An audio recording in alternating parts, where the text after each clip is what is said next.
You want to hear the system. You want to hear it. I'm trying to hear it. I'm trying to hear it. Are you trying to hear it? I ain't trying to hear anything else. You got other noises going on? I don't care. I'm trying to hear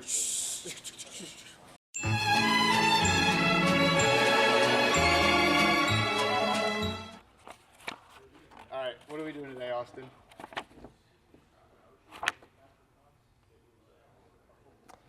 This is chapter 1 through 12. Are we doing it again? We're doing it again. We're doing it again. We're doing it again. On a DE. No, it's not yours. Not yet, Dave. You gotta fix some seals, man. I love you, but you gotta fix some seals. You guys have already seen we did the fuel system upgrade on Collins G35. If not, be sure to go to the listing. You can find all that there. Fuel system has been upgraded, and we put the plenum back on. The only thing that is off from where we originally got the car is the intake, because there's no point in putting that back on if we're going to supercharge it. So disclaimer, this is going to differ a little bit from what you guys would do if this is a street car. If you're reading the install guide, this is a track setup car. So there's no grill, there's no cowl panel. As far as I know, everything should be close to the same. However, in order to help you guys out, what we're gonna do is if it comes to a part on the install guide where we need a stock car, we have Z1's Supercharger G35 right over there to reference. That is actually the car that we developed this kit on. So we're gonna go back and forth if need be, just to show you guys how to do it and make sure you guys get all the information you need. But for now, let's start tearing into the car. And as always, we really emphasize that you guys can do this in your garage on jack stands. A lift does not help you. There's probably one or two situations like removing an undershroud, draining oil, where yeah, a lift may be a little beneficial. Absolutely not required, and will absolutely not hinder and like double the length of the job if you don't have jack stands. So Dave and I are gonna get the car in the air. We'll put it at jack stand height, and we're gonna do the whole thing from there. Even though I have a lift, I'm gonna be draining the oil on my back all the way, beginning to end, jack stand height. So usually there would be a whole bunch of body clips here to undo the grill to get the bumper off. Fortunately for us, we don't have to, so I have a 10 mil here, a 10 mil on the quarter here, same thing on the other side. We'll get the bumper off, and we'll go from there. Maybe you should even put this at the beginning. Don't spin your supercharger. There's no oil in it yet. And also, I lost my snap ring on my impact. Yeah, it's gonna be like that for a while. Yeah, before we do that, let's go ahead, get it in the air a little bit, get the front wheels off, and then we'll take the bumper off.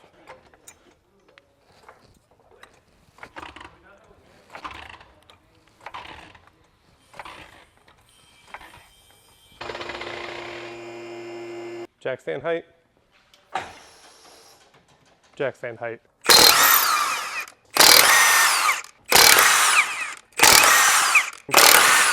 Dave, I may need your help because once I pull this off, I don't think there's anything holding the bumper on. Sure.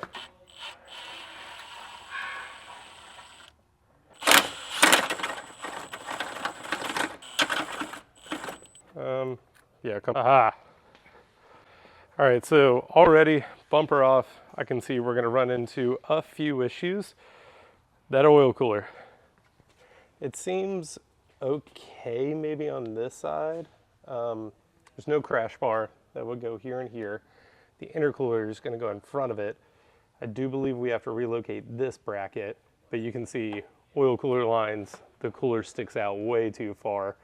These lines, I'm pretty sure have to reroute behind the center support here and then down over to the sandwich plate where the oil filter housing is gonna be. So like I said, this is gonna be a little different for you guys, but overall concept should be the same.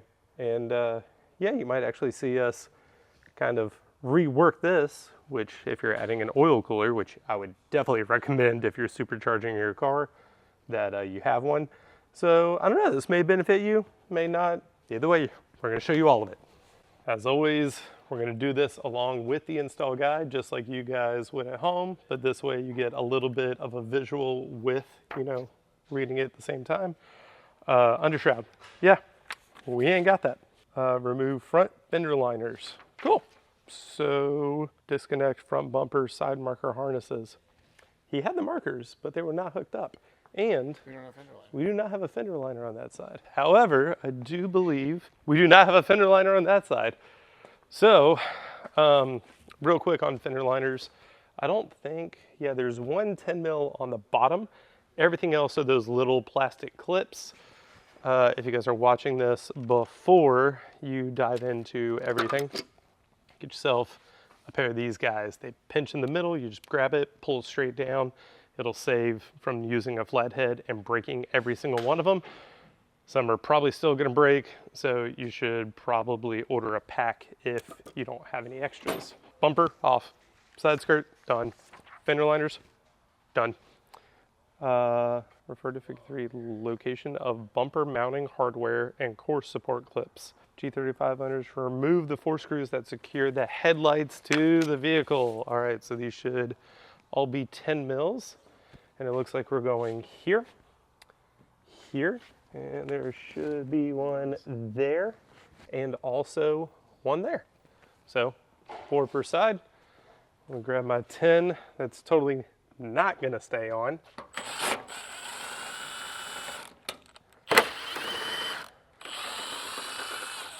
I'm sorry, it would stay on. I couldn't get the socket on over the snap ring, so that sucked. Good call, Dave. Thanks for having my back. I got you, bud. There we go. If you guys have seen any of our other really in-depth installs, I'm a big fan of little baggies and just putting what you're putting in there. Headlight hardware. Because I don't do this every day and I will get stuff confused and lost.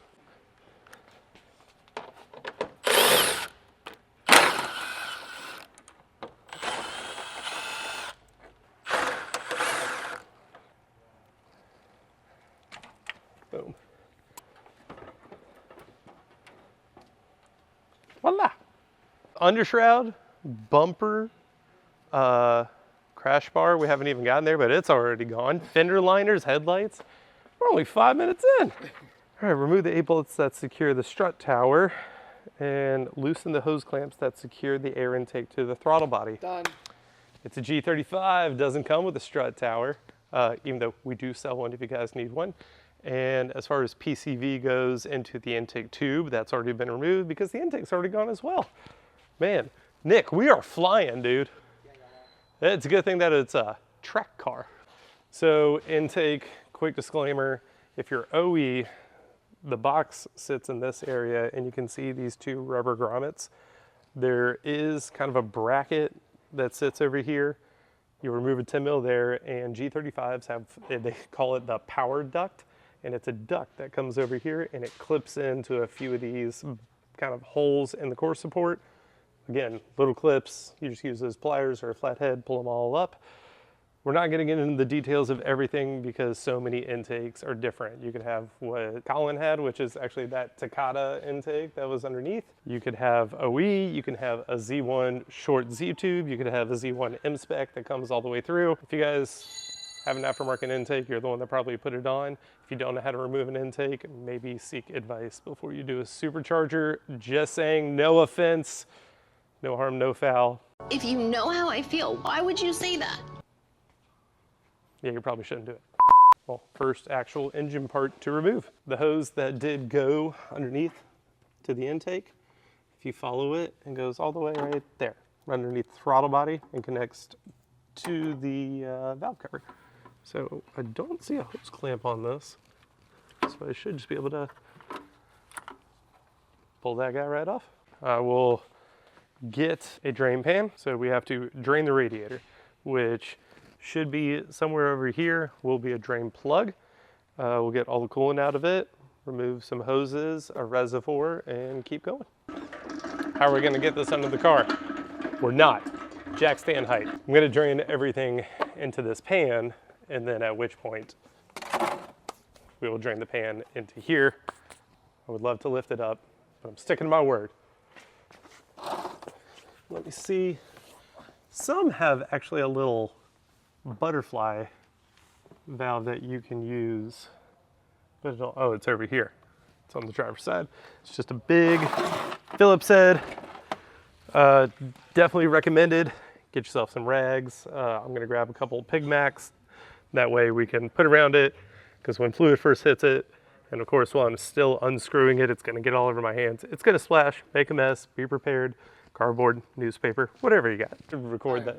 Yeah. Hey, does homie have an automatic radiator too? I think he does, Dave, just like you. Yeah, those extra nipples that you see there on the bottom are actually for a trans cooler. And believe it or not, a lot of aftermarket radiators will include those, whether your car is a manual or an auto, because they don't get in the way of everything. So it's easier for them to just make one and sell them all rather than to have two different part numbers. Every time.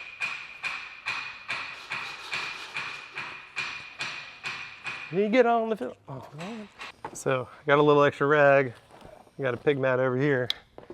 And we're going right there. There we go. There we go. It was just in there.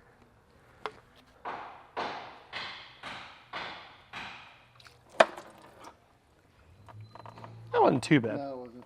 All right, so we'll let that drain for a second, and then we will go up top and remove the coolant reservoir.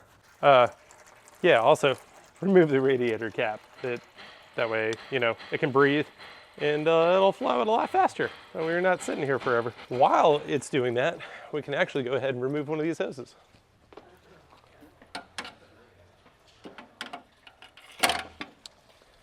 So, all right, so you got this expansion hose that goes all the way to the bottom of the reservoir.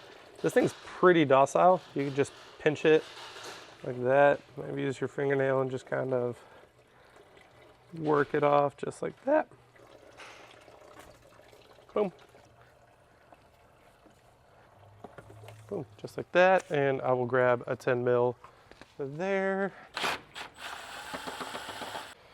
The one bolt that you just removed for the reservoir, it does say retain. So I'm actually going to thread it back into the core support.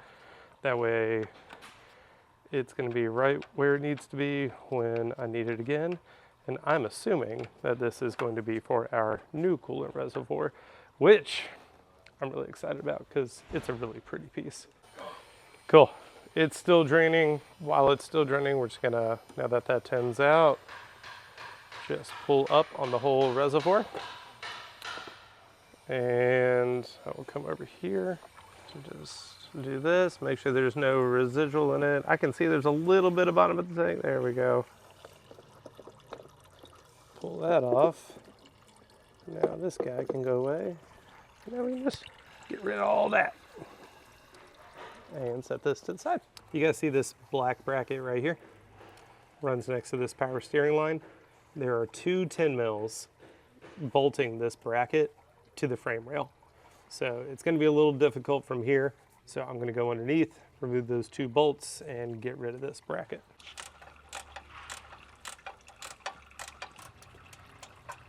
That one feels pretty loose. Yeah, it is. All right, now our install guide said that there would be one. We have two. I don't know if this is a year thing. I don't know if it's a G35 thing. Either way, not a big deal. Just one extra bolt. There it goes.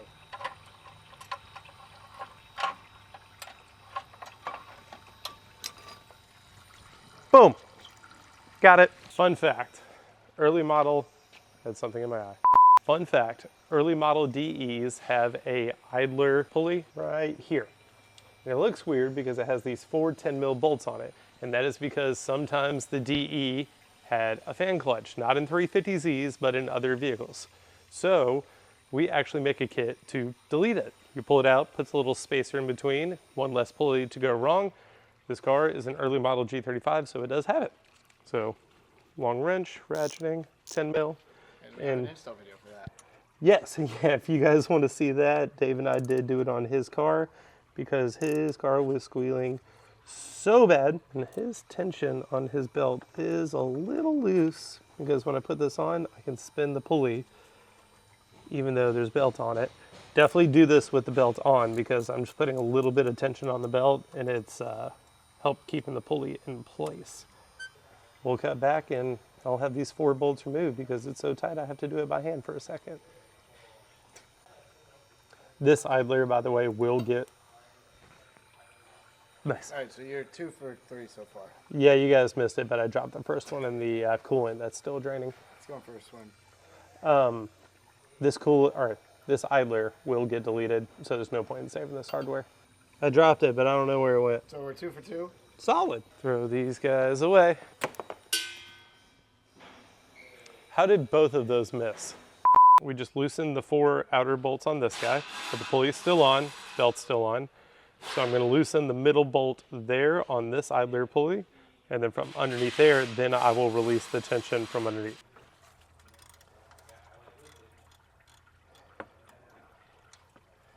Alrighty, now I can go underneath and remove the bolt that actually provides tension to that idler.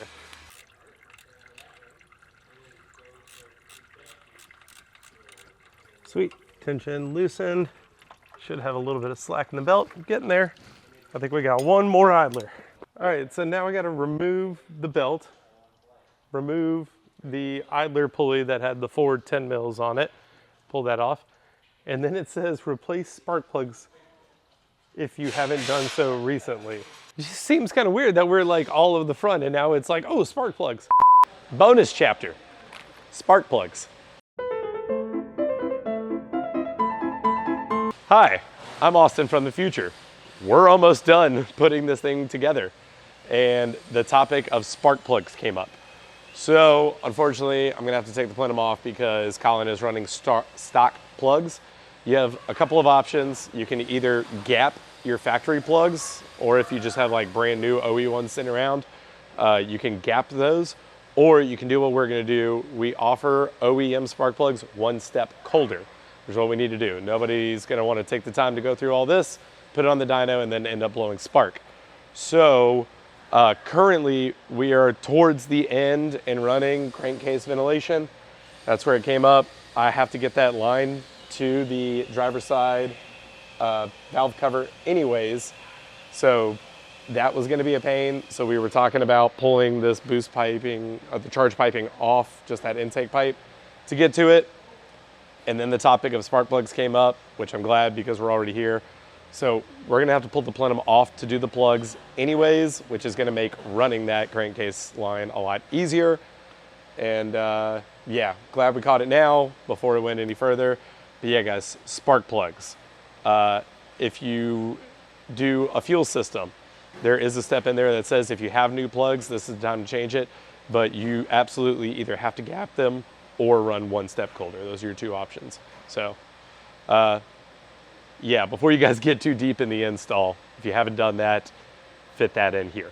So undo the vacuum line. Plenum comes off fairly easy. It's just a couple clamps, couple lines.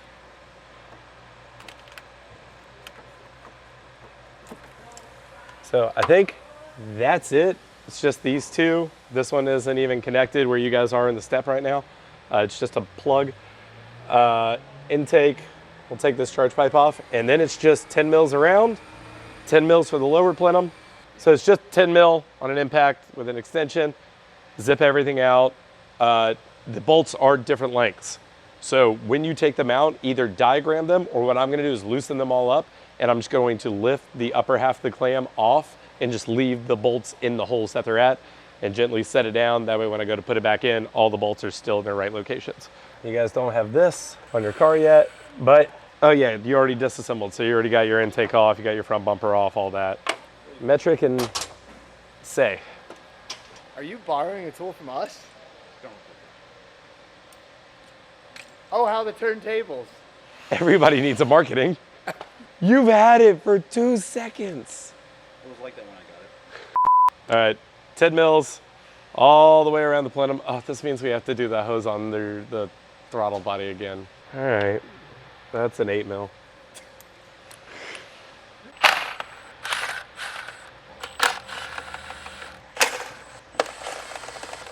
Not a big deal, but this one is a stud, and you also have 1 stud over here.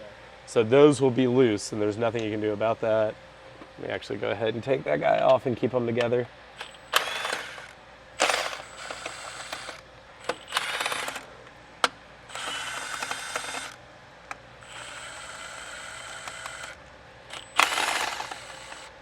Okay, now it's just the 6 in the middle.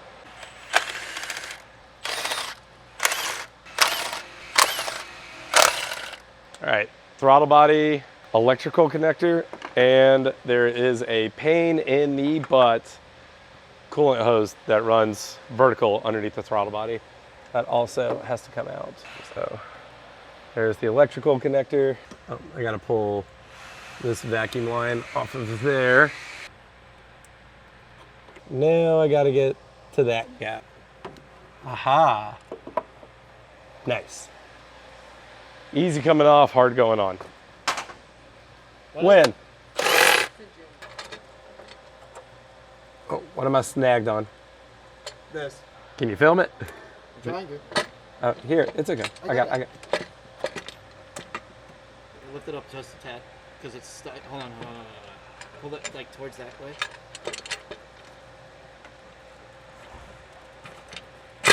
Whoops. It's out. Okay. There's a gasket there.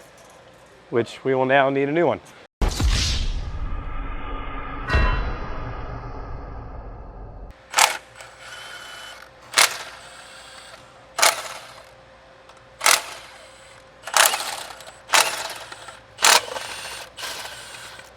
And then these guys on the ends are nuts on studs.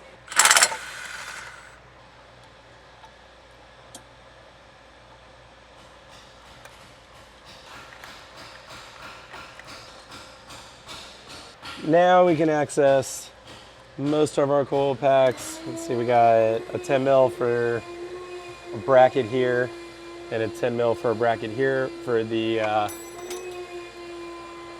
what was that? Oh, spring clamp, I see it. All right, so we can get to most of it. The main harness is gonna kind of get in the way, so I'm just gonna zap this 10 mil off for it. That way we can pull this off and move the harness around, and same thing here. We'll bolt there. That way we can wiggle this harness, get it out of the way to get these coils out. Oh, and I got one there, one there. So it's almost like each cylinder has a bracket that the harness bolts to. And it looks like, yeah, they're all the same length. So it's fine, 1, 2, 3.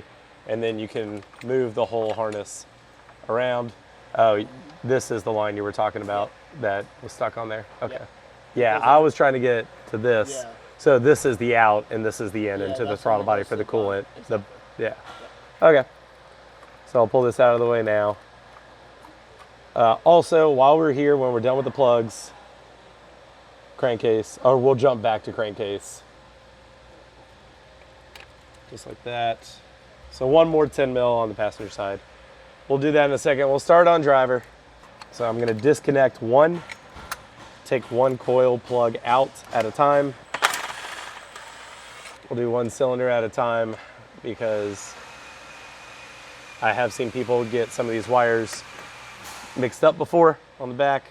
I won't do that, so we're just gonna be safe. And now I need a spark plug socket. All right, time to go borrow a tool from a tool. Magnet all the way down in there and grab your spark plug, which looks good, no issues. And then now we can take our new one-step coulter plug and just drop that guy on in there. And I would never tell anybody to impact a socket. There we go.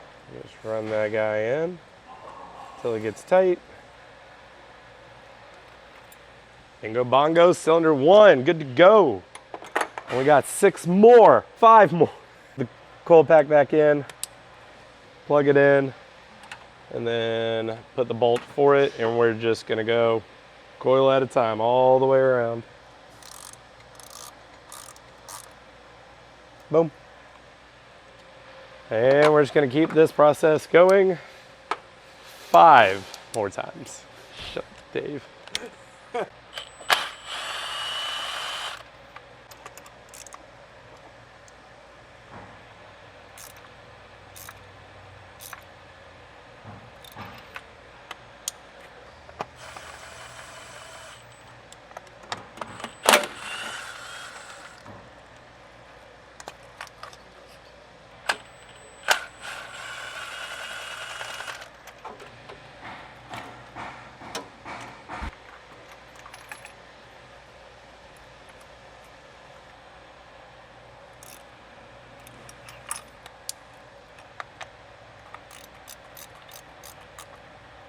one bank done.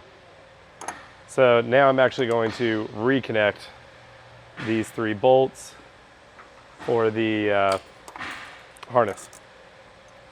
While I'm here, and yes, I know I have an extension on an extension. Quit judging me. Yes, I know I'm using chrome on an impact.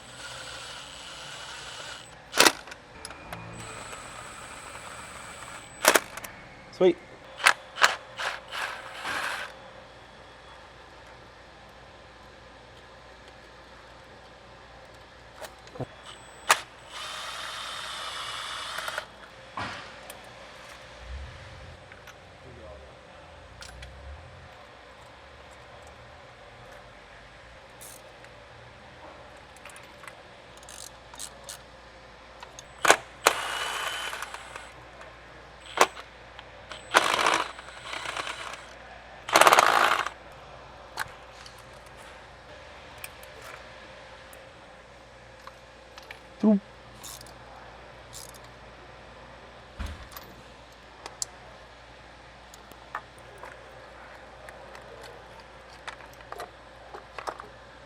Thank you guys.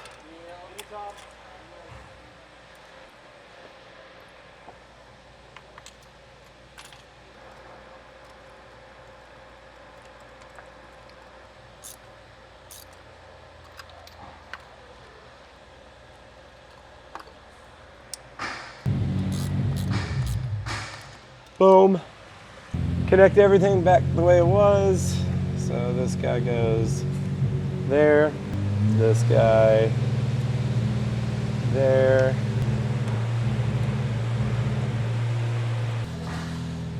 Yes, I know this is unnecessary. Okay, I got 2 more nuts over here. Sweet. Read ahead, right? Because now it says if you haven't done fueling components, do them now. So you don't have to remove the plenum to do spark plugs, but it's kind of in that area. That's where you'd want to run your fuel lines, mount your fuel pressure regulator, and do all that. Now that kind of makes more sense. Belt's just gonna pop off here. I may need to loosen it just a little bit more. Oh no, I can just pull this pulley off with the belt. There we go.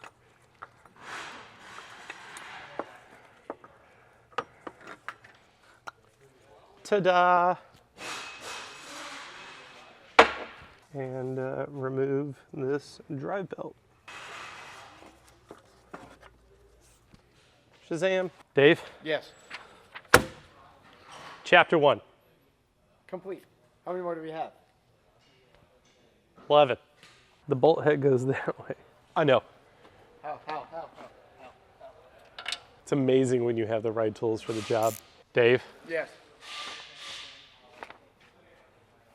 Oh no. Oh yes, hacking the car up. All right, so AC lines here and here. Okay, so let me put this guy back in because that's how it comes. Normally, I'm gonna tuck that harness out of the way. So blower sits here and the intake is going to go through here. Obviously we have a hood latch cable that we'll have to kind of maneuver around. The biggest thing about this is your AC lines. Now, if you're going full track car, which this is a track car, I'm actually kind of surprised Colin has AC.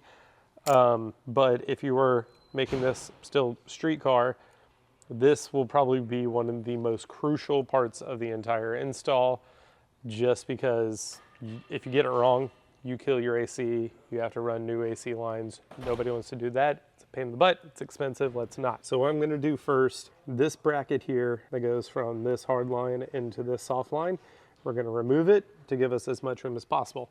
So I'm gonna take my 10 mil 1/4 inch and I'm gonna remove this bolt first, and then I'm gonna remove this bolt, and that'll get rid of this entire bracket and allow me to have a lot more wiggle room if I can get to it. I'm an idiot, Dave. Because why would I do that one that's hard to reach first if I just do the one that goes to the frame rail, and then I can swing the bracket around to access the other one? I'm missing the 10 1/4 inch. cheating. In case you guys are wondering why not just use this in the first place, because I just got that 1/4 inch because we were missing it for a long time, and I was just excited to use it because new tools. So.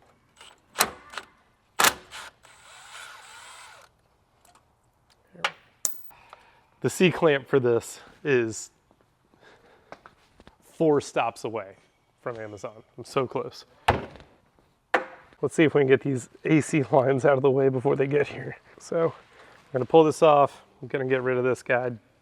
Don't need it. Let's actually take a second. Like I said, this is the part that's gonna make me the most nervous because I've never done it. I'm assuming we'll be in the same boat. Let's go over to the other G35. There's a blower on it, so it's gonna be kind of hard to see where the lines go, but there is one good reference point for you. So if you look down there, see that AC line that goes up against the silicone intake? You see how close it is to the radiator? That's how far we gotta get over. The other line, the smaller one, is much more flexible. So I'm not too worried about that. It's mainly that big one. So I'm gonna use this as reference because the AC does still work. The guys who engineered it did it right. And that's how far over we gotta go, is trying to get it as close to the radiator as possible without touching. And the biggest thing, I'm not worried about kinking this, it's about kinking this, that hard 180 degree.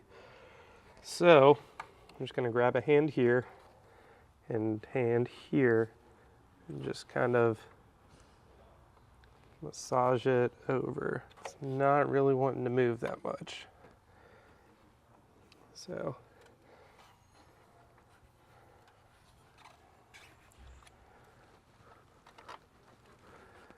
I mean, that's pretty good.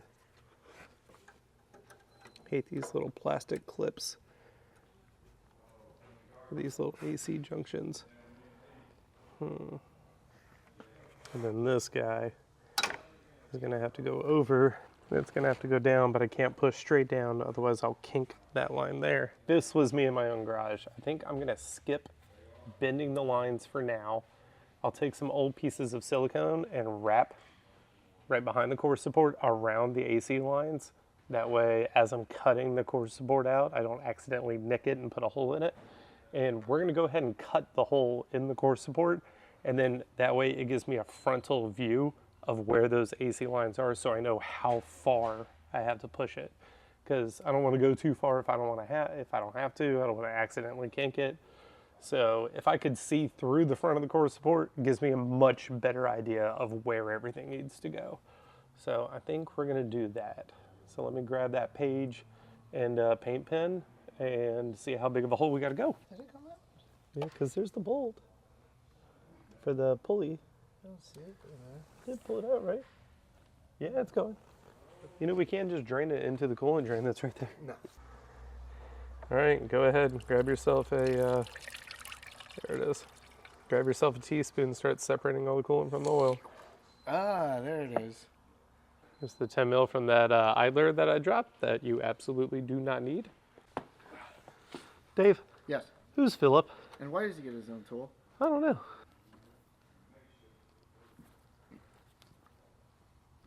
Cool. Oh. This way, Okay. well, yeah. All right, so I have our template here, and I'm just gonna use a paint pen and start drawing out where everything is gonna go. So it looks like if we use the hood latch cable right there, there's a slot for it. So it looks like I'm gonna go above that slot. There's this notch, which is there. I'm just gonna kind of make reference points. So I go to the left of the notch. I'm going at least to here, that way. It looks like I'm going to go up to here. As far as down, these two are for the factory crash bar. And it looks like it's just a little north of that, so maybe there. So we'll actually go like that. Come over a little bit there, and then we'll come down to there. Like that. Down, and where it meets there. So that's where we're going, and ignore that little piece. Whoo! Oh boy. Dave, Yes. this is the part that makes me nervous, man. I mean, what's the worst that happens?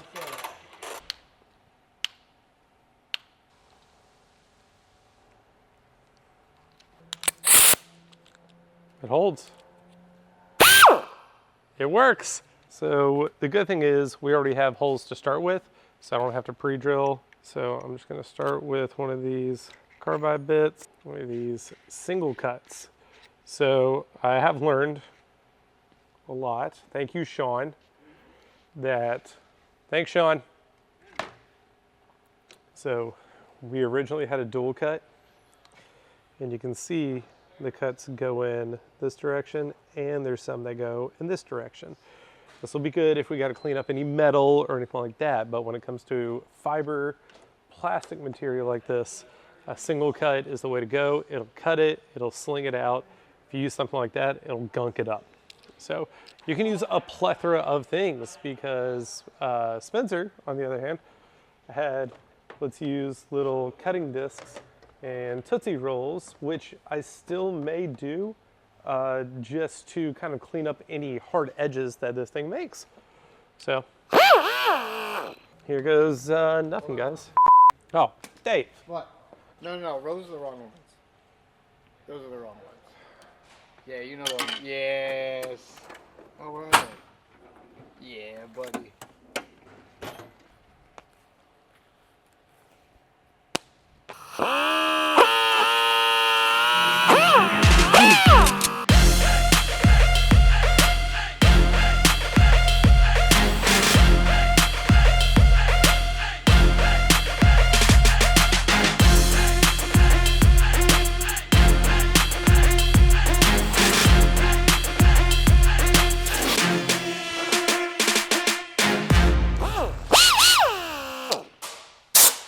I know, it just swept.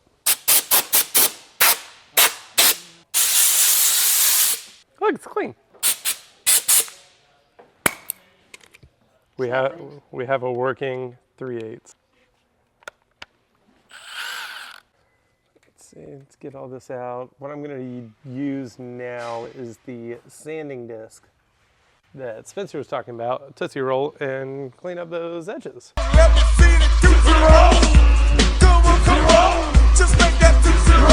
We got most of it trimmed out. I can go up a little bit more if I need to there. That's about as far over as I want to go. I still have a little more meat there, but then you run into the metal of the frame rail right here. The install guide does not say to cut that. So what I'm going to do here is actually step ahead, and I'm going to grab the piece of silicone that you use for the intake, and we're going to test fit it to see if that hole is big enough. It's not going to fit all the way through because we haven't moved those EC lines yet. And just while I'm here, while I'm cutting, that is a big hose. There she blows. Yeah. There you go. Now let me see orientation of this, because I believe this goes this way, goes like that. So that will come down and be our recirc. That is an extra breather that will go all the way around. And then the filter actually sits behind the grill right there. All right, so that's orientation. Is the hole big enough to fit that? That's what she said. Ooh, you're never gonna get that big old head in this tiny hole. Looks like it's quite not enough. Oh. Oh, dude. Yeah, and then now that's probably hitting the AC lines. It is. Money. It needs to go in further, but we're hitting AC lines. So I believe this is good. Worst case scenario, if it's constricting it a little too much, Lucas, who actually designed this kit, is here today. Once we get to that point, I'll actually ask him just to make sure. But I think we might be good, Dave. Yeah, it's a little tight, but you can't cut this way because this is bumper support.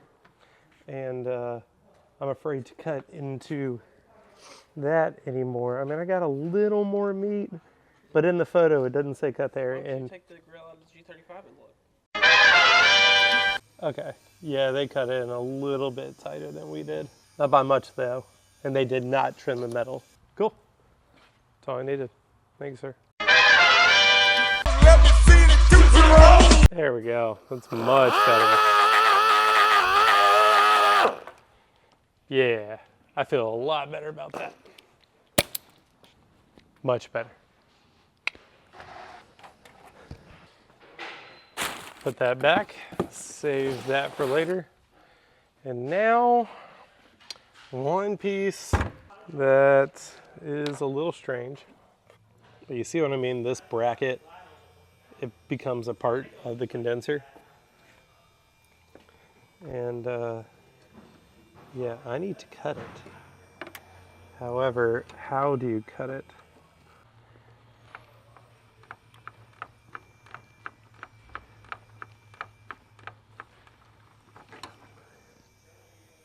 Just wiggling it, that's not cutting it. Because this has to move significantly over here. So that's got to go.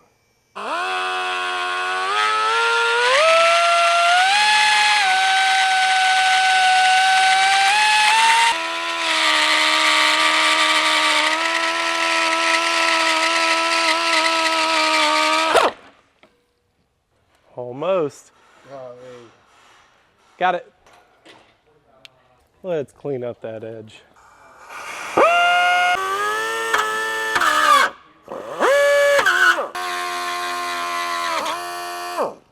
Getting better. Yeah. Pull back just a little bit. Yeah. So I still want to get this guy out of the way a little bit more that way, and this guy's got to go a little bit more down. But we're getting there. Slowly but surely. Slowly but surely. All right, so we got that bracket cut. I just kind of bent it out of the way for now, but I need this line to kind of bend down this way. So what I'm gonna do is wrap some silicone around there, lightly start kind of massaging it down just like that. It's looking pretty good to me, Dave. Yeah, it does. Let's grab that intake tube and see if we can fit it through all the way now.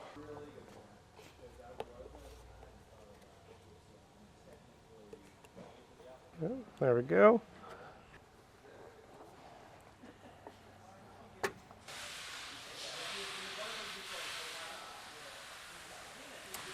Look how that's over here. Yeah. I feel like it needs to be here. Yep, blower center there. That's not over enough. This line needs to move.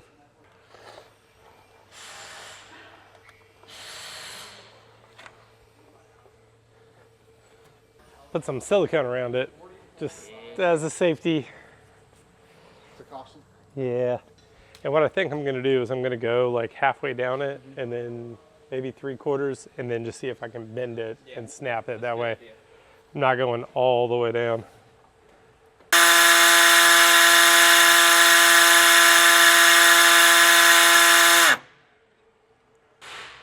Oh, the AC line's mint. Yeah, it is. Yeah. This is what success looks like. Trying to keep it away from that lip because it can't be touching. Oh no, there's plenty of room.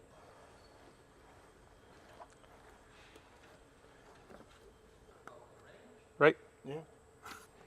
I mean, it's just air that has to pass through it, right? Yeah.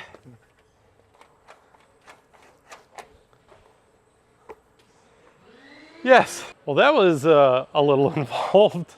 So there was one piece missing, I want to say from the install guide that I did not see, which hopefully by the time you guys are watching this, we'll have made a little correction. And I can see it in here talking about bending the lines, but I don't see anything about cutting a bracket, which we did have to do. So Dave, come on over, let's show them kind of shoot this way. So you guys can see, where was it? There was a bracket here, and it connected to here. This line has obviously been bent down. They were a little closer up. So I did have to cut that bracket in half.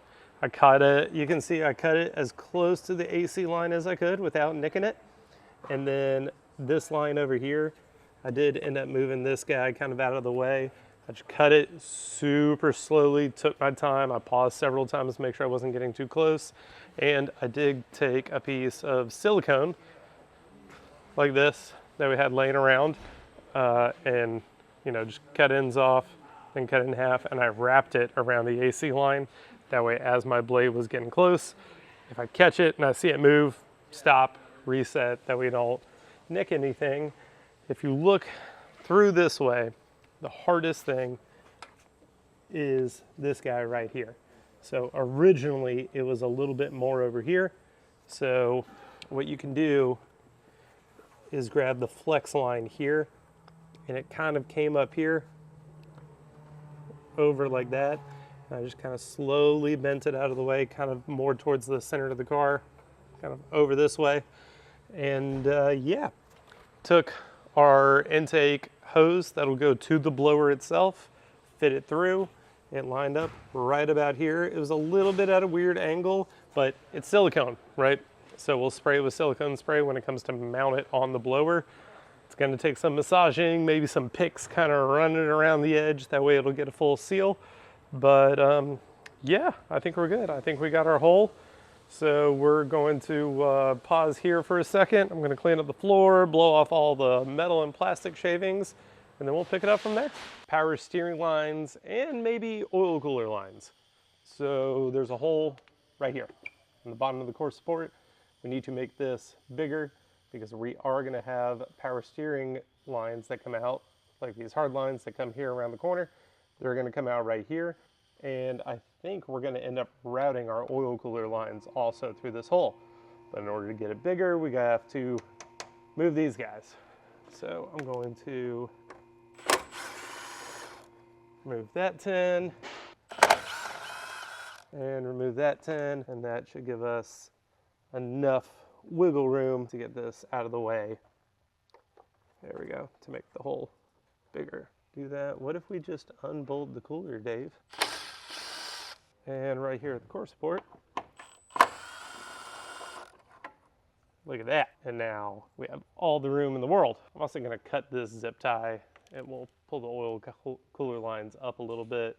And that way we just got all the room in the world. Oh, hang on, let me double. There we go. That gives us the room we need. So the hole we're going with is here, and you're gonna do about 2 inch. I know it's upside down. So you're gonna get really close to this edge, and on the back side, you guys can't see it from the front, but there is a lip that goes all the way up on the inside of the core support. So you're gonna go kind of like where in between my fingers, like I said, right around 2 inches. And there's another support right up here. So I'm pretty much gonna go around there. It's gonna be a circle, but you get an idea of like the area we're working with is there. So I'm gonna put a bit in here, and we're gonna start working our way around, Once I get over to here, we'll kind of smooth it out and work around. Start small, then go bigger. Measure once, cut twice. Exactly. Okay. And again, we're gonna use the single cut, not the dual. Don't want to gum those up. That's more for metal. These single cuts are great. Dave and I organized our toolbox today, Right here. and now I'm missing. Ah, there they are. Thank you, Dave. I love doing it, man. Ready? Yep. Let's go faster.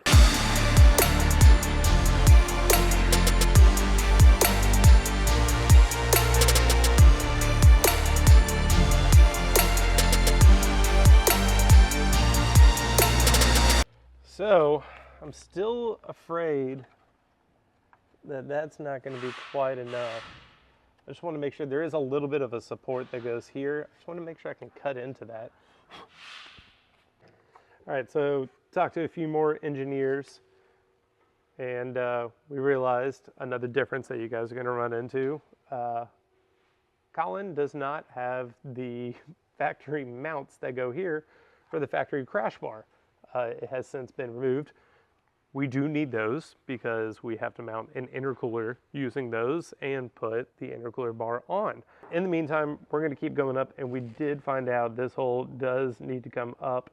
We're not going to go to this hole. We're going to go right below it, and I can feel with my finger there is a little bit of a support that kind of runs here to here, and you do cut that out. So I think what we're going to do, oh yeah, there's a little tab on the back. So this one has to go, right? You can see the hole that I've already drilled out. This one's got to go, and we're going to stop when we get to this guy. So everything from here below is going to go down, obviously, with the exception of this very bottom piece. But everything in between. Cut this guy out, keep going up until we hit this guy.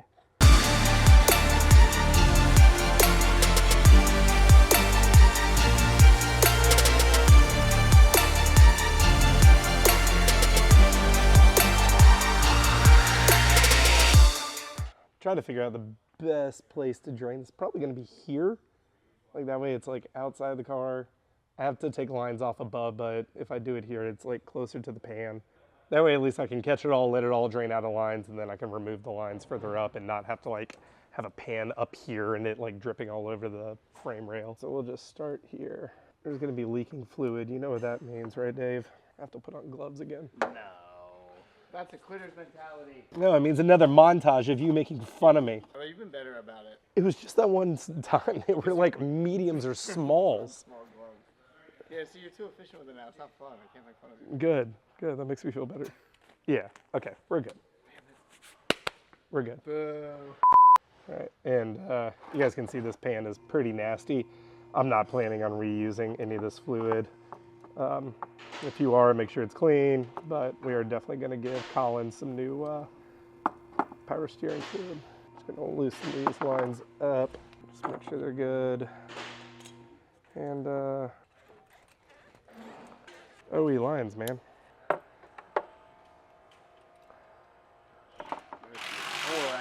It's probably a good idea we're changing all this anyways.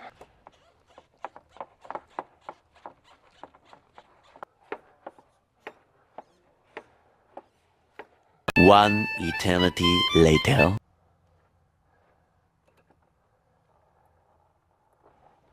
There we go. Yeah, like I said, that wasn't fun. All right, so what we're gonna do now, obviously, I'm gonna have to clean all this off, but I gotta remove this 10 mil to take that bracket off, do these two spring clamps, pull these two hoses off to where I'm left with just the bare core, and then I will grab the mount that was here that we took off earlier, and then remount it to one of the factory horns, which you guys did not see us remove or relocate, even though it's in the install guide, because Colin doesn't have any, because track car and aftermarket steering wheel, horns are removed. But the holes are still there in the core support, so see you in a second. I may have just said that we're gonna reuse one of these clamps. No, we actually give you a new clamp that you use to mount the cooler. So I'm going to be stripping this guy down to the bare bones. Take that off, just get it out of the way. But I'm just gonna pull these hoses out, and then I'm left with just the cooler core, and that's all I need. All of this is going away. So this is gonna get messy, but I don't think I have a choice at this point. I'm just gonna do it, and we'll just clean it up later. Just be careful on these fins. You don't wanna bend them. They are sharp. You don't wanna cut your hand. I can't, like, you know, kind of pry it and wiggle it off. There's too much meat on it. I need to spread this gap. God, this sucks. You know what I should have done? Just cut them off and just take a razor blade and just peel it off. I didn't think about it. Grab a razor blade. You're not gonna use these lines. If you guys wanna salvage them later and keep them for whatever reason, pull them off, or just take a razor blade and, you know, just be careful. At this point, I'm just getting my hands dirty. I don't care. Work smart, not hard. Sorry, I'm a little shaky. I've just been, you know, grinding away at this thing. That pisses me off so bad.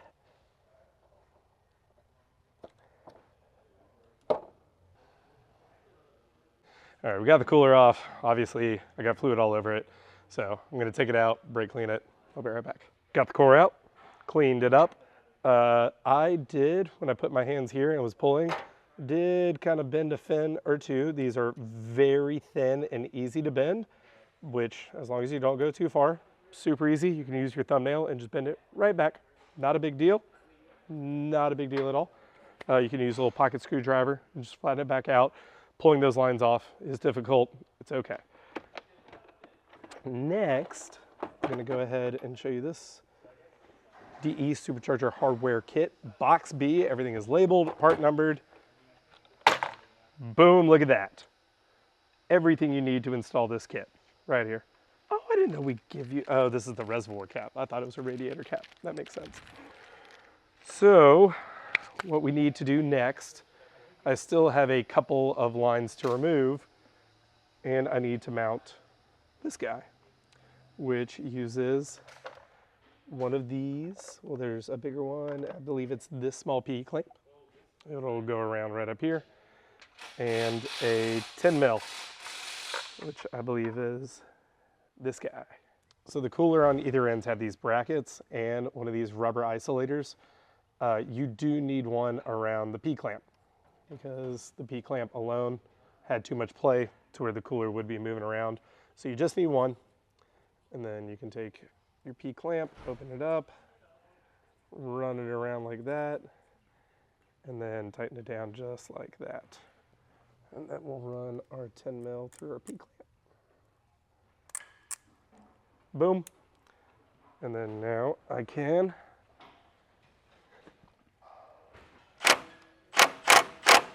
and there's your power steering cooler. Core's mounted, so now we need to remove the rest of these lines. Unfortunately for Colin, the one that he has, the Z1 red silicone that is already coming out the bottom of the reservoir, we give you a whole new length of power steering line. So what we're gonna do is we're gonna run one from the bottom of the reservoir, this hose. We gotta pull this guy out, right? These two metal lines, disconnect it from the bottom, and then disconnect it right here to the soft line that goes to the pump. And then we're gonna take our length of line, we're gonna shove it into the bottom of the reservoir, run it down through this hole and into the cooler. We'll cut it, put it on, use a spring clamp, and then the rest of the line will run from here, back down through here. And then in the kit is provided a little union to connect your new power steering soft line that we provide to the OE soft line, a little union barb on each end, put them together, spring clamps, and power steering is relocated. And from there we can go to notching the frame. So I'll take a 10 mil, got it right here. We'll get this off the frame rail. I'm gonna leave this here because we still have more lines to disconnect, which I'm sure some fluid will come out. I'll pull that guy off. All right, so that's off, that bracket's off. So I'm gonna get my pliers, pull this hose off the bottom of the reservoir here. This is the hard line into the factory soft line, and we're gonna take a new soft line and then join these two. So I gotta get this spring clamp off and then this one off the bottom of the reservoir.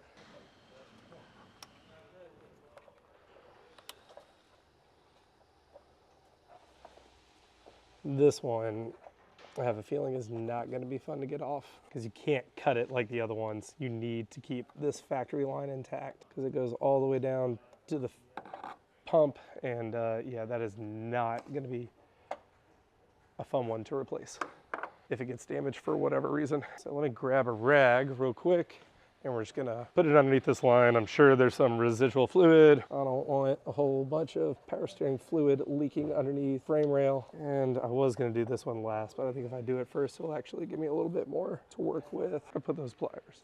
Thanks, Dave. You're welcome. Cool. Already all drained and emptied. I can go over there, tuck it out of the way for now. Yeah, that one's gonna be fun. There's a bracket here. Oh, you could zap on. That goes to, there's a 10 mil right there. Oh yeah, it's that one right there behind this harness. Yeah, that guy. Yeah, that 10 mil is gonna have to come off. Yeah, this bracket that the hard line connects to right here, there's a 10 mil behind this harness. Yeah, so you gotta push this harness to the side and then there's a 10 mil behind it. That's gonna be fun to get to. I'm gonna see it. Yeah. I don't know.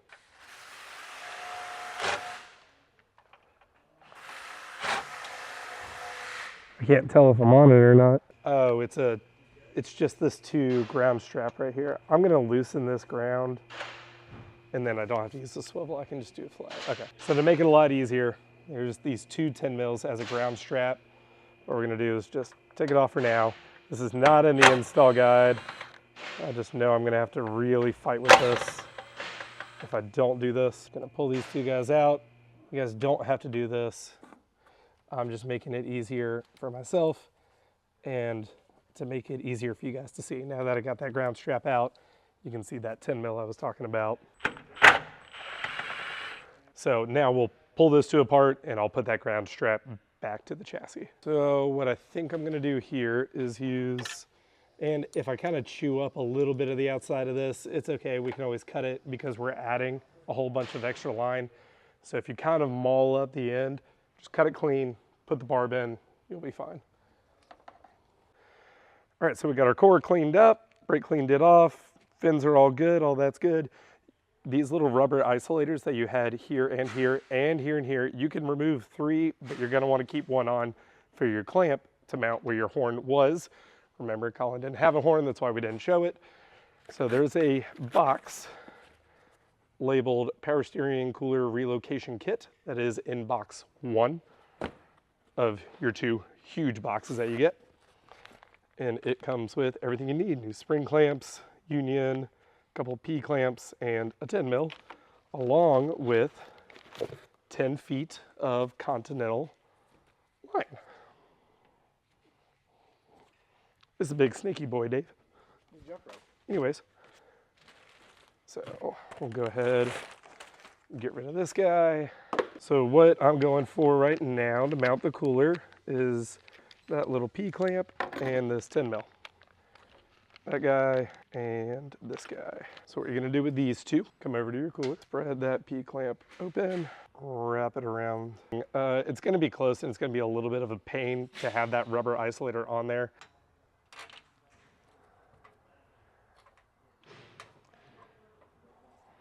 You do have 2 P clamps in the relocation kit.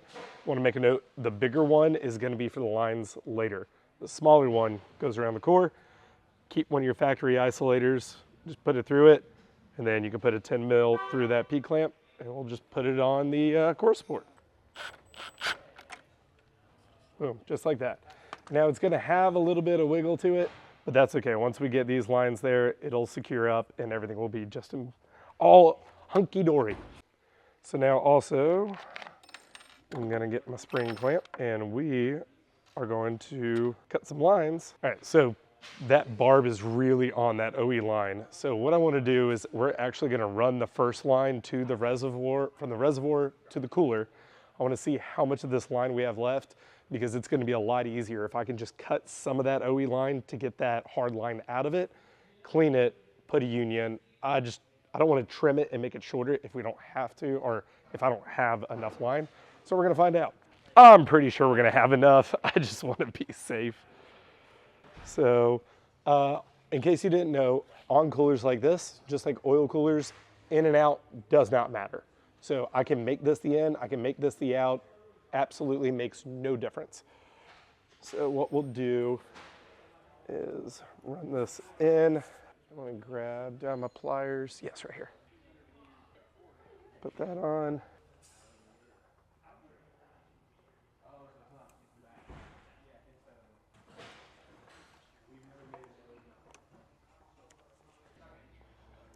There we go. That'll be good. Put it right there. And then now we can take this and we're gonna run it up. So right about there, right around there is where I need to cut where that oil line is because I got power steering fluid and I need my silicone cutters. Let me make sure, so I'll just run this guy down like that. Have a little bit of wiggle room. Again, I'm just checking length here. It looks like right there. And then now I can grab the spring clamp, put it on just like that. And when I slide this on, I'm gonna make sure the spring clamp is facing towards me. That way we're just gonna slide this guy on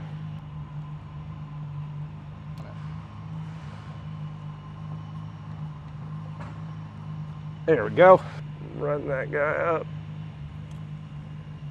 And there's one line done. And now the reason why we kind of jump steps here. Sorry, Dave, this is gonna be an editing nightmare. I'm tired, boss. We have plenty of excess. So what I'm gonna do is I'm actually going to, like you guys saw, I cranked on this thing for a little while. I can't get this out, and I'm afraid of damaging this hose. I can't get this barb out. I'm just gonna make a little slit right here. That way I can get it out. We'll terminate it a little bit further up and then put our barb in, which our barb, right here, this little guy.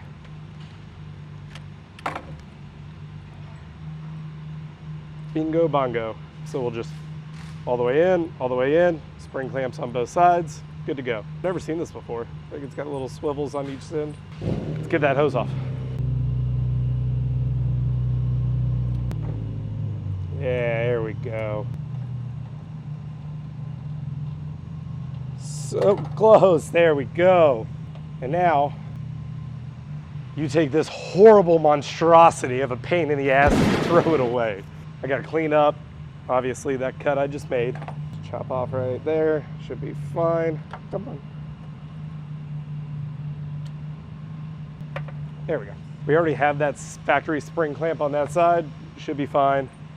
We'll put this barb in, run a line out through this hole, back into here. It'll connect to here. Power steering's done. That's why I hate wearing gloves. They just, dude, if I bought gloves, if like I made myself use gloves all the time, I would go through boxes. This is gonna be one bad side about cutting it. If you guys can pull the hard line out without cutting it, I would recommend doing that.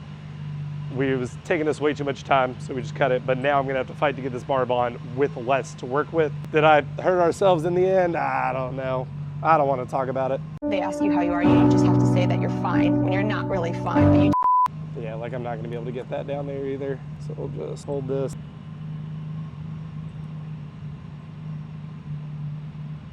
Hope for the best. Oh, what about a long needle nose? That might work. It's in more. All right, so we got that barb on as close as I could. It still needs a little bit, but what I'm gonna try to do is run the other side. We'll connect it and we're just gonna shove the two together. So we got ourselves a little bit of lube on there now.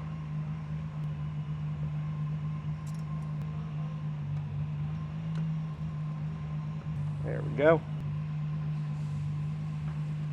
Actually, because I don't want these sticking out, we will have an intercooler there.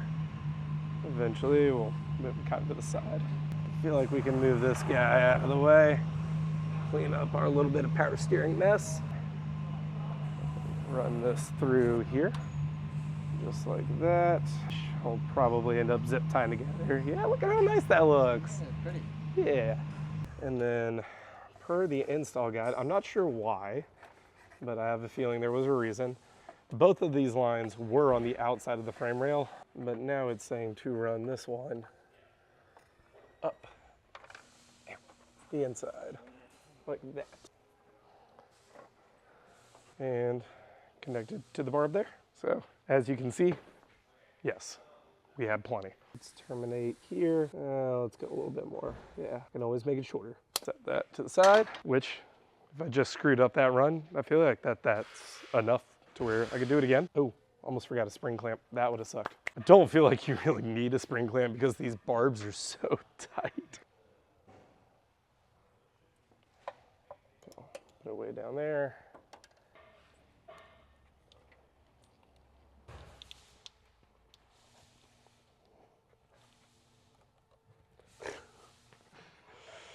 I think we're gonna call that good enough, Dave. I mean, the one side's really good. Yeah, the new Continental line was awesome. That old OE line is saying, go fuck yourself. Make sure I'm not. No, that's it. That's as far as she's going, which I think is more than enough. Run it on up. There we go. Sweet. There we go. And you are given one more P-clamp, like I said, for the lines earlier, right here. That tasted terrible. There was power steering fluid on it. And we're gonna use this to secure the line to the inside of the frame rail, which I'm going to do underneath the car. We're gonna go to this hole right here. Make sure that hole is threaded in good. So open up our P-clamp, slide her on up. Gonna go right there, close it down just like that. At least get it close, and then as I tighten down that 10 mil, there we go. Now I'll just tighten down that 10 mil all the way. We'll be good. I hate that you're so right. Who's anti-cordless ratchet? Nah. I've never been anti. Like I said, it's just the situations are so few and far between. But yet situations are so dire. yes.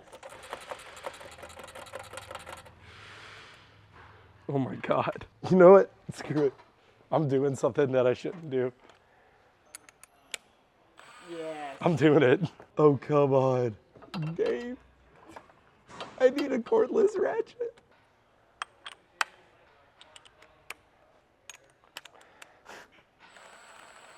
This is the dumbest thing I've ever done. It's not dumb if it works, Dave. I need a cordless ratchet. Yeah. Because this is stupid. Power steering relocation done. Obviously it does need fluid, so don't forget about that. We're gonna put all new fluid in it, and we'll go from there. Next, we're still on clearancing and fabrication, but next is actually one of my most favorite parts, notching the frame rail. I forgot to put back the ground strap that we undid to get the Tim. Yeah. Don't forget to put don't forget to put your. I'm tired. I'm sick. Almost forgot to reattach the ground strap that we removed to get to that little pesky 10 mil. Again, not in the install guide, but it did make it a little easier. If you guys took it off, don't forget to put it back on. Dave, time to notch some frame rail. So we're gonna go about, if you look at these are the factory, there's usually little rubber isolators in there, factory holes for the intake. So we're gonna go about here, and I'm gonna be going on this side. So I'll look there about halfway. Yeah, about halfway to this hole and almost all the way, which I'm gonna have to get fancy with this, but it's like to like here. If you guys, OE mounts especially, if you're a high mileage car, the engine, the mounts wear out and the rubber kind of breaks down and the engine will actually sit a little lower, which means the blower will also sit a little lower and it can contact that. If you have brand new Z1 mounts that you just installed, if they're urethane, you might get away with it, but even as the engine, torques and rocks, if you're like heavy on throttle, it may still touch from time to time. If you're solid Z1 mounts, you should be fine. You can actually probably skip this step and have plenty of room. He is on factory mounts. So we are going to shave it down and just cut out a little bit of room just to make sure that blower sits all nice and good. So marked off that little bit of spot, and this is also up to your discretion.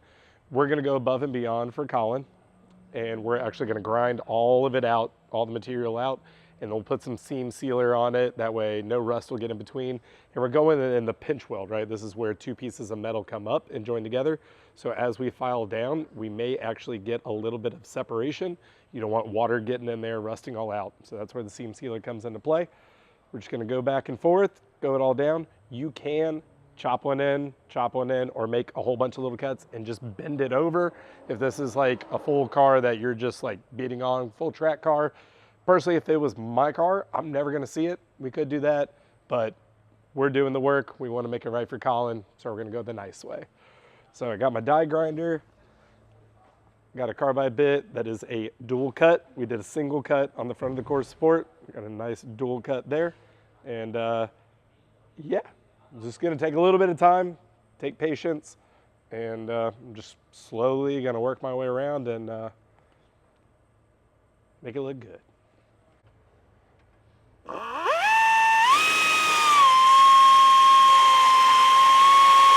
Also, almost forgot, we got an AC line right here in the way. So it's always a good idea to take an old piece of silicone, whatever you have, and just wrap it around it just like that. That way, in case you get a little too close or it runs away, you got a nice extra piece of protection. because the last thing you want to do is nick an AC line and get refrigerant all in your face. Don't do that.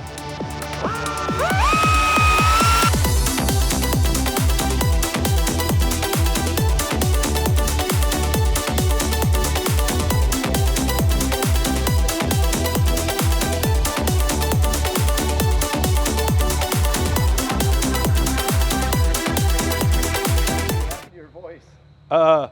Import Alliance happened, and it was great. Thanks, Don. Yeah, good old fun time. But yeah, if my voice sounds a little different from what it just did a few seconds ago, it's because it was a wild weekend, and yeah, a lot of drifting, a lot of fun. But we're back, Dave. We're back. We're back. We're back. All right, so we got our hole enlarged. All that's good, and I think this will be enough for our new power steering lines that'll go through here, and oil cooler lines to go above it. If not, we can always just keep going a little to the left, a little to the right. We'll put it all in there and see how it goes. If we need to enlarge it a little bit more, we'll do that as we go. Again, go a little smaller. If you need to make it bigger, cool. If you go too big on the first time, yeah, don't do that. Don't screw it up. Let's move around to here. So now we're gonna need our catch can. And he already has, let's get this headlight harness out of the way, some Z1 silicone here, but I'm not sure if I'm gonna be able to use this or not. I'm gonna pull this spring clamp down from the reservoir. Well, actually we'll disconnect it here and drain all the fluid out of the reservoir. And then you see the hard line behind this that goes into this factory line. Yeah, there you go. This hard line that goes into here. This is gonna be disconnected. This is gonna be disconnected. In this whole unit, we're gonna pull the whole thing out, and we'll disconnect these lines and mount the cooler up here and go from there. On a 370 kit, you do have to maneuver the power steering cooler a little bit, but not enough to where you need new lines. 350 guys, sorry, you have to move it completely from its original location. So we do provide you with new lines to reroute it back to your reservoir and pump. So yeah, let me grab some pliers and we'll get going. Yeah, I like that. So you get this and then a little step down and then a big step down, and the blower will sit here and then it comes right back up. That should be perfect. All right, so I'm just gonna start up here. This is not gonna be pretty. Can I lay it? There's no like easy way to do this. I gotta get where you are, Dave, sorry.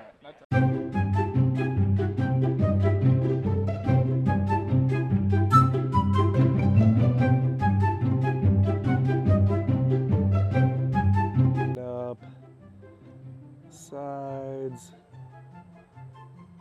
and just make sure it's contacted all the way through.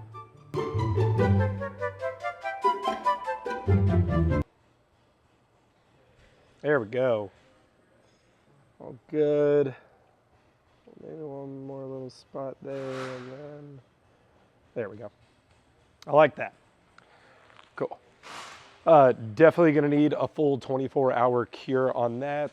I mean, I think it says, 4 to 6. Dave and I got a little bit more on the other side to work on. Actually, now we have to bend a coolant hose.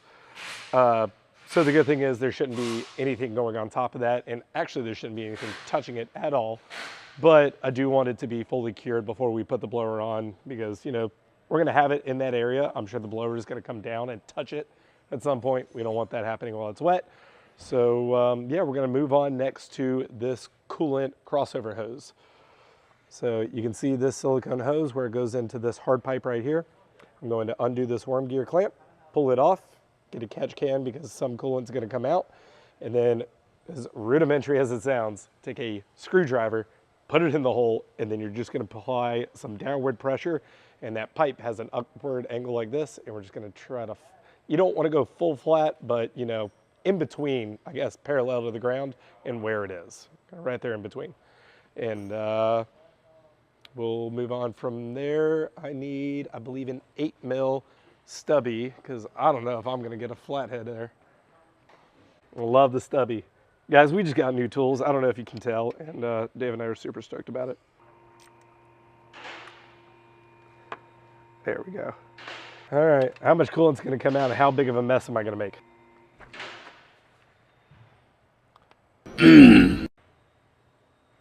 All right, now that you got that off, tuck it to the side. Obviously, we already drained the coolant system. There could have been a little bit of residual, I'm sure. Actually, I think I can see some in that pipe a little bit. Yeah, I do. So as we bend the pipe down, there'll probably be some that comes out. Just a heads up. Swiper, no swiping. Swiper, no swiping. That's what they are. For the pulled pork. Pulled pork from. No, it's still good. Oh shit, it's actually still good. Yeah, dude, it's fine. Who in the right mind would eat pulled pork from a can? I totally would. I did it for $25. So like I said, this coolant pipe, be careful. There's gonna be some residual. A screwdriver, and you're gonna go, you can see how it's pointed up towards me. And we're gonna go kind of down, like I said, not full parallel, but just pretty. There we go. That's all you need. Right there, it almost comes into contact with this AC unit here. Actually, it's a little too close for my liking. I'm gonna bend it just a little towards the passenger side. There we go. So it's down, it's away from the AC unit here. There's still this little gap. I don't know if you can get in there, Dave. That way we can still get a hose on there. We can still clamp it down. They're not gonna come into contact, and we are down away from where the supercharger is gonna sit. Actually, let me grab 10 mil. So for the next step, grab a 10, and just because that's an open coolant line, I actually have no idea the rest of the steps. I'm doing this along for the first time, just like you guys are. I'm gonna go ahead and connect this guy back just for the time being, just so we don't have a open coolant line where anything can fall in. Take your 10 mil, and over here by the dipstick, I found it, Dave. Oh my. I found the dipstick. Gosh, you found it. Real Z1 followers, you understand. New guys, run back in time on Instagram and you'll find out. This 10 mil for the intake valve control solenoid. Remove it with a 10 mil that will actually fit on it. I got a 10 mil on a stubby. It's not the best angle, but it's on there. There we go. It's that little metal tab right there that gets in the way. With the drain pan in case I drop this. I had the drain pan for that coolant line, but I guess I didn't need it. I'm gonna put that guy to the side, and we are going to pull this solenoid out. Yeah, there we go. A little rocky lefty-loosey. So this should just pull out of the engine. Also, if I'm gonna pull this out, I guess I need to disconnect the harness. Yeah, little flathead. Got it in. There we go. Just gonna slide that guy right on out just like that. And now what you're gonna do is add a scoop of protein. Part 59 for the oil control solenoid relocation bracket, which is in box F, which is where the supercharger comes in. So move that. Find your shirt that you were wearing when you were building a giveaway car from 3 weeks ago and throw it on for no darn reason. So there's an idler and bracket kit. There's some foam. I cannot wear this shirt. It feels disgusting. Like, it is so. You didn't take it home. I forgot about it. It's just been sitting here. So I'm guessing it's in here. It's gonna be in here, which is the idler bracket kit. Okay, where we go? Oh, there we go. So we have our solenoid. You guys saw us pull it out like this. There was a 10 mil that went through here into here, right? So you're gonna take your solenoid out, set it to the side. What you're gonna do is go ahead and take this guy, just like this. You're gonna use one of your Allens and go ahead and run it into there and hold it into place. And now what that's going to allow you to do is now, rather than this tab going here, you're going to clock it to where this tab will now go into the hole that's down below, which will reposition this connector further upward. I actually got it backwards. I thought it went down. It goes up. So rather than kind of sitting in this orientation, it's going to be more like this and out of the way of the blower and everything else. And then we can gently insert her back in. All right. Yep. Now we can run that in.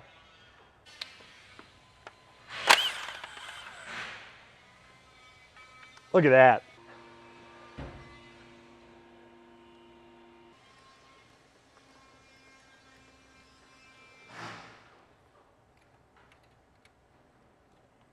And so yeah, it's clocked. That connector was over here, and now it's more in that position.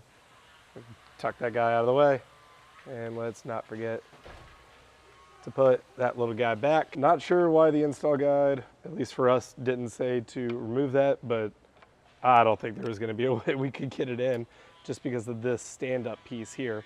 So we just undid the 10 mil right here by coil pack 1, whatever the furthest or closest to the core support is. And the 10 mil that was in there, you can try to throw away and the trash can will tell you to go screw yourself. All right, G35 sedan owners, air guides. We're coot, we ain't got no air guides. If your vehicle is equipped with bumper fascia stay highlighted below, it will need to be trimmed. On the bottom of the duct, no, do not have that. Do you have a Z1 catch can? No.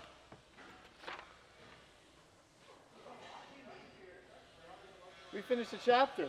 We finished clearancing. We have clearance, Clarence. Which is one of the biggest chapters, Dave. We're moving right along. Slowly but surely. There's 12. 10 And we finished 2. You know which one's next though? Which one?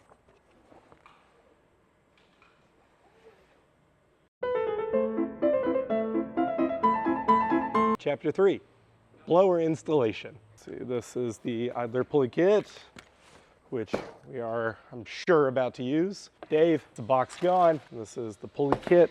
What is this? Oh, the intake box. Actually, I'm gonna leave all this connected because I believe the intake is one of the last pieces to go on, like after boost piping and all that. So we'll set that guy down here. Pulley belt kit. I'm sure we'll use that here momentarily. Blower installation. Tools needed? Yes. Remove one bolt to the wiring harness bracket on the timing cover of the driver's side. The bracket and bolt will not be reused. I love when we throw that in there. Otherwise, you're going to end up keeping everything because you're not sure. And then at the end, what do I do if I didn't use it? Yeah. Right. So brackets, I guess this guy? No, it is a guy that is no longer there. Cool. Step 1. Done. Thanks, Colin. All right, here's where we're going to get interesting. I'm going to grab my impact and my swivel 10. A cordless ratchet would be beneficial here. Just because it's a tight spot, you don't want the impact hitting the radiator and putting a whole bunch of bent fins, or worst case, putting a hole in your radiator. So I'm going to take this guide over with me to the engine. I have a little magnetic tray, which it's not going to stick to that because that's aluminum. There we go. That's aluminum hood. That's why I didn't do that. Well, you look like an idiot. Too late. It's D.E. Dave. Yeah, true. All right, so bolt number 1, this guy. I need my long 10. Only the OGs will remember. Are they the same length? Yes, so far so good. I am gonna need my short 10 now. There's 2, 3. 4 is that guy, which that's not gonna get to. That's gonna be a wrench or a ratchet.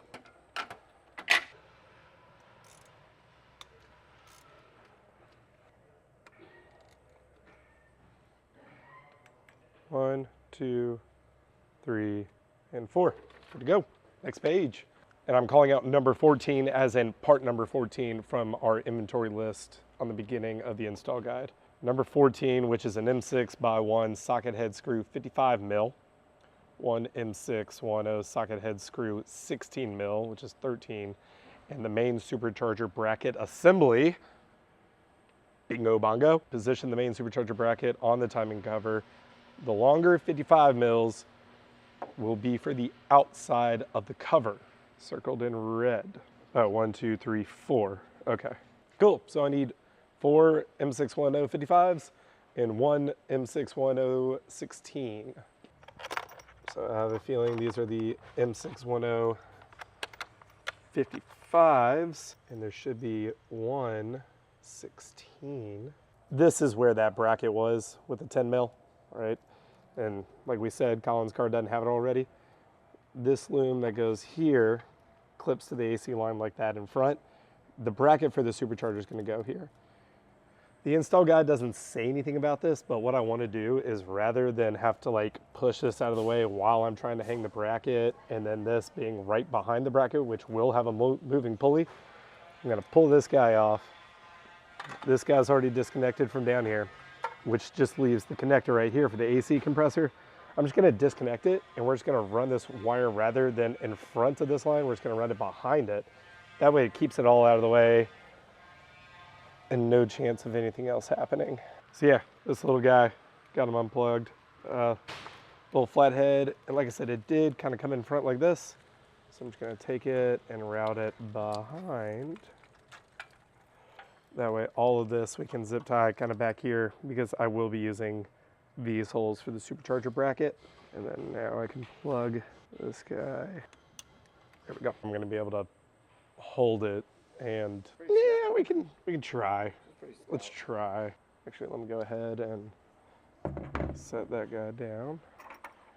My 5 mil will go there.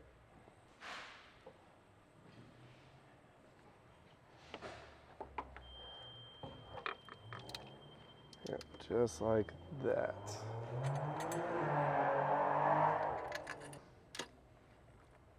Yep.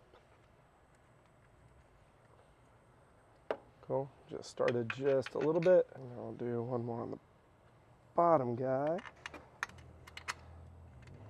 Checking clearances for everything. So let me keep going around. And again,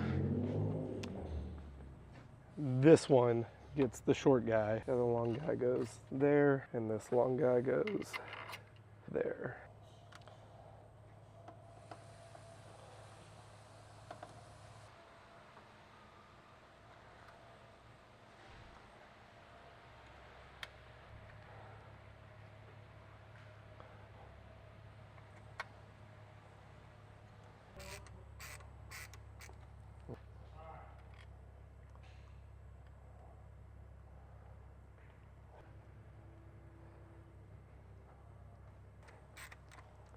Yeah, and it's just tight from pressure.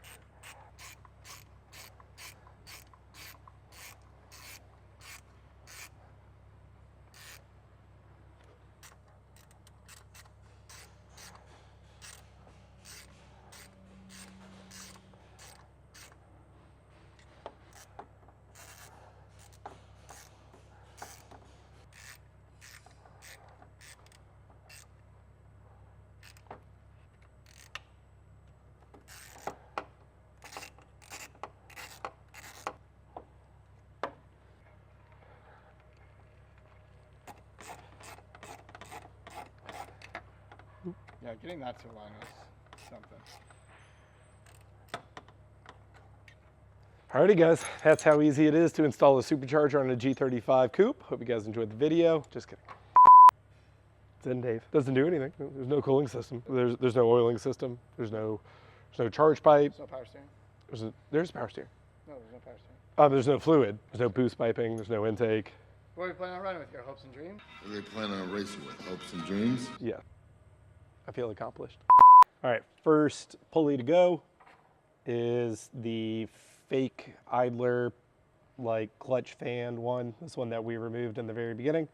So bolt 1, bolt 2, and then that is definitely not a 14. That looks bigger. But those 3 got to go, and you are retaining the hardware. If you have a later DE behind the power steering pump, instead of this big bracket and this pulley where you never had this, there will be a spacer behind that. You still need to pull that bolt out and remove that spacer, keep everything. One eternity later. Go ahead, say it. Go ahead. You know what would make this a lot easier? Shut up, Dave. A cordless ratchet. All right, so that was a 14. Those two are definitely bigger than 14s.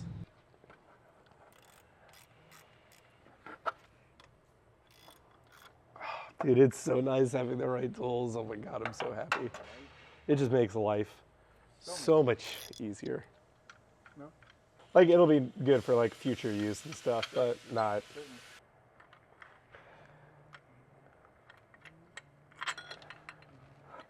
Cool.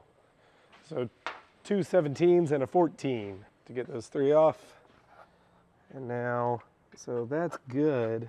Yeah, there's like one more for the power steering pump that we have to loosen, and I think it's this guy because I don't know if you can see, but the bracket's like wedged in between the block and the power steering pump. Oh, it's wiggling out. Didn't we have the same thing with my car? Yeah, I think we have to remove that 14. That one, there's still one more somewhere. Oh, that was it. There we go. Boom.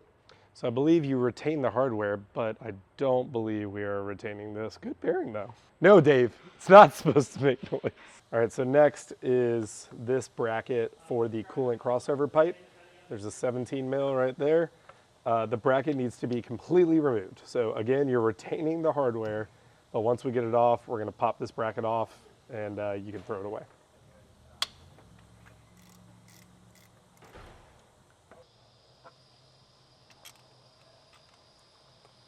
So I need a thin flathead. Here we go. And then I believe, yep, just pop that guy off. And this guy can get set to the side. Ooh, almost forgot. There we go. We gotta, while we have access to that, remember when we bent the pipe down? Yes. We never tightened that clamp back down. So I'm gonna grab an 8 mil and tighten that back down while we still have access to it, because this is about to get full of pulleys and belts and piping and yes.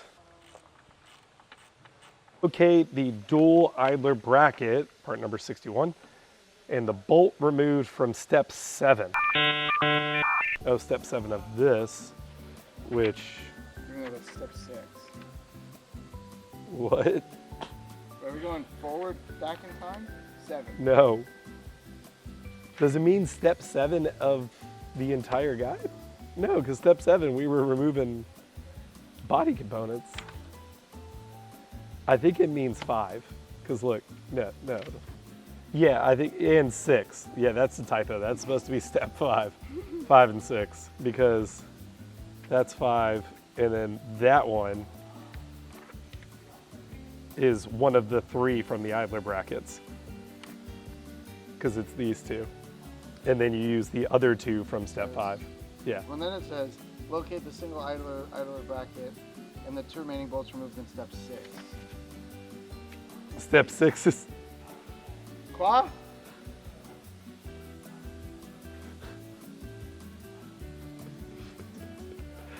How, Sway? How, Sway? No, I mean, you have all the bolts, it's just the steps are... So then, for step 8, we have to remove the bolt that we removed in step 15. All right, so luckily it's these for this dual bracket, and then this one, it's the one long 14 and one 17. Okay. So we need part number 61, which is this bracket, which part number 61 is located in box F, idler pulley bracket kit. Yeah, but usually it says box F. So that's a pulley. And these are pulleys. And then these are our brackets. So we're looking for this one, I believe, first. Ooh, pretty. Let's see which orientation, and there is a step on this one, so bingo. All right, so get this dual bracket here. Which threads in nicely there, this one there. Which threads in nicely right there. We'll run these in by hand. Cool, good, centered up. And these are torqued to 51 to 58 foot-pounds. Let's see, 1 and 8, 2 and 7, 3 and 6, 4 and 5, 54 and a half is middle. I never understood big ranges like that. 51 to 58, just 54 and a half. Call it 55. I don't get those phone calls. 20, 40, 55, and a 17, which I already pulled off right here. Make sure they're both pretty tight first.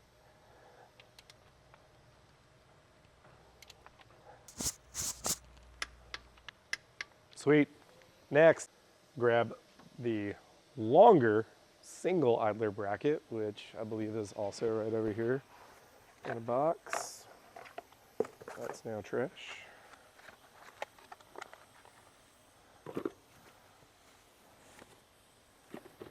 Yes, sir. More billet. More billet. It goes like that with the 2 remaining bolts. Secure the bracket to the engine shown below. Left side will be behind. Okay, yep. So how we had to wiggle that false idler out, I call it a false idler because it's an idler that really does nothing, behind the power steering pump. So this will go in between the block and the power steering, and then the other one just bolts directly to the block. 14 mil here, 17 mil here. This one will be at 40, looks like 45 foot-pounds, and this one will be at 55. So I'm gonna leave this up here too, because this is gonna have to wiggle back there. Ooh, nice. All right, so we got the 14 in there, and now I will slide the 17 in right there. Run these guys in by hand, which that one's getting a little tight. It's probably because it goes through the front cover and there's some RTV, so I'm probably gonna have to fight past that. It's okay.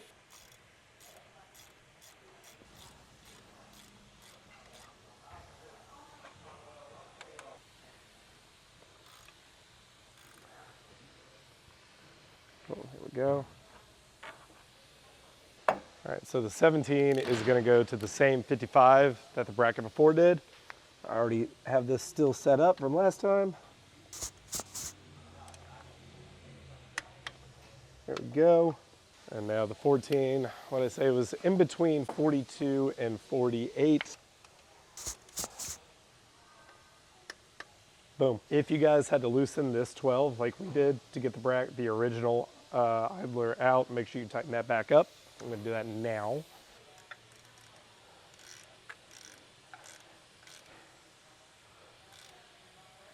There we go. Sweet. Both brackets on. All right. It's time to put pulleys on. Locate 60 mil smooth pulley, which we're all kind of working out of the same box at this point, so everything should be, you know, pretty much in the same spot as far as your boxes are concerned. So 60 mil smooth. This part does vary depending on your pulley kit. So this is for the 75 mil. If you're doing the 90 mil, the numbers may vary a little bit here. We give you both pages. This is for the 90 mil, this is for the 75. Just follow, process is gonna be the same. So for us, 160 mil smooth, 160 mil ribbed. Yep, those are both 60s. And then I should have one smooth 70. This is another ribbed 60. All right, so there is a box, DE Supercharger Pulley Belt Kit, 75 mil. So 170 mil smooth pulley. Got it. One ribbed 60 mil, one smooth 60, one smooth 70, and one ribbed 60. This one was also in the box, but with the 3 bolt holes. This goes on the jack shaft that goes to the blower itself. So I need those 3. And we are talking about the 2 brackets we just installed. So from here,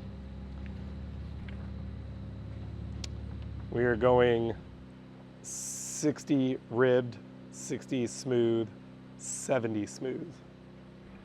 So I guess, Dave, let's start at the bottom Right, let's start at the bottom of the engine and we'll work our way up, because we don't want to put pulleys that get in the way of us doing the 70 smooth on the bottom. All right, so this is where stuff can get complicated. It's only going to work one way. If you get it wrong, don't worry, it's going to be obvious you get it wrong. Let's pull the hardware before we even get into that, because there's a bolt, a pulley, a spacer, and then a bracket, and they all have to go in a certain order. So, and you can get it wrong. We're going to show you how to do it right, and like I said, if you get it wrong, it's going to be obvious that it's wrong. So you need 3 M10 by 50 mil socket head bolts. 1, 2, and 3. These will go through the center of the pulleys. So we have our 3 there. M10 by 50 mil, yep. And 3 pulley spacers, which should all look the same, I believe. Those 2, 3, 4, 5. So I have 5 of them in the kit. I also had 5 of the bolts. I believe we only need 3 for right now. And the way to verify if you guys are grabbing the right content, because we're telling you to pull 3 on this step, we give you the part number. So like for these spacers, it says part number 6. Go to the beginning of your install guide, part number 6. Yes, I have 5 spacers, but it's only telling me I need 3. So yes, confirmed. These are the right bolts, these are the right spacers, everything's good. So the order in which everything needs to happen, this is as if this is going on the front of the engine, right? So front of the engine here. It will be the bolt first, then the pulley, then the spacer, and then that goes onto the bracket. And I just got that backwards. The conical side, the smaller side, goes towards the pulley like this. While you guys, let's do it all one more time just to be safe. The bolt will go through the pulley. The spacer will go on it just like that. And you can see the whole point of that is so that this smaller side of the spacer makes contact with the bearing and not the rest of the pulley. Just like that, and then this will bolt onto the front of the engine. All right, so we know our 3 locations. 70 mil, because 70 mil smooth on the bottom, and then 60 ribbed passenger, 60 smooth driver. So let's start with the 70 smooth, which is the one I got in my hand, and this is going to go all the way down on that bottom bracket. Okay, there we go.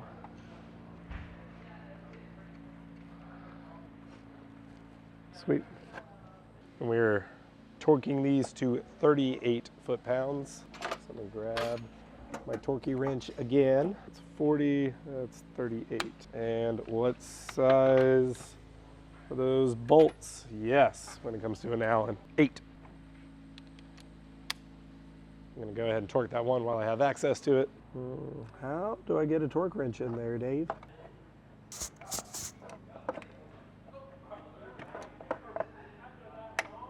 There we go. All right, so ribbed is passenger. We're on this dual bracket here. Ribbed 60 mil here, smooth 60 mil there. I got the ribbed. So again, bolt, spacer with the smaller side towards the pulley. And then thread from there. Bolt, pulley, spacer, smooth 60 mil going in the remaining slot there. And again, just like on the 70 mil, torque these to 38.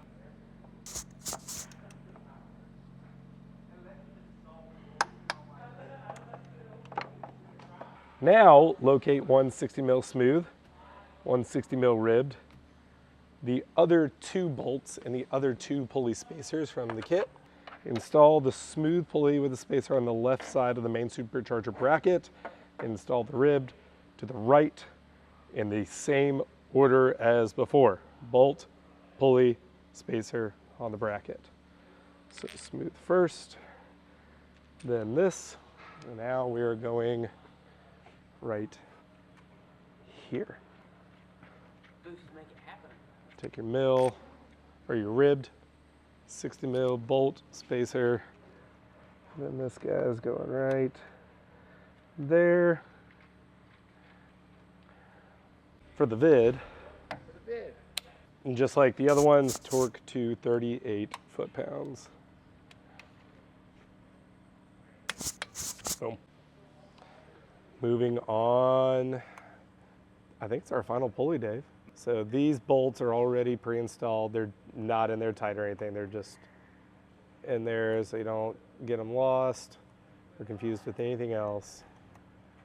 You're gonna remove these three, just like that. And you're gonna take your pulley, depending on what size you ordered. And it does have a center key, so you can only go on one way.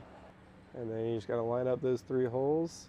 Ooh, I almost forgot. These guys need thread locker. Pretty sure for added security, you can add a drop of Loctite. Do not add too much as it may leak onto the jack shaft bearing. Nobody wants Loctite on their jack shaft. Just a drop of Loctite there. Boop, boop, boop. That's all. I'll just run these guys in.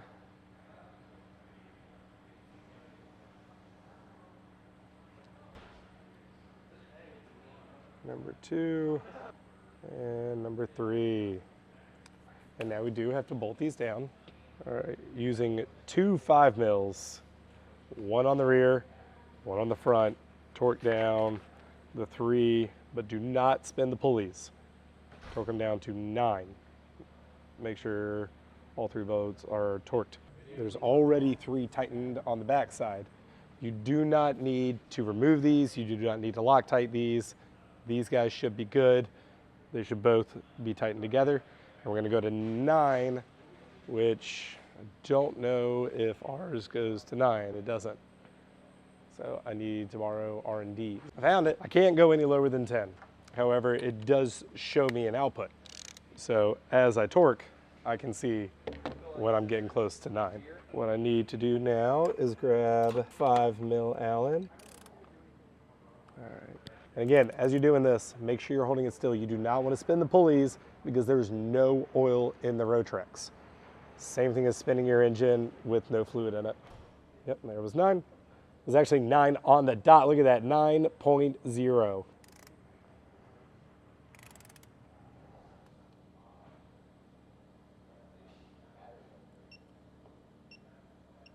Ah, 9.2. Ah. Over torqued. Oh.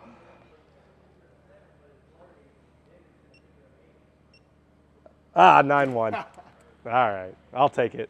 A 9.0, a 9.1, and a 9.2. We average out to a 9.1. I'll call it even. I'll call it good. It's probably one of my least favorite parts about these Supercharger kits. The appropriate size belt. This is a long belt. And there's so many dang pulleys. It's like a sail Like boat. a lot. So I'm gonna do myself a favor and drop the tensioner as much as possible, like loosen this thing all the way. 370s, when Dave and I had to do this before, like there's a spot where you can release, because it's auto tensioning. So you can throw it and put a pin in and then let it go and it'll stay there. But we had to give it a little extra throw to get the belt on. So somebody had to hold the tensioner while we put the belt on. But with this, you just loosen the tensioner, put the belt on, and then tension it up. So I'm hoping it'll be easier. I don't know, we'll find out. All right, and because of the complexity of the belt system, like you guys are just gonna have to use the guide. There's no way for Dave to shoot me wrapping it around every pulley. You can see there's not a lot of space. So Dave's gonna stay up here, keep shooting. I'm gonna go underneath, start from the bottom, and then I'll probably come up top and wrap it around here and there and everywhere. What are you doing? This goes underneath the radiator hose, not on top the radiator hose. No, don't you know? Okay, no, it definitely went above before. Yes. You are relocating it to go below, and I don't feel like I saw a step for that, which now makes me think I didn't bend this pipe enough, because now it's like this hose is coming here and the pipe's going here. Like I feel like I should have bent this pipe more down.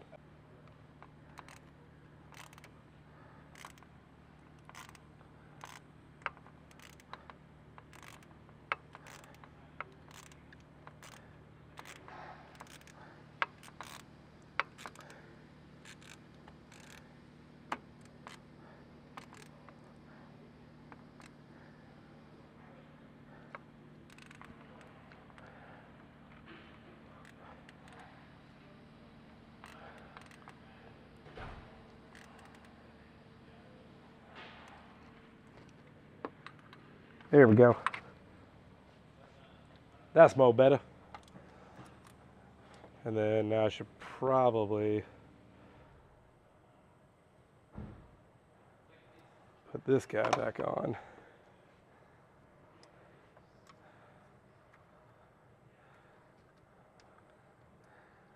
Before I forget. I'm gonna skip a step here. I'm gonna go ahead. I have to wrap the belt from here to here. And obviously this crossover hose is in the way. So I'm gonna go ahead and do the step after the belt, which is removing this 10 mil and installing a P-clamp for the crossover hose. That way it gets it out of the way of the belt.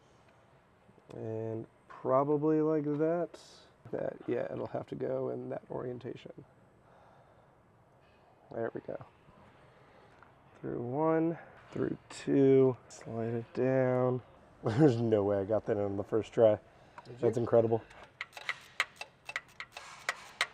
Almost there. Boom. Look at that. Try this from the top. So around the crank pulley, just like that. And then it goes over the idler. And then now under alternator. Yep. Around power steering. Under the smooth idler. And then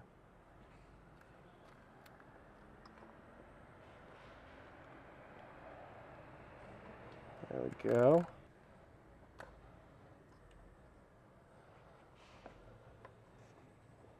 There we go.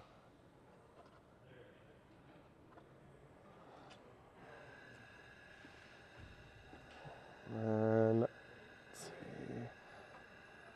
There we go. Now it goes under, and then this goes under. This goes over, and this guy goes like that.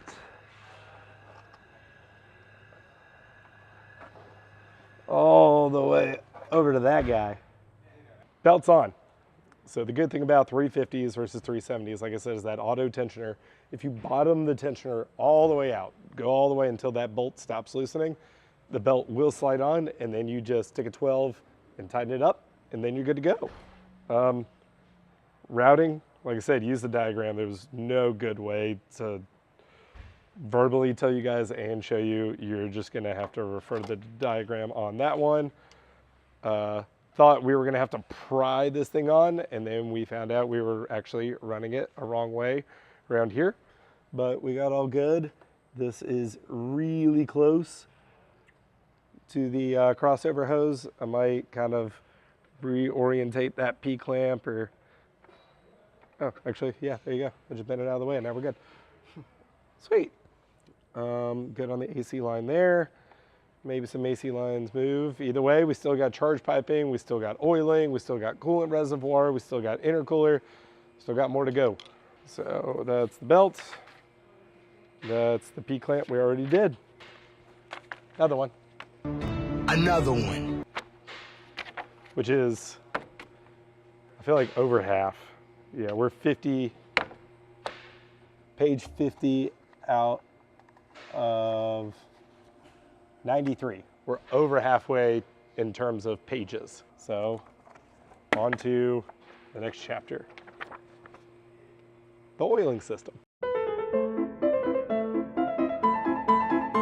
And we're back. Oiling system. So big part about the oiling system is the priming.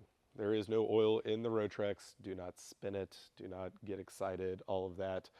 Maybe you should even put this at the beginning. Don't spin your supercharger. There's no oil in it yet. So yeah, we're going to plumb it. The whole oiling system consists of obviously all the lines in between. There is a cooler, there is a reservoir, and there is a little kind of hand pump that you use to help get oil into the Rotrex before you even start it to help prime it. So yeah, let's just start pulling out all the components. We need a reservoir. There's a reservoir bracket, and it mounts to the passenger side of the core support. All right, so we'll start there.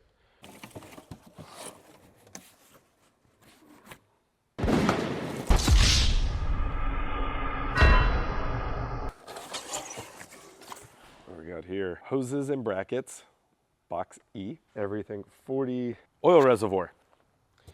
Cool. Oh yeah, almost forgot about the oil filter that Rotrex provides. Well, we provide. It is a Rotrex filter. This guy too. Yep, so it does flow one direction, flows that way. So we'll come in here, and then into the blower. Got a little magnet in it to help keep all particulates out. Go ahead and lay that guy out. And then our reservoir is right here. And it's pretty. This is actually one of my favorite pieces, this and the coolant reservoir. Right? Yep, oil reservoir. So, SX150 only fluid, which is a Rotrex fluid. This unscrews, and it's like one of those like super nice machined, like super nice thread. Has a little dipstick, has a little textured end, that way you can see your fluid level. A little banjo on the bottom to clock the appropriate way. But yeah, like no noise. One of those super satisfying machined pieces. So like I said, we got our reservoir. We're just gonna go through all the major components just to make sure we got everything before we get started. Got the reservoir, got our bracket for the reservoir with the hardware for that. We have our cooler, the oil. We got our bulb for priming it. That's good. We have our oil filter, oil cooler bracket kit.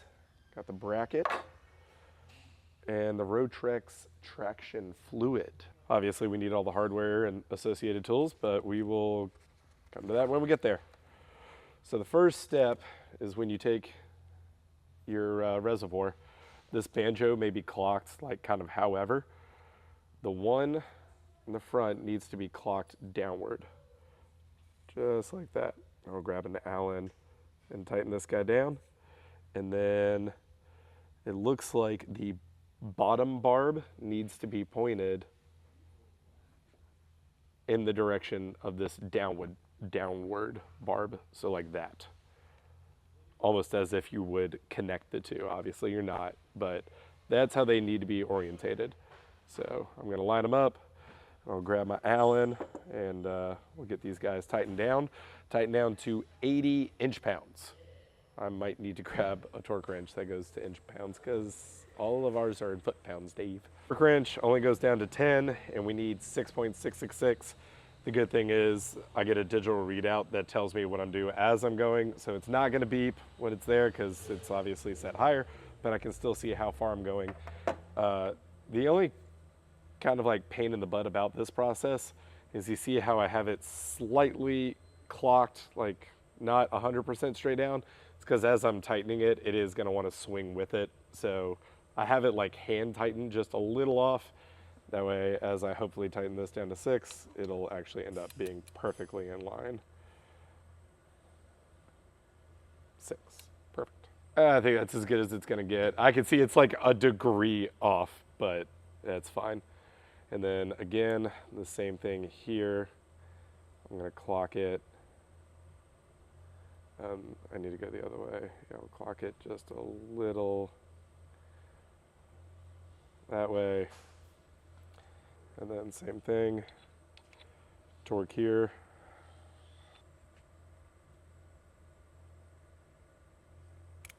.8, which the math worked out to 6.6 continuous, so I'll count that as a win. And yeah, we're good. So reservoir is good to go. On to the bracket. So bracket only fits one way. Has a nice little slot that it sits in right just like that. And we will use the provided hardware. So obviously it looks like these guys there are for mounting it to the core support, and then these guys mount the reservoir to the bracket.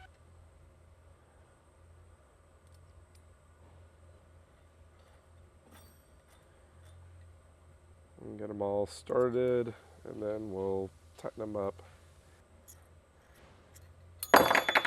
Oh, brother, this guy stinks! Way to go, Austin. It's my first day, chill. Stop yelling at me.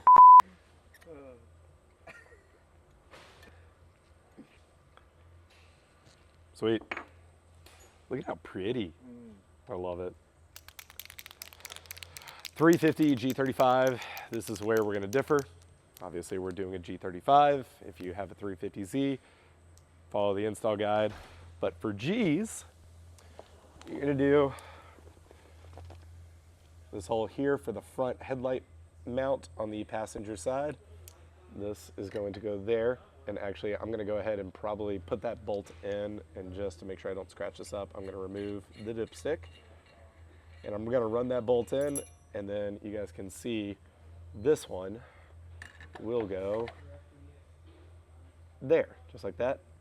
So I need to mark it with a paint pen, and we will have to pilot a hole. Not a big deal. I've already made it this far in clearance, you know, your core support and notched your subframe. Drilling an extra hole is not going to be a big deal. Run this guy in. Snug her up. Looks good to me. And we are going to go right there. So, got auto center punch. It's a core support, really. If you're good with tools, you shouldn't have to do this. I'm doing it just because we got the tool and haven't used it yet. Boom. It's a little unnecessary. I just wanted to do it because I had it. All right, I'm going to grab a drill.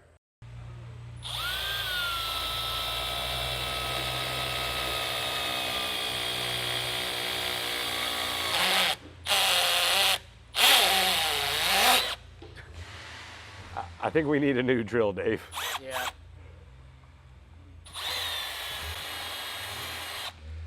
Well, I like how it took it out in like 2 perfect chunks. Yes. That was nice. Oh, well, 3. Sweet. Let's mount this reservoir. All right, so I'm going to run this 10 in now. This will end up coming back out when we go to put the headlight back in, but we need it to be stationary now. And then, what do you think, Dave? Should the bolt go this way, or should the bolt go this way? Because realistically, it does not matter. Cool. And it is one of those locking nuts that has the nylon on the very top, so it will only thread in so far and then get tight. That will go there.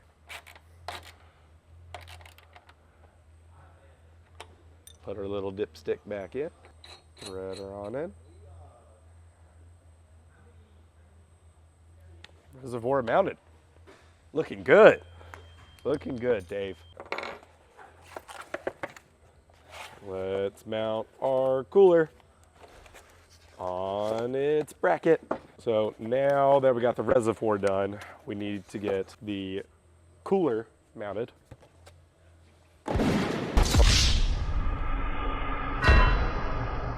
So Z1 Pro cooler, mounting bracket. If it doesn't matter which orientation, left, right, left, it doesn't matter. It's universal.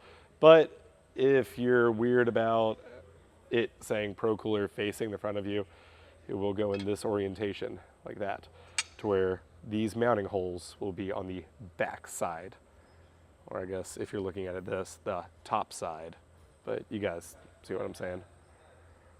So we need to get this onto here. That way we can take the core over to the core support and find out if we make contact with our power steering lines, with the cooler itself, with the oil cooler that's already there. So let me get that mounted, and we'll go from there. Okay. All right, you guys may have noticed that the core changed and the oil cooler lines are gone. So Colin he already had a 25 row oil cooler system on this. He is upgrading to a 34 row. Obviously with the boost, it's gonna be a track car. He wants all the extra capacity and cooling he can get. So the oil cooler, I'm gonna show you guys when we go to do the intercooler. And obviously we're at that point where all of this starts coming into play.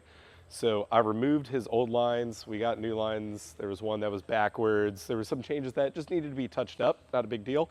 But we're gonna do it all at once. So the oil cooler kit is not a part of the Supercharger kit. If you guys need to see how to mount this to the core support, the sandwich plate, anything like that, there's a whole separate video on how to install those in their appropriate listings.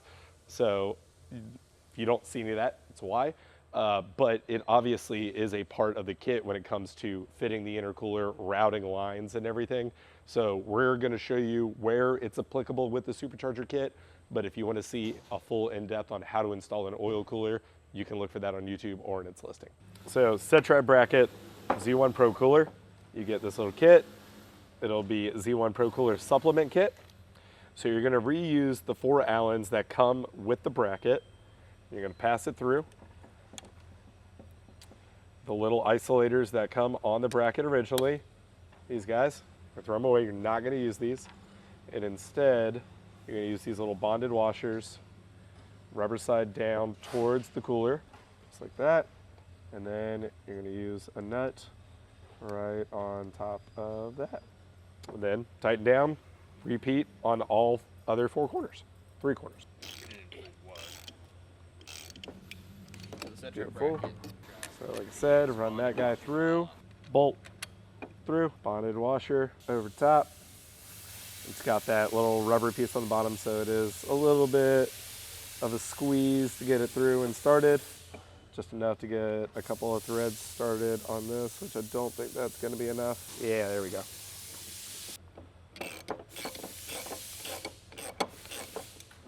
Boom. Repeat on the other side.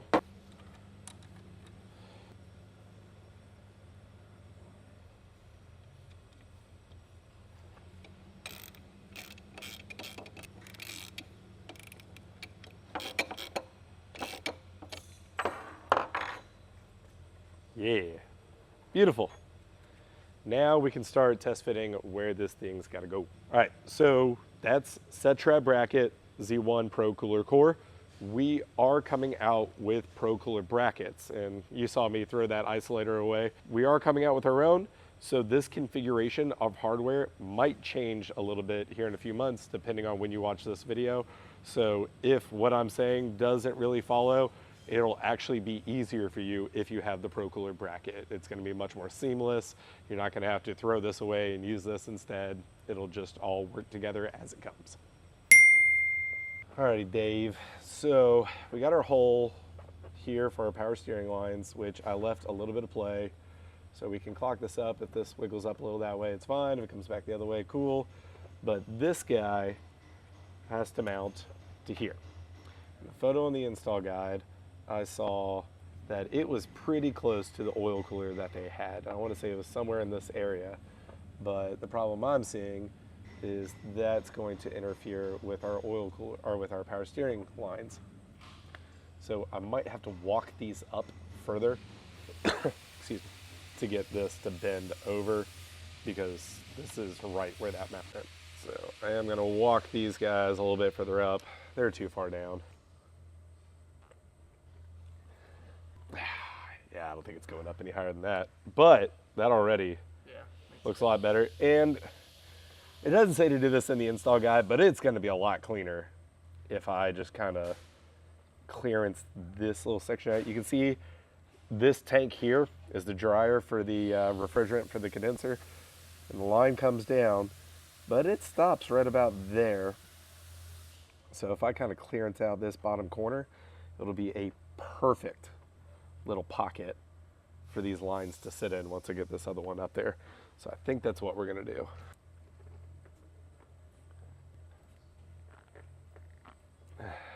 Whew. Much better. Yeah, it's cleaner. Okay. Wow, that barb on the inside is like at the limit of the spring clamp, but with a little motivation and determination, we can be fine. All right, so now let's see. Keep that there. Do I have to clearance? It looks like yes. So we're gonna take our die grinder out, and that single cut bit that we used to cut this out, cut that out. We're just gonna shave this like little bulb piece off here and be super, super careful not to nick the bottom of the line that comes out of the dryer for the condenser. Dave, more cutting. Because if I go that way, it's not going to be enough if I just go to there, and then I got to wrap it around the car. And now I got all this. All right. Here we go.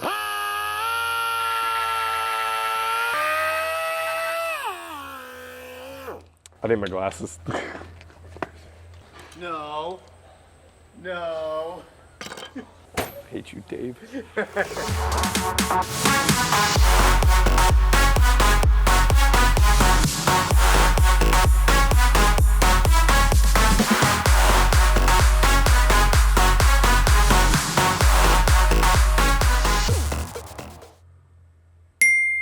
Austin, you're putting the goggles back on. Yeah. So the little nook that we made right here is perfect, right? Like, run the lines in, like, nice little spot for these guys to sit. However, this is getting in the way of our bracket to mount the cooler on. Dave, go ahead and hand me that, and I'll show everybody what we're talking about. So this nut already exists, and I can use it here.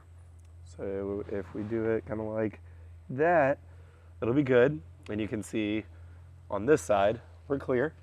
The lines come on over here. The lines come out right here around the core into the core support there and all good. But I'm hitting that tab right there, and it's preventing it from sitting flush. Could you run the 10 mil in and it'll be tight? Yeah, it'd be fine. Like, you could get away with it. But as the whole build has gone, we're doing this right. We make it all the way good, so I'm just gonna shave this tab off. That way it can sit more flush. Like, there's a little bend to the core support here. It's not gonna be perfectly flush, but I'm certainly gonna make it better than what it currently is.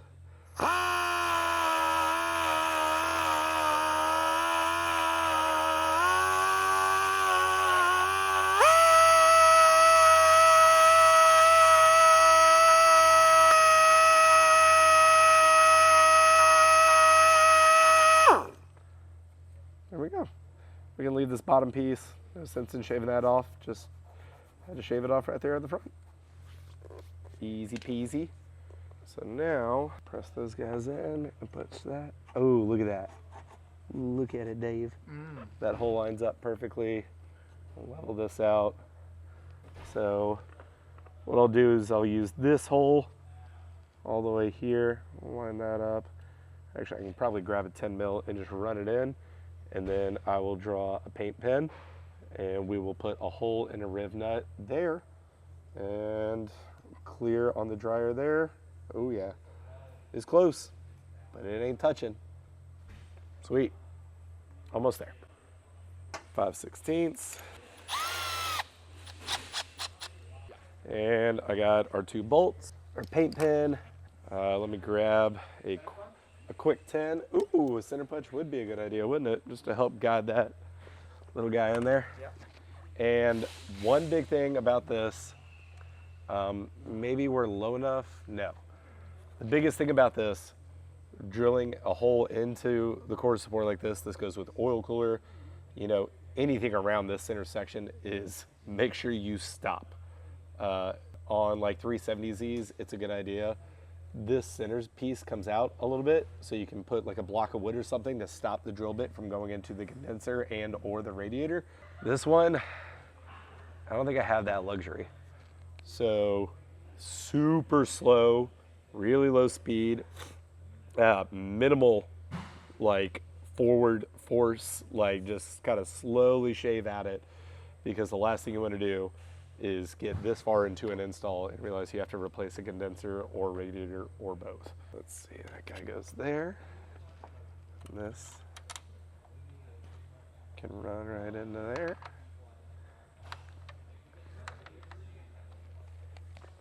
Beautiful. Core is a little off center, making sure our lines are good. Yep, they touch the back of the core, but they are not pinched. Like, it will not prevent flow at all. A little off. A little too much. I think, Dave, right there. That's pretty good. Oh, I see. Aha. Wow.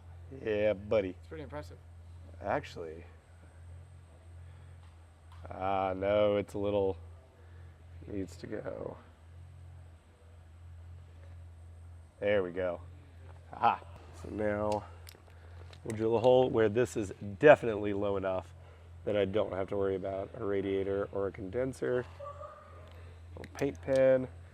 Not really sure why I need a paint pen if I'm going to use a center punch, because it'll be pretty obvious. Boom. Got that guy out. Like, I can feel behind. I have plenty of room. That's not going to hit the condenser, but still, I'm going to play it safe. And just go super slow.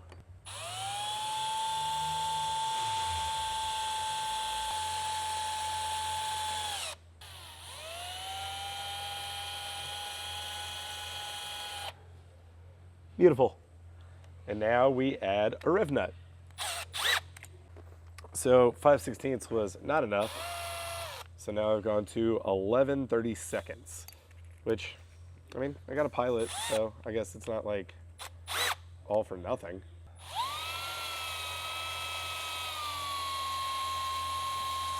Let's see if that worked. Ooh, so close. 23/64, or it's a 3/8. That's really what it should be. There we go. 3/8. Yeah, 3/8.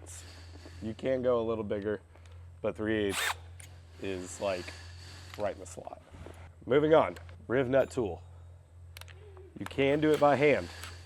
Impact is extremely beneficial because what you got to do, so this is the riv nut tool, right?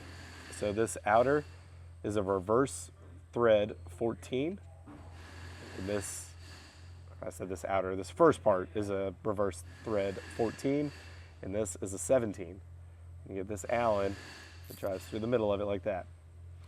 So what you do is thread the Allen into your riv nut. It's in your core support. And then now what you're going to do is hold the larger part with the 17 wrench. And this is where you can use a 14 mil wrench or a socket and like a ratchet and do it by hand if you don't have an impact. It's a lot of work. It takes a lot of muscle. Hope you got good tools. Impact definitely comes. Although if you've made it this far without an impact, that's extremely impressive. That's a good point. Anyways, so 14, as if I'm tightening. So like I said, this is a reverse thread. So as I go righty-tighty, it is actually going to back itself out, and it's going to mushroom that riv nut into the core support, leaving us a hole that we can mount a 10 mil. All right, so you guys see how far it backed out? All good. Now I can just run it back in a little bit, and then I should be able to unthread the Allen. I might have to go get an actual Allen.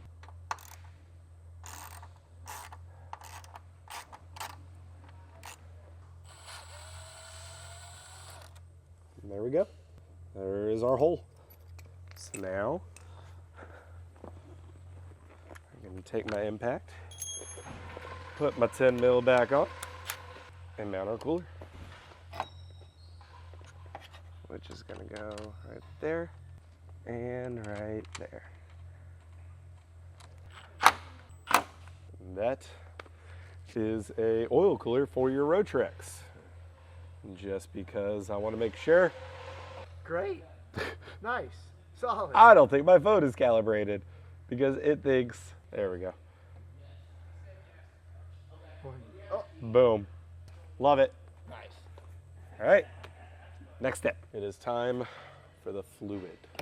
So you want to pre-fill your oil cooler, the 13 row for the Rotrex. So what we're going to do is we can use the little paper funnel that was provided by Rotrex. This is actually coming out of the outlet of the Supercharger. There's a little red cap that caps it off, and written in Sharpie it says funnel inside, which you would absolutely find when you go to plumb it up. But you can use this here. I believe we actually have a better, longer, thinner plastic funnel somewhere around here. That way I don't have to use this little paper guy, but you know what? Let's do it. I want the challenge. Yes. And the fact that this is smaller may actually be more beneficial. So obviously you're going to leave these caps on. I should have said that before. That way no debris or anything can get into it. But we are going to vent this one just a little bit. Actually, I'm going to take it off all the way because you're going to use that. You're going to go back and forth to help gauge. I cannot stress enough, this fluid is expensive. Expensive. How expensive? Dave, pause. Roadtrex Traction SX150. $112 is the for that bottle. For a liter. Yep. $112 for this bottle. So when it comes to filling this core, you guys want to be super careful. And what's going to happen is as I pour this in, and we'll do this talk as we go, it's going to fill up one side and it's slowly going to seep its way over into the other side. So you're going to want to pour a little bit in, give it a second, pour a little bit in, give it a second. And you can use the other side to watch it, but this is going to rise slower than this. So if you're waiting for the fluid to reach the top of the right side, it's going to start puking out of the left side before you get there. And we still have to fill the reservoir. We still have to prime it. So take your time, go slow. You don't want to spill any. So I'm going to pour it. Oh, I saw it hit the top. I almost made a mistake. So I'm going to let that seep in and go through. Yeah, it's going to be hard for you guys to see in. Probably can't see. Here, I got you. Yeah, you might be able to that way. Oh, yeah. So that little bit, like I saw it rise to the top over here, and I just see it barely on the very bottom on this side. So again, this is a slow process of that much, let it go. And it actually, if you guys are feeling confident enough, you can pour a little bit into both sides. We're almost there. And it doesn't have to be like 100% full to the top. Like the system will work its own air out. You just got to get a majority fill, which we're definitely at. Oh, there we go. Yep, that was a little too much. Didn't spill any off the sides. But yeah, I'd call that full. So now grab a rag. Did get a little bit around the top. I'll clean that up, and then we can put in our AN fittings. This was a 1 cent rag, and this is now a 50-cent rag because of the fluid I soaked up. It was almost like $1. Cool. So yeah, I don't know if you guys can see that. Maybe she's full. Yeah. So we're good. All right, so now we can come over to our hardware tray and look for our banjo AN fittings. These two guys, that way we can clock in and out of the cooler. And then those that go inside of it. So the idea here, let me get these unpackaged. This here, this into here. Just like that. Repeat for the other side. Cool. I'm gonna leave these loose right now, not tighten them up. They take big old Allens up top because I'm not sure in which way we need to clock these, because one of them will be in, one will be out. We gotta go from here over to here, there to there, and everything else. So we're just gonna leave them loose and keep going. All right, so now we're on to the magnetic oil filter. So this goes on the driver's side. If it's anything like the 370, it does. We're gonna use a M6 by 25 bolt, number 33, and a nut, and the oil filter large P-clamp, which I did see in the hardware box. Just secure it to the core support. Filter has an arrow. It will sit in this direction. Must be pointed towards the supercharger. And that's pretty much it. Yeah, mount it, and there should be a hole on the core support right here. Let me grab, I'll bet you that's this guy, and this guy. Where's my impact into 10 mil? So we're just gonna bend these two together just like that. Take this 10 mil, take this 10 mil. Should have put this on before. Lightly put down the grenade that you have created. And you're just gonna run her on in. Sweet. Now do not worry if this thing is like a little loosey-goosey or anything like that. It's fine, the P-clamp's gonna hold it. It's not gonna vibrate down, it's not gonna come out because there's gonna be a line underneath this supporting it, and there's gonna be a line that will go up to the Rotrex, holding it up. The P-clamp is more than fine, but when you first get it, like, you're gonna see this little bit of wiggle. It's 100% normal and okay. It's got an arrow that says flow going up. This is going to go up to the Rotrex. There should be nothing in between this and the Rotrex, and that is to make sure no contaminants can get into the Rotrex and destroy the unit. This looks like it's gonna be a pretty hard bend. You guys can see this part of the core support's right above this. So what I'm actually gonna do is work this filter down a little bit. That way it gives me more wiggle room to get a line to go up this way without putting a hard crease in it, decreasing the chance of a kink and starving the Rotrex. Oil filter's mounted. Rotrex, reservoir, cooler, filter. I think we're ready to start running lines. Turkey baster. I forgot about the turkey baster. The bulb. So there is an order that we recommend. At this point, this goes in line. This doesn't mount anywhere. It just sits in between a line in and a line out. So there is no clamp, there's no bolts. This just stays in line, you'll see. But we are ready for the 25 feet of 8 mil hose. 25 feet of 8 mil line. All right, order of operations here. So we're gonna go from bottom outlet of the Rotrex to the inlet of the priming bulb. The placement of the bulb is the last piece of the puzzle before you start running any lines. It can only go in between two specific components. And that is, I'm just gonna put it here figuratively, from the bottom of the reservoir, inlet here, you see the arrow on the bulb pointing this way. This has to go to the bottom of the filter. You can put it here. If somehow you guys want to find a way to put it right here in the middle, you can. I wouldn't recommend it. You can put it here. Either way, there's a line going from the bottom of the reservoir to the inlet of the oil filter, and this bulb needs to go somewhere in between. So with that in mind, we're going to start from the Rotrex unit here. You guys can see there's two banjos here, right? So this one, we're gonna call this our outlet. We'll come through the core support, we'll find a hole and find a way, and it's going to come into the cooler here. Fluid will travel through, cool down, out. It'll go into the reservoir here, where it'll come back down, out from the reservoir. At some point through this line, it'll pass through this bulb, out, into the bottom of the filter, out from the top of the filter, into this bulb of the Rotrex. So figure out where you would like to place this, and then from there, you can start cutting and measuring your lines. We give you a 25-foot spool. That is more than enough to do this job.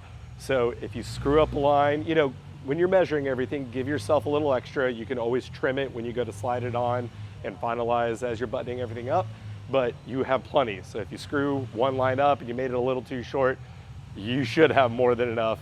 If for some reason you don't, give us a call. I'm sure we can sell you extra. But yeah, we're at that point. So I think the only question we have to figure out now is outlet from the Rotrex. How do we get from here to here most efficiently without getting in the way of anything else? The last 370 one I did, we did use this hole. However, this is the inlet, and it is the inlet on the 370, but it was really close. But it looks like that might be enough gap to go in between the core support and the condenser, and we can just run behind both the oil cooler, sorry, and run behind here and get to here which means we may clock this banjo like that and have the line come in behind this bracket. So let's cut a section, or let's see if it'll fit through, and then we'll measure the length, cut it, and we'll start going from there. So obviously it's not gonna route in this orientation. I'm just testing to see if this will work. We're in, Dave. Yay. No kinks, nothing. So what we're gonna do is go from this guy, and what we'll do is probably come down and then loop around this AC line down here. So what we can do is I'll kind of throw this line out, start feeding it through, go behind the cooler. It sucks because I can't see. There we go. We can go to there. And then this guy will need to, use my chin. So that's my minimum. I'm gonna give it a little extra more because, like I said, that way I can actually have a little bit of slack line here. So we'll probably cut it somewhere right there. There we go. And then we will just make a slice. There we go. It's first one done. I'll grab the spring clamps. That way we can fit it on the Rotrex, fit it here, tighten down this fitting, and we'll just keep going along the system. So we got our spring clamps out of our hardware tray. There's a whole bunch of these. They are all for this system. You guys can see they are wide spring clamps. So put your pliers into wide mode. Just like that.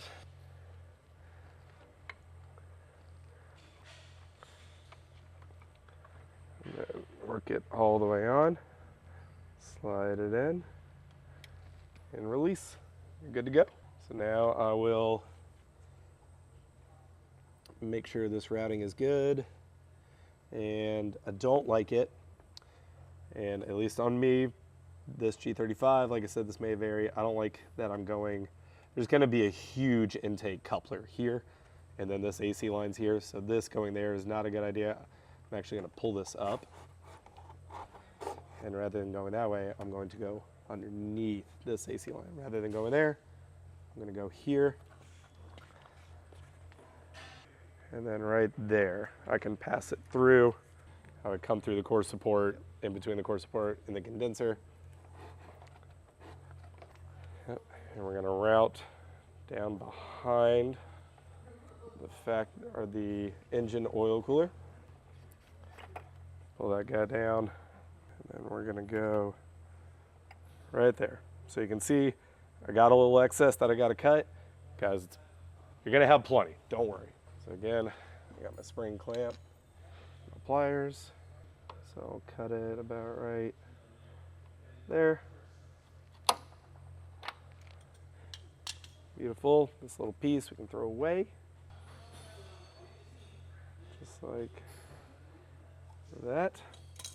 And then with this bracket in the way, it's going to be a little difficult to get on there, but be patient, take your time.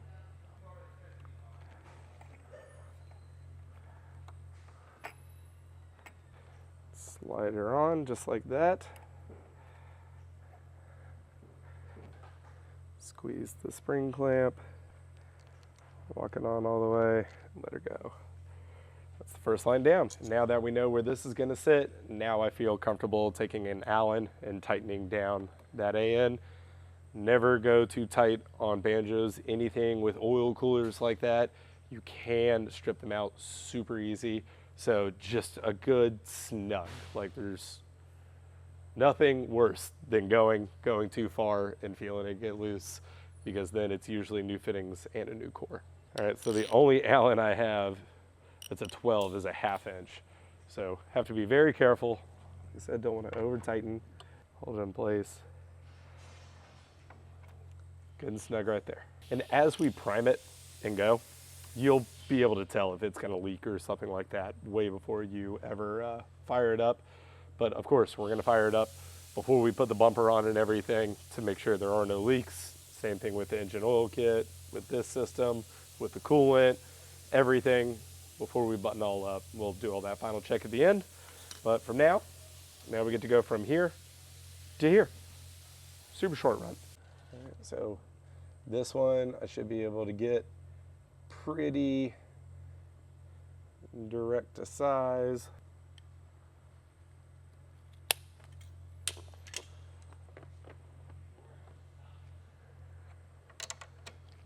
And now the ones on the reservoir are a little tight, just because if you look there, that banjo, there's not a lot of clearance in between the banjo barb and the reservoir itself.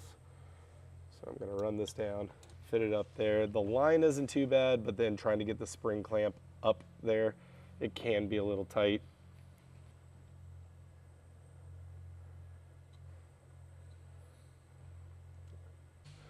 Nope, this is what was given to me in the kit. There we go. Yep, that's it. Money. All right, so road tricks to core done. Core to reservoir done. I can now confidently tighten this guy down. Boom. Good and good. All right, so now we're gonna go out of the reservoir and into the bulb. And the install guide said they put their bulb here. So remember this little piece that we cut off initially when we went to the inlet of the cooler? I think this is actually gonna be perfect, because we're going from the bottom of the reservoir into the bulb, out of the bulb, and into the filter. We already have power steering lines here. I have to add oil cooler lines over here, which I think we're gonna go on top of the intercooler and the bash bar once we get all that on, and then into here. So I'm not really worried about that, but there's already kind of a lot going on. We already have this line. There's gonna be an intercooler, bash bar, power steering. So I think we're gonna go over here just to kind of spread the load out. And I think this little bit of line is going to be perfect for the outlet of the bulb and inlet of the filter. And now this will be kind of hard compared to the other ones because it is barbed and ridged. So, nah, it's about the same. Maybe a touch harder. Probably should have put it on the bulb first. Just like that. Make sure the arrow is pointing into the filter. Perfect. Spring clamp down to the bulb. And now. Nice. It's always so satisfying. That was sick. I love it when it does that. So yeah, it's a one-way valve. Fluid cannot come back this way. It will only go that way. Obviously the same works with air. So you can sit here and pump it up and I can feel the air building. All right, so now we are running from the reservoir to the inlet of the bulb. Slide this guy on, and we definitely have more room here than we did there. So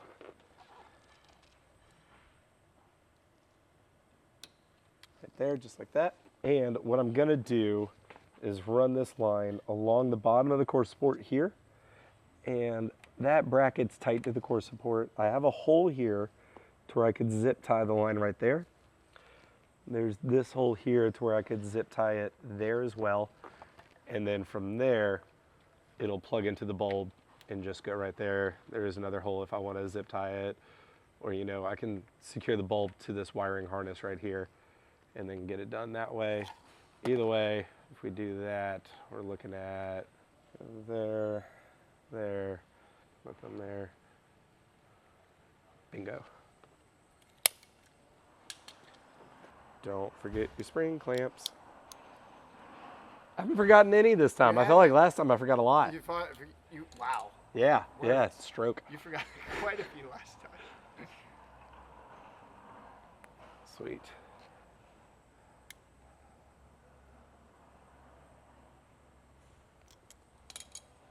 All right, and then now this can get zip tied there, there, and there. All right, now all we gotta do is go from the outlet of the filter to the inlet of the Rotrex, and the completion of the oil system is done. All right, just while we're here, before we even go up any further, I'm gonna go ahead and clean these up.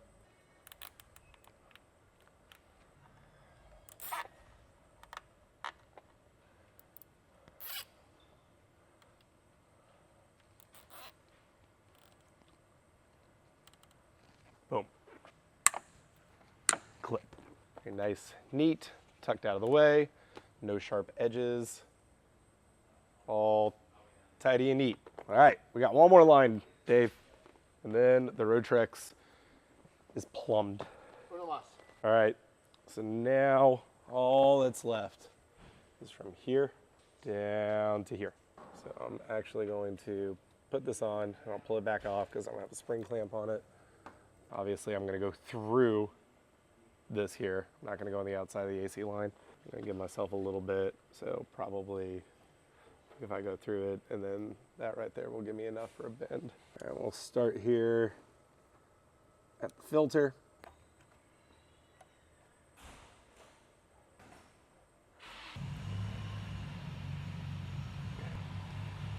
There we go. All right. Actually, I don't need that AC line at all, because I think that will be fine. And I need to cut a little bit off. There we go. Just have like a little extra inch there. A little extra inch never hurt anybody.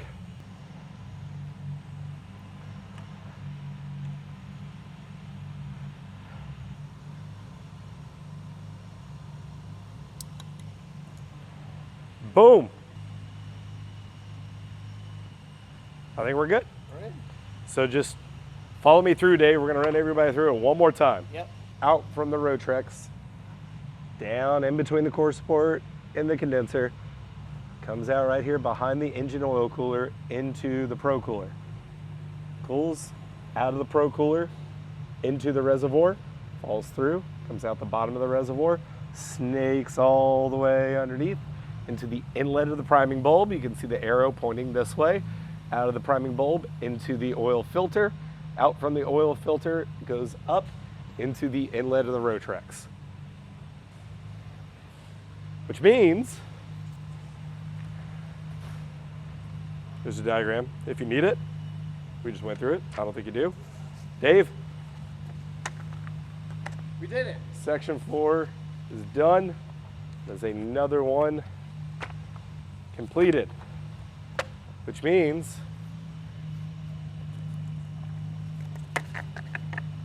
now we're on to section 5, coolant reservoir.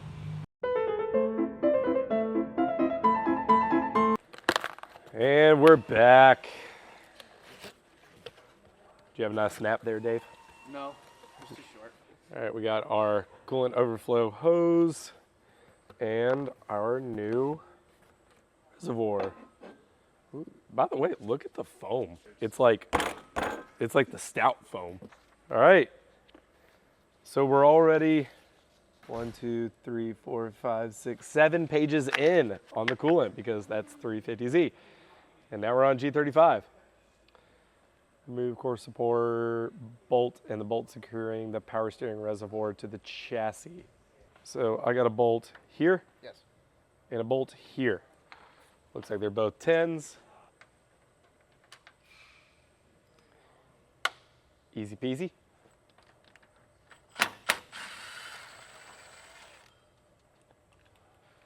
There we go. Those are 2 different lengths. Make sure you don't get them mixed up. Locate the new tank. An aluminum crush washer and the MA 1.25 barb fitting, which will be in your hardware tray. Dave, messed up. These, one on the bottom, one on the top, one on the bottom, one on the top. Ha, almost forgot about our aluminum washers here. We'll absolutely need those in between these guys. You blockhead. I know. I looked in the hardware tray. I was like, oh, that's where those go. So you're just gonna sandwich the barb just like that. Run this down through just like that. and then thread it on. Yeah, that would have made for a bad time. Don't forget your washers, boys and girls. Don't be like Austin. Don't be like me. Remember your washers. Go. And repeat for the other side.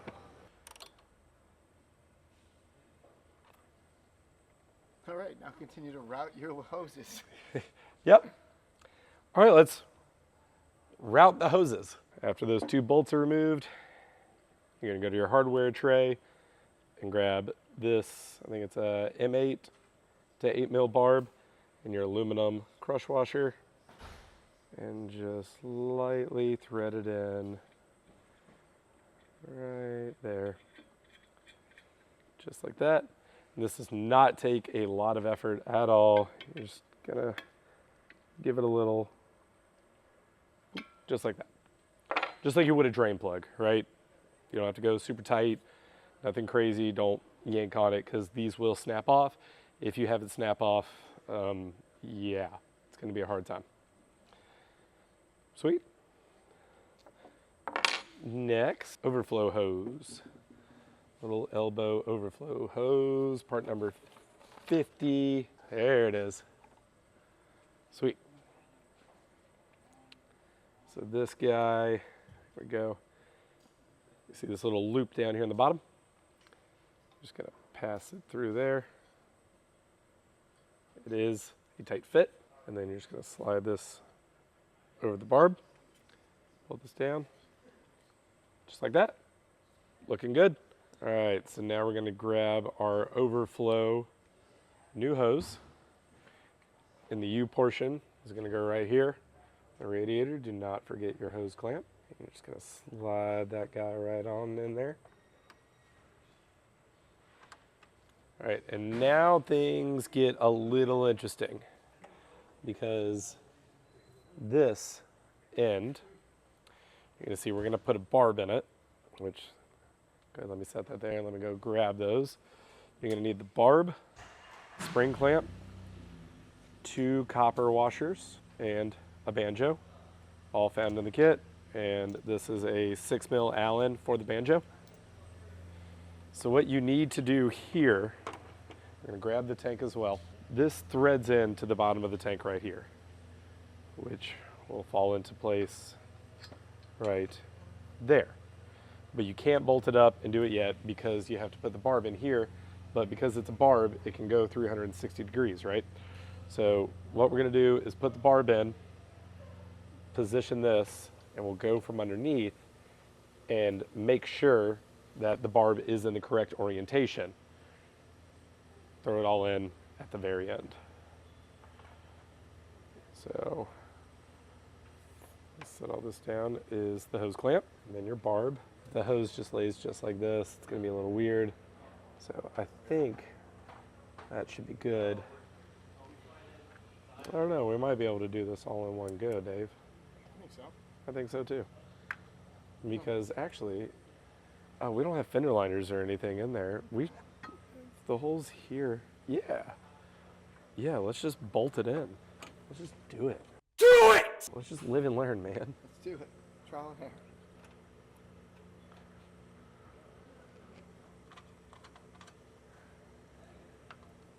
And then now what we can do is go underneath here, and we're gonna go right there. So obviously I need to reorientate my spring clamp because the prongs are pointed up and that will interfere. There we go, let's put it on the bottom. Now what we can do is take our banjo, our copper washer, run it through the fitting, just like that. Take our other copper washer and thread her on. Thank you. And again, just like everything else on this tank, on this coolant tank, don't over tighten, just a little snug. Bingo. And now I will grab my impact and our Z1 cap. Boom.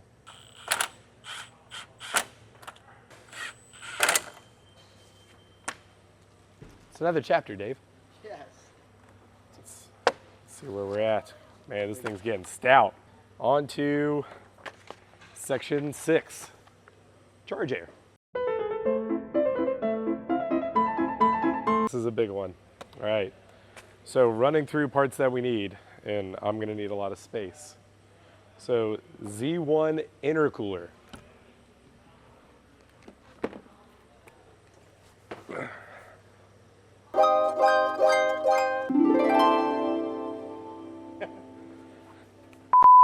Yeah, big behemoth of an intercooler. V-band port right there, welded on the side for the bypass.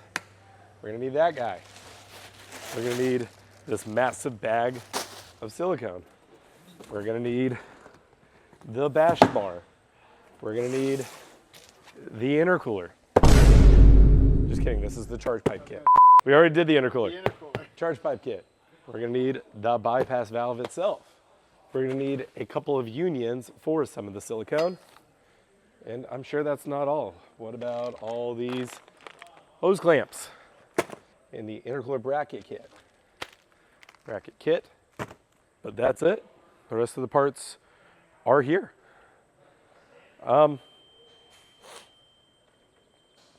Dave, intercooler, bash bar. Yes.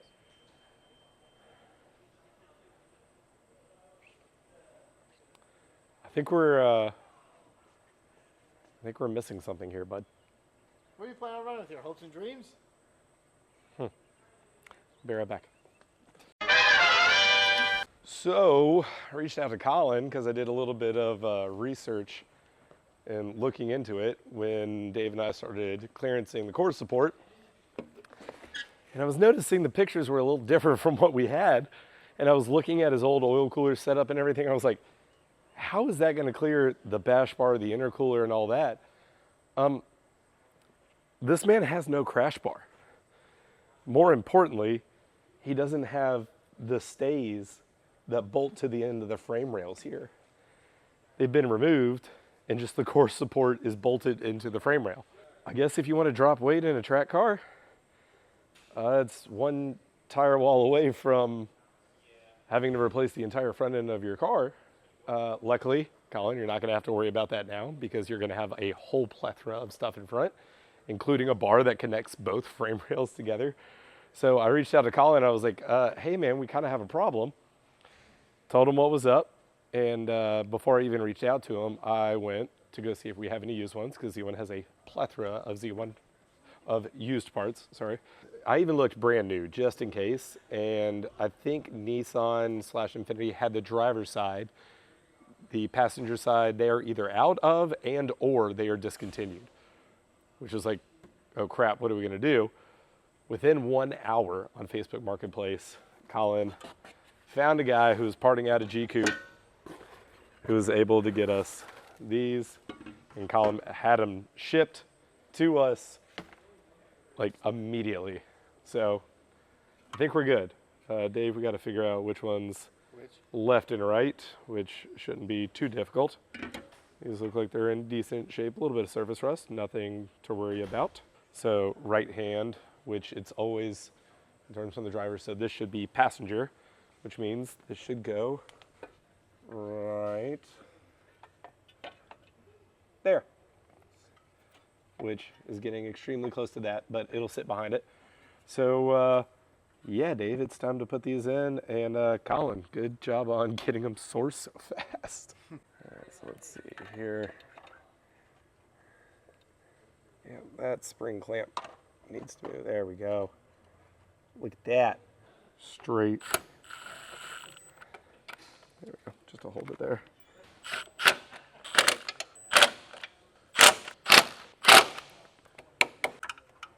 Ooh, don't like that. Yep, that's getting cut. I'm cutting that guy.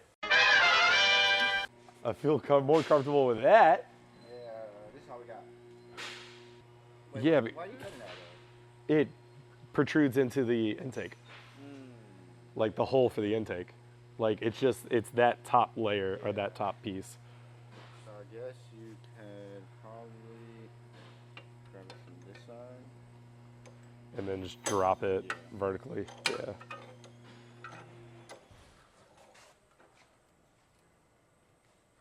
And just Yep. line it up. That's crazy. And I might have to tighten it a little bit more because even with a low pressure it's moving. This thing keeps going down. So you got that? Oh, dude, I Right down on it. I might cut the fingers off.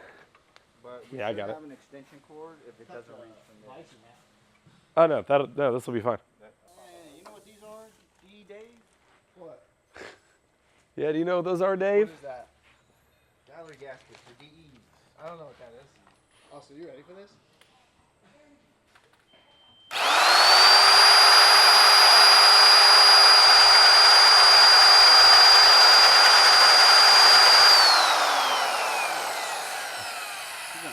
I was watching.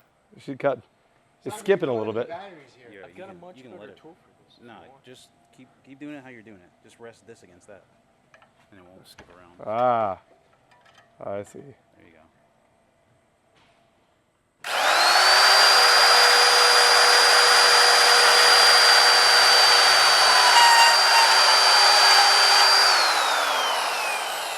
I was afraid to go too hard. That's like a hot knife. It looks like a hoopty, but it works. No, this is how you know this is that good shit because it looks Stay like around. it's about 40 years old. Yeah.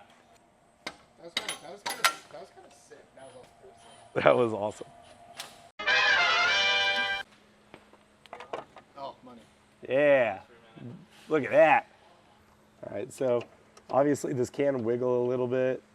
So when we go to bolt the bash part and the intercooler, all of it, I may have to undo these 12s a little bit just to get it to wiggle just right, but just for simplicity right now, we are just gonna run them in.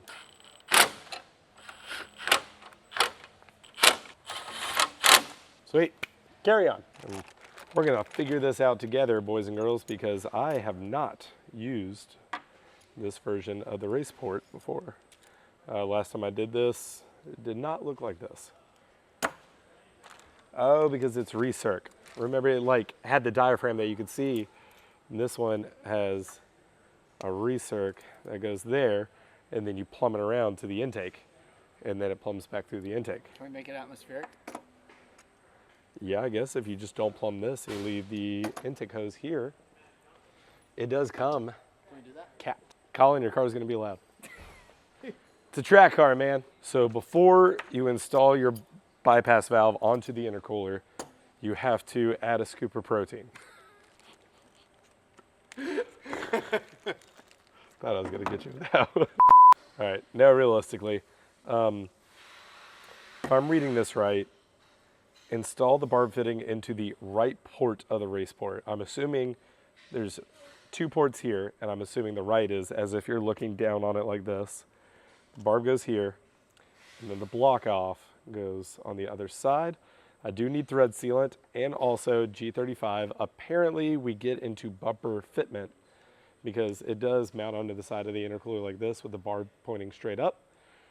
Gets into bumper fitment. So in the hardware kit, there is a nice little 90-degree fitting that is provided, that is recommended for G35 guys. And it will just thread into there. However, we need thread sealant first. All right, so 1/2 inch wrench on the barb, which I don't need because we're gonna be using the 90-degree. However, it does not tell me which orientation. The straight up is bad. I'm assuming this way would be bad. So do I do it that way or do I do it towards the back? I'm thinking this way. That way it'll go on the side of the intercooler like this, which means it'll be somewhere here. All right, so we got our tube of Loctite 576, some thread sealant. Don't need a lot. It feels like this tube is mostly air.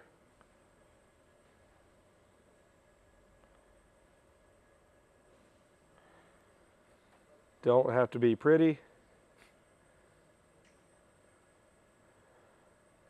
Just have to work. No, I'm just kidding. It needs to be pretty too.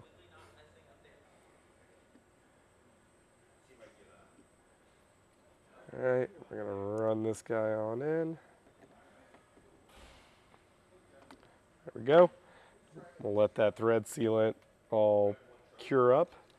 And then now we need to do the barb on the side. This is the vacuum line that works the diaphragm. You know, when you're on and off throttle, dumps boost. What do you think, Dave? If this guy is mounted like this, the bypass valve or the recirc can come out if you ever want to use it. In the install guide, it's kind of orientated like this. This looks the easiest for me to get a hose on and off. It's got to go to a vacuum source on the back of the engine, like to the brake booster or something like that. So we provide you both. 350Z guys, you can use this. G35 guys can use this, but I can't say for certain. I didn't do it. In the install guide, if you replace the straight barbed with the 90 supply, or you can replace the straight barb with the 90 barb if you have a G35 with issues contacting the bumper during reinstallation. This is a G35. It is a factory bumper. We're already reading that in the notes. I don't want to take it back apart if we don't have to. So I'm going to go ahead and put the 90 degree in it. And just the photo is just of a 350Z, and I don't think the photo after this has the G35. No, it doesn't. So yeah, we're going to go ahead and throw it in. And yeah, I think I'm with you, Dave. I think we're going to do it like that, because that would be towards the bumper. That would be towards the core support, which would make getting the vacuum line on a little difficult. So we're going to try it like this. Worst case scenario, if it doesn't work, just have to reclock it. Not a huge deal, but I'm not trying to do double work if we don't have to.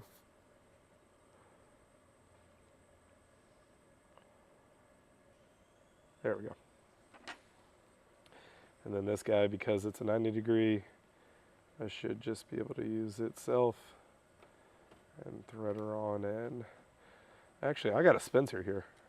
Oh, I don't know, it's kind of tight already. I might be going that way, Dave. This comes with it.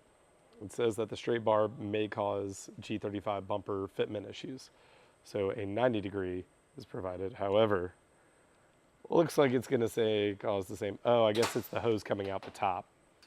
That would be the issue. So I think we leave it there. Yeah, which, I mean, it's not gonna. No, because I'm going to pass the hose probably through that little hole in the core support for the vacuum line. I personally wanted it pointed straight out this way. That way it'll just loop around and come in. But, I mean, that's too loose. Nope. You're already there. Yep, leave it. Yep. That works. Okay. Crank it, baby. Don't be that guy.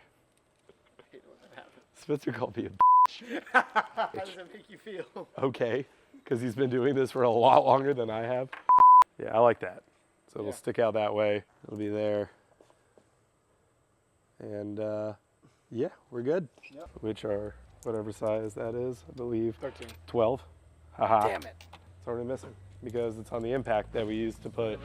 Haha. Loosely install the brackets on the intercooler and then position the brackets onto the stud of the vehicle's frame. We don't have studs, we have bolts. We are at this point, Dave. Like we said, Colin had to source these stabilizers, shock absorbers. I don't know, I'm not gonna lie. I'm not gonna pretend that I know 100% what those are actually called, but that bolt to the front of the frame rails. So we're at the step where we're gonna run these two 12s in, or 4 12s in, 2 on either side of the intercooler, and start mocking everything up to run our charge piping. However, the install guide says hang it on the 2 studs, but I don't know if you can tell here, those are not studs. We have no studs, do we, Austin? Every Z that we've done a supercharger on, these are studs, these are bolts. Obviously G-Coat, they are 4 bolts, and because there's no crash bar or anything on it, we do not have the bolts. I do believe we have bolts here on the property that will work. Just don't know which ones they are or where they are. We will have to find them.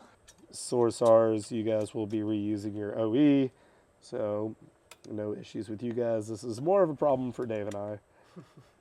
And cool thing about our brackets, depending on your oil cooler setup. You know, every car is tweaked a little different, especially if you've ever been in a front end wreck and you've had to have some work done. We've slotted this bottom half of the bracket on both sides. That way you can clock the intercooler a little bit away to and from, give you a little bit of leniency, because not every car is fit the same, especially when you're putting this much on the front core support. It's a lot of stacking, so it gives you a little bit of leeway. Luckily it's a Z1 and we have a lot of supply. So I found 8 M8 by 125 bolts, 40 mil length. That should be plenty to run in, get into the stays, get in past the intercooler bracket and the bash bar. Intercooler as needed, and then tighten the bolts inside. Okay, cool. Yeah, I guess it's time to bolt this thing down. Means, Dave, I might need your help, or we use a floor jack for the intercooler because I don't have studs to hold it while I do it. So lift up and you're removing bolts. So yeah, while we were testing, I just got this spring clamp because there was no stay originally when we mocked this up. That spring clamp is just a little too close to the stay, so we're just gonna. So we have to intercooler up while holding it, bash bar up, and then get bolts running. Great. Solid. Solid. So, Hold it. Easy. yep. Yeah.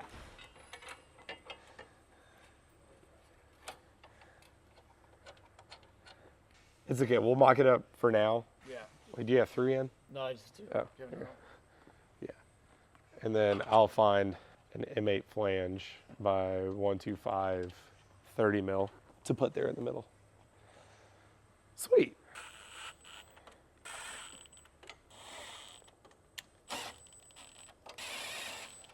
Look at it. Boom. It's coming together, Dave. It is. It's coming together. Now we have that intercooler all the way that way, which this little bracket, there's an airbag sensor right here, impact collision sensor. So apparently, according to Max, one of the engineers that helped with this, the more forward this intercooler is, the more trimming of the bumper, he said on 350 you have to do. He wasn't sure about G35, but the more you could angle it, the less chances we're gonna run into. And I see absolutely zero clearance issues running it all the way. So now I'm gonna take my 12, and we're going to tighten down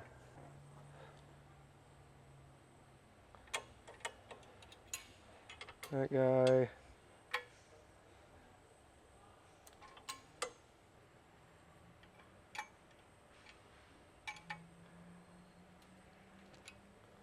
Beautiful.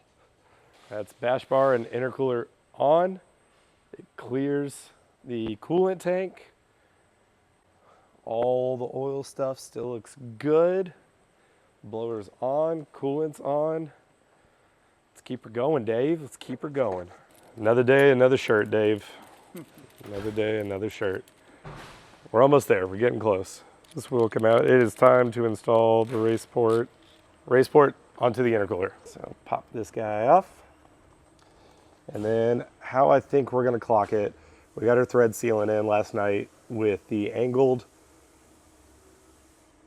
barb.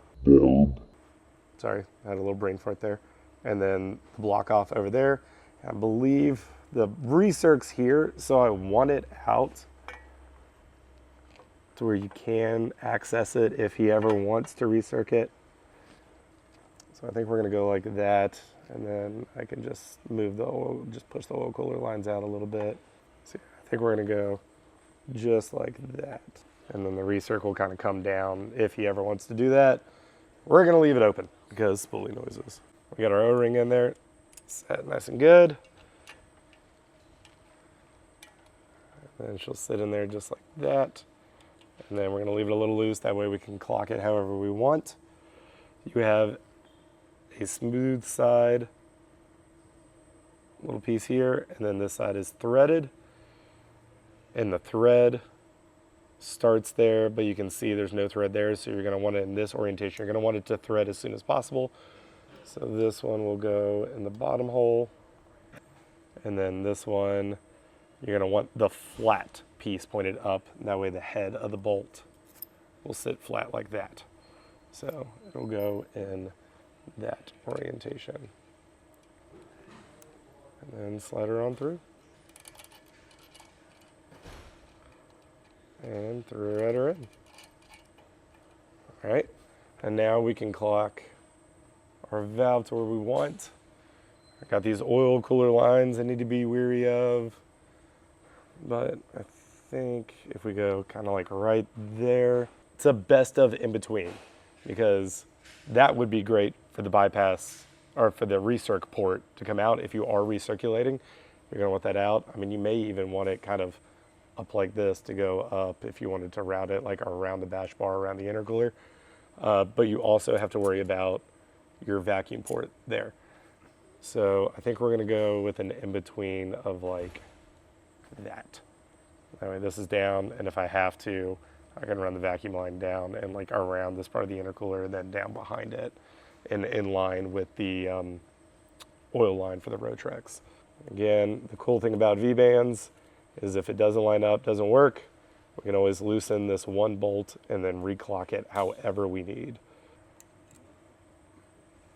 Haha, I was right. With all of our cool tools, this feels archaic. It does. Everybody in the comments right now going, yeah, it's because it is. You should just do this. Leave me alone. Stop yelling. Stop yelling at me. So another thing, when you're doing this, I was about to say, I can go down here and then just put this on this and just run it in and yeah, run the bolt right into, Just put it right into the intercooler. Yeah. So yeah, keep in mind there is going to be a silicone coupler with a worm gear clamp on this, so make sure this bolt doesn't get too close to it.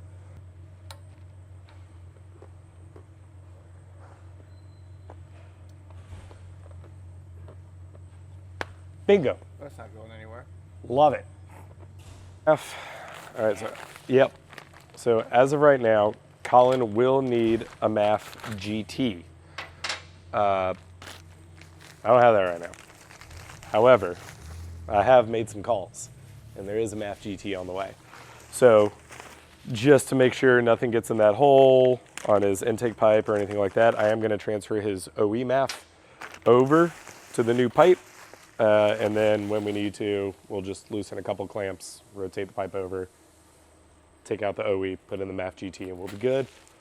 So where is this OE pipe, or OE intake pipe?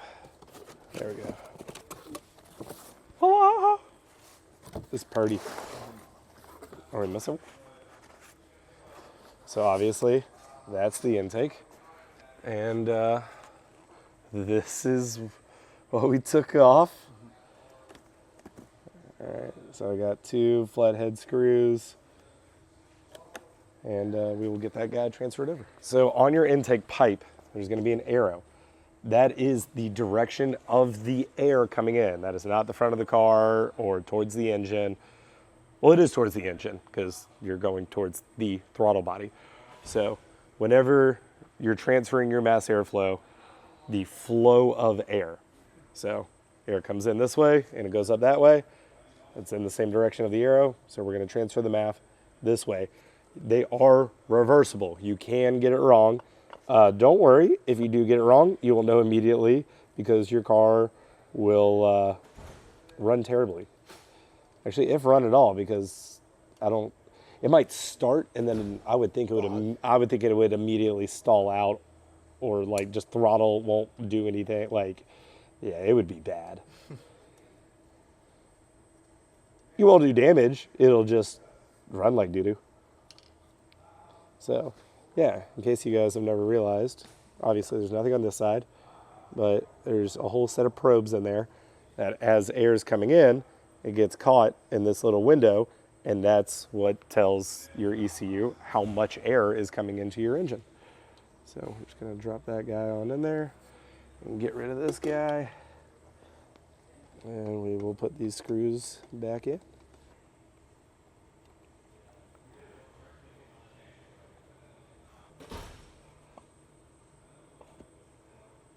So there we go, flow. This guy will sit in this area here. It's looking good, Dave. I like it. All right. So now that we got that step done, we're gonna start at the throttle body. We're gonna start at the throttle body and make our way down. In the install guide, of course, there is a whole rendered diagram of every pipe and which orientation, and the page after that shows you passenger side and driver's side. Make sure you don't get anything confused because they are similar bends. I could see how you would maybe mix match them. But yeah, we're just gonna lay this on the engine, move it around, and when we run into any snags or, you know, hey, it's easier to work around this, we'll give you guys the pro tips. So first thing I need is the reducer from the throttle body to that intake charge pipe. On this part, I have a feeling the two tools we'll use the most. Silicone spray, which I have a can of WD-40 silicone, and a pick. If you have a plastic tool, that's probably gonna be good because the boost piping is a black anodized. Of course, you don't wanna scratch it.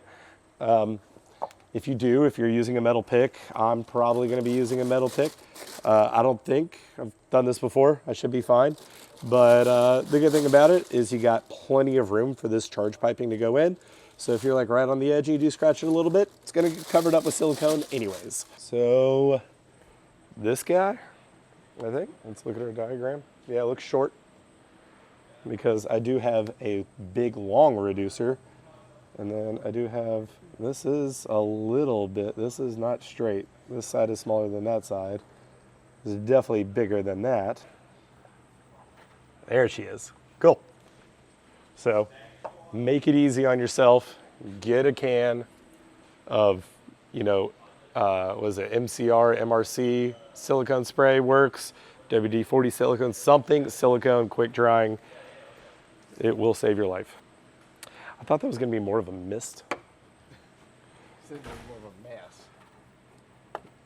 See what I mean? What are we thinking, Dave? All of the bolts on the outside or on the inside? I like outside. I was gonna say I like outside as well. Yeah, I like outside like that. I like that.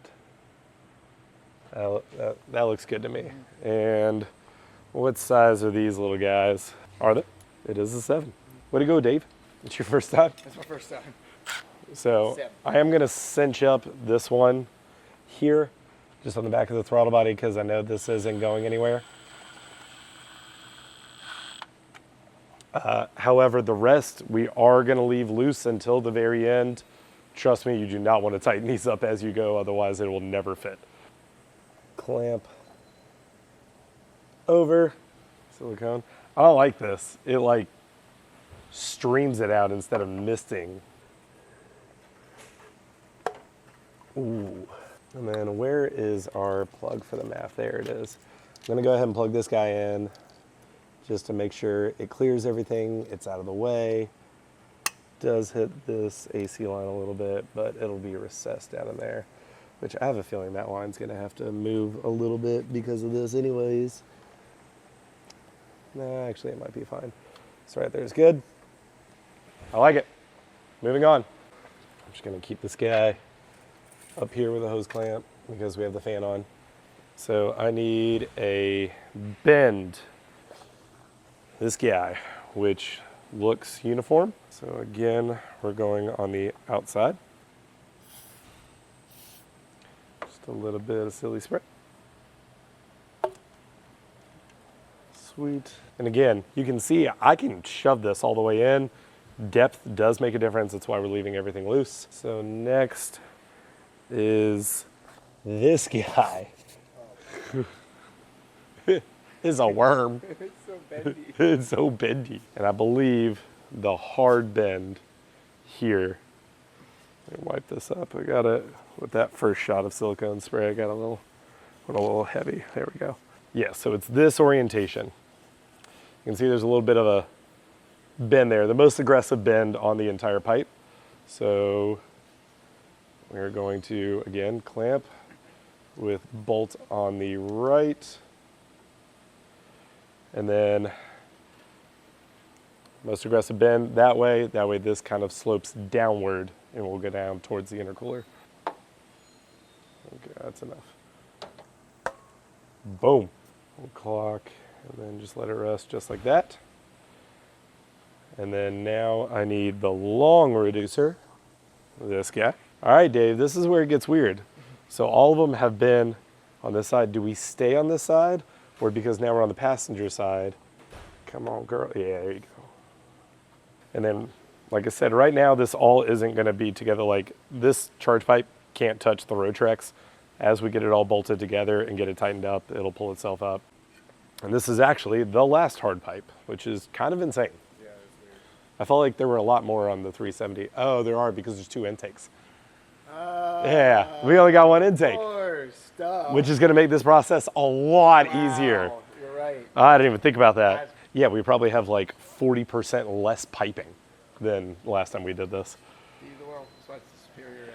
Shut. All right, so going up underneath, I have this photo to reference. So it is coming on the outside of the frame rail into like the wheel well area. And it will be in this orientation. So you got a bend straight up to the silicone coupler, and then it's gonna kind of come down and then curve out. So like this, up into there. And you can see, obviously I have a power steering line there. So it will have to go kind of like there. All right, remember when we said we'll move the clamp if it makes it easier? Yeah, this is gonna be right up against the radiator and this hose. So yeah, we switched it to the other side. I pulled the silicone down a little bit. It did pop out of this side. So we'll just shove that guy in there. And then now we're gonna go down. And then we're gonna come out right around. How's that look, Dave? That look okay? Okay.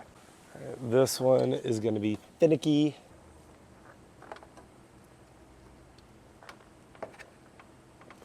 There we go. And now clocking this the right way is my next question, but I have a feeling this will be 1 piece of silicone that'll go from here into the intercooler, which will tell us where we need to clock it. I'm actually thinking downward on this one. Bottom, just to keep it away from the race port on the bolt, you think? Yeah. Yeah. I don't want to crowd this area too much if I don't have to. And slide onto the intercooler. Boom. We're not touching anything here. One thing I did notice this morning is this hose that we ran for the power steering. Probably, there's a 10 mil hole that's already there. I'm probably gonna run a P-clamp just to keep this guy like tucked away there. Don't let me forget about that, Dave. But it's good. So here, into there, everything's loose. This is not touching the blower. If we tighten everything down and it stays exactly where it is, that's passenger side, which leaves us driver side, which is just this. That's this to the outlet. But where does that go? Oh, we give you both. Aha. Yeah, Dave just looked at me and went like this. If you guys have the 75 millimeter throttle body upgrade, this is the coupler for the larger throttle body. Both are included in the kit. You should have 1 piece of silicone left over on this DE kit. I think, I don't know, I'm assuming, but that's what that looks like. Because it's, remember, Dave, I came up to it and I was like, well, that's the wrong one. This is why. If you have our kit or anybody else's, if you got that 75 mil throttle body on your DE, this is for it. Don't need.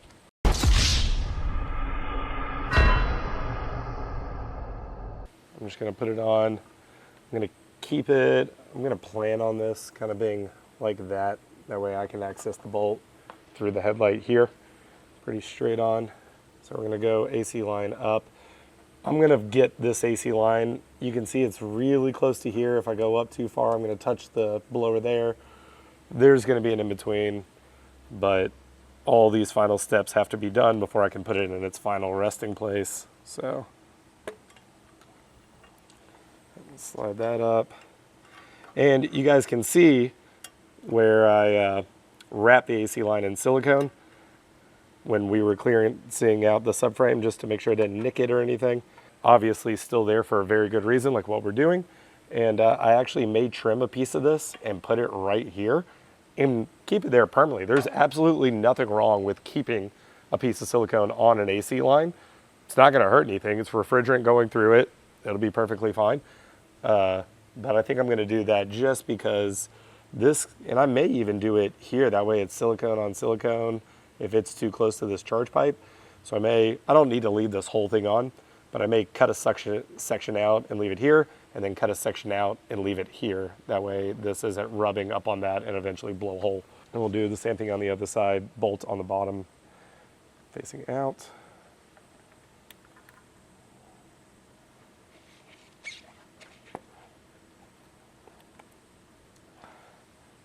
Boom. She's plumbed. Just kidding. Things will flex and move a lot when you tighten them up. So I'm gonna grab a 7 mil and we'll just start going through everything. I'm sure I'm not gonna be able to get a socket on everything. A long, small flathead comes in clutch right around this time. So yeah, we'll get it all tight and then I'll call it done because, like I said, stuff can move.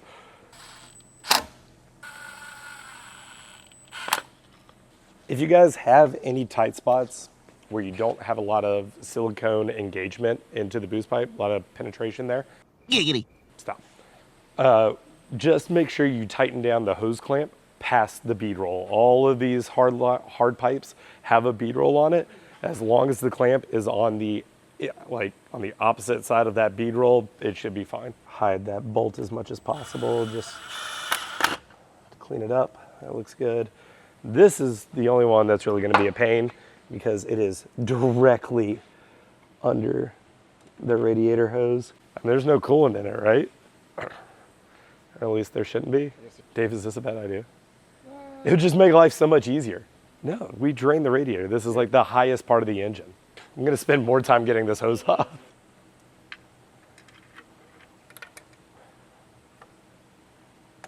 Aha. Oh, there we go. Yeah, I'll just bend it out of the way. Now I can access that clamp. So you see right there, watch, as I tighten it down, watch the hard pipe here, it's pushing it out. So I did not have enough penetration. Hard pipe needs to go in. I was not on the other side of that bead roll. Bead roll, yes. Just need to motivate her a little more. Yep, that bead roll is now there. You can actually, if you look close enough, you can see the bead rolls like right there. So now I'll go here. There we go. And now I can slide this guy back on. Silly spray. Will make it easier. Good catch. That was cringy.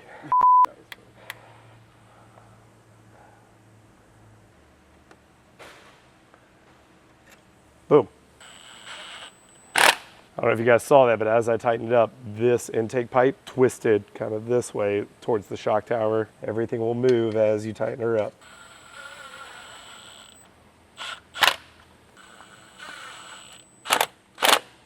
Boom. Piped. Pipe it up. We laid some pipe. Pipe it up. Oi! What up? Pipe it up. Pipe it up. Pipe. Pipe it up. Dude, we're piped up. Damn, boy. Did a lot in the past 2 days.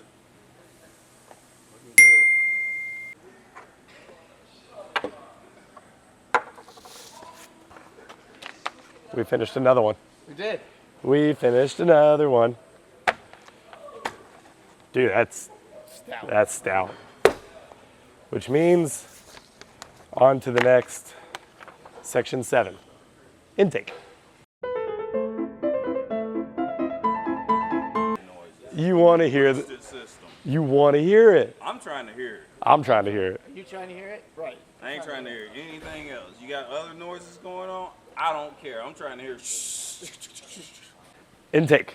So we have chosen for Colin to not recirc the system, because track car, this is, like John said, oh my God, the fan.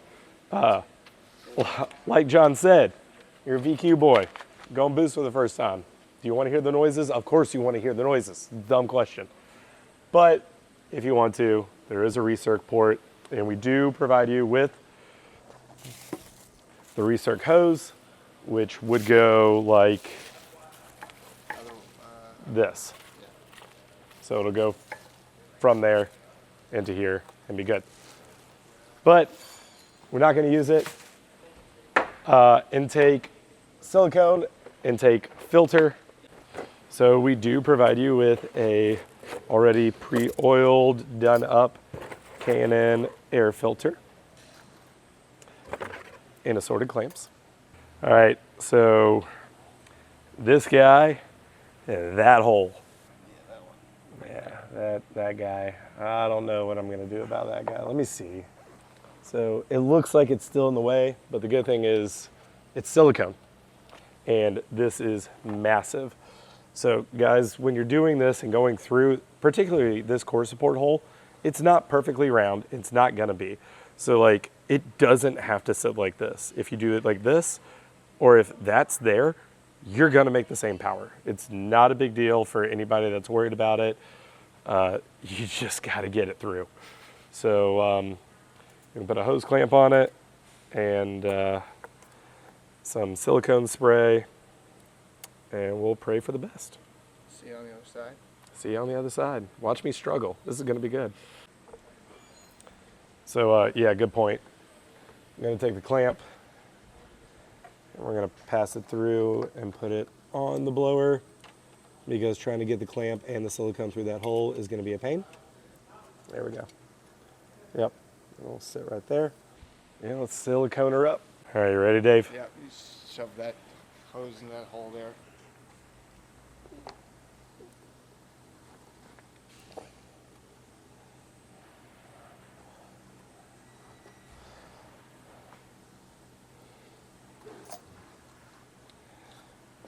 Dude, it almost looks like it's at the wrong angle. Like, I think I might have to cut more of that. All right, so you guys can see that's nowhere near where it's supposed to be. I tried getting away with, Lucas said the same thing on my mentality. I was trying to keep as much of this as possible. He said he ended up cutting it when he developed the kit. So what we're gonna do is just pause. Let me put this back in here just for reference, because it does go in kind of nice, but it's doing this. It's pushing it this way, which is causing this to go like that. So my outlet of the silicone to the inlet of the supercharger, like supercharger's here and it's over here, and I need it to be more like this, which means I need to clearance this out. So if you kind of look at it dead on, this paint pen that I originally had, I decided not to cut because I wanted to try and save this, and then you can see on the side, yep, I'm just gonna pretty much cut this out. And we'll go from there. Is what it is. If you get to this point and you're like me, where you're like, it doesn't quite fit, I need to trim a little more, all good. Just make sure you put your cap back on the supercharger, that way none of those shavings get inside. Air saw is gonna be a little bit easier. The single cut, yeah, it'd work, but it would just take a while. So We'd be here all day and we make more of a mess. yep, I'll use the single cut to clean up this, but yeah, this is gonna be a lot easier.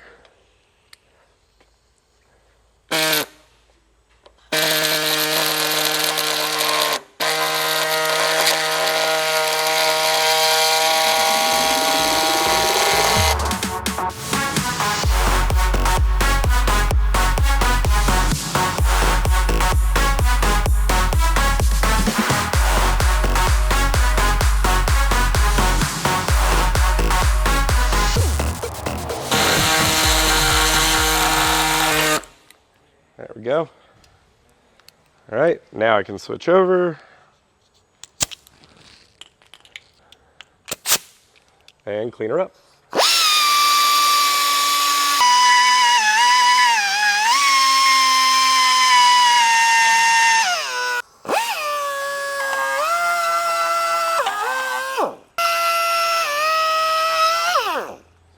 a song there for a second. All right. I think that's all we needed, dude. Let's try this again. And let's go.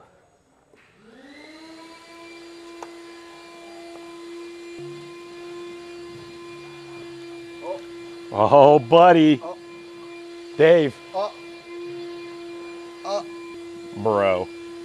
We're doing it. It's going We're hot. finishing this car today. Yeah, we are. Hang on, where's my pick? Aha.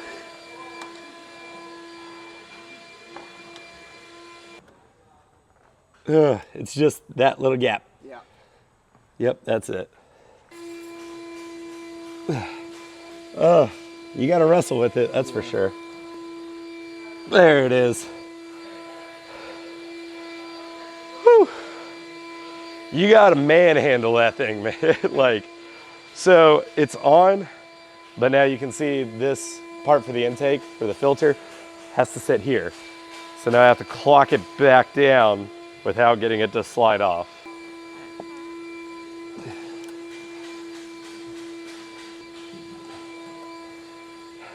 I think that's it, Dave.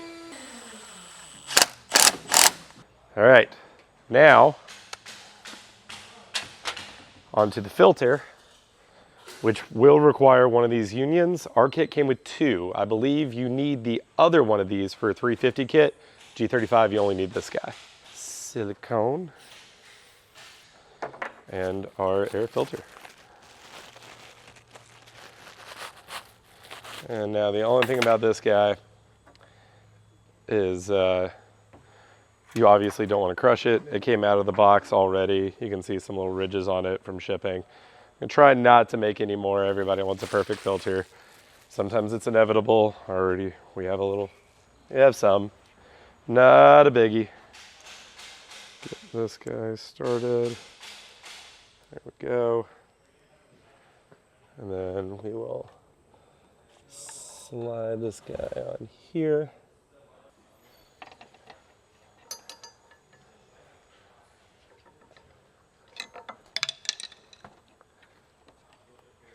Just like that.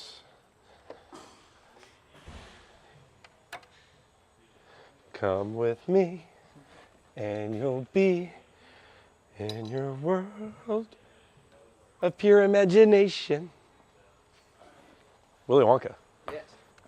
You know what year that movie came out? Because of the... Silicone in. Recirc. Doing without. Already capped off. That's another chapter done, bud. Add it to the pile. And now we are on to section 8, crankcase ventilation.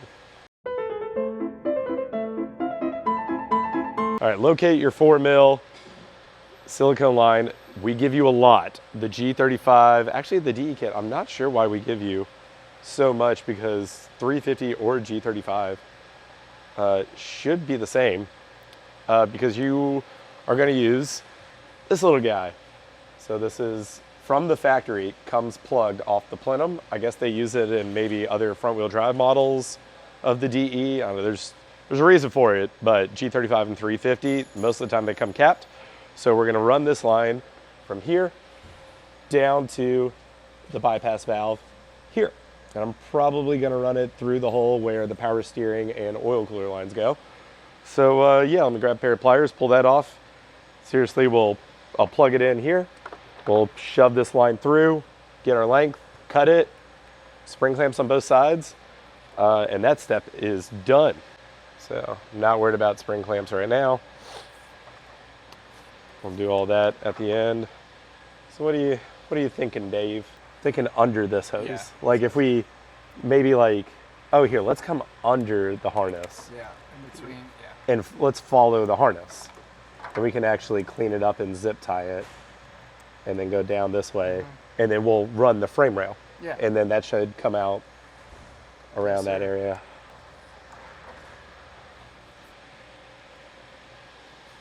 So you can see we're under this power steering silicone line.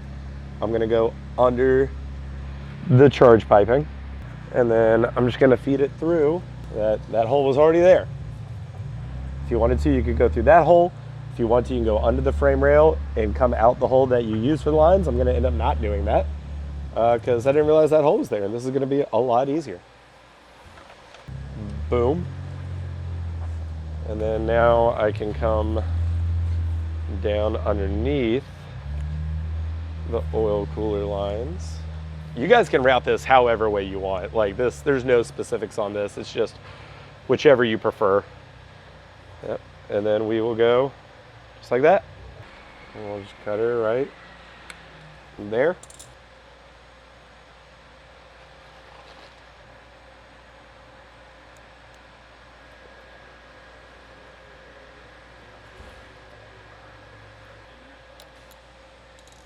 Beautiful. Go up top and do the same thing on the plenum. So easy peasy. Run vacuum line down. Okay, locate 5/8 PCV hose. This big guy. And we're gonna go in 2 black hose clamps. Those are in the pack, the hardware kit. Install one end of the hose to the metal joiner on the intake pipe, which is right there sticking out. And secure with a hose clamp. And then the other side is going to go around the front, through the core support, passenger side of the vehicle or the engine, to the driver's side valve cover. This guy's gonna go in here, and I'm just gonna shove it in here now just for demonstration purposes. And we're gonna route along here. I actually might make that hole bigger because I don't wanna go, I guess I could go down and around. It'd definitely be easier to kind of go underneath here, through here. And then this line, kind of like the vacuum line that we just ran, I'm gonna go under the charge piping. I'm gonna go around the passenger side, all the way back around, and then into the valve cover on the driver's side. It points directly towards the firewall, and it is exactly directly under the throttle body. So why here all the way around there? Because it has to be a 5/8 diameter, and this is the only route you can go without kinking. If you go the driver's side, you have to make such a hard U-bend that it'll kink. You don't want that. So this is the way to go. We give you the correct length to support this. And yeah, let's route it, because after this, it's priming the supercharger, and we get to fire her up. Oh, we got to put oil in it, and coolant, and power steering fluid. All right, so obviously I'm not worried about this. What I am worried about is how we're gonna get a spring clamp on the other PCV underneath the valve cover that far deep without taking off some other components.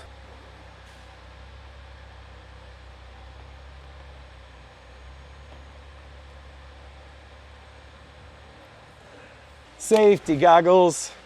All right, so there's this hole right here in the core support, and we're gonna make it a little bit bigger to support this guy.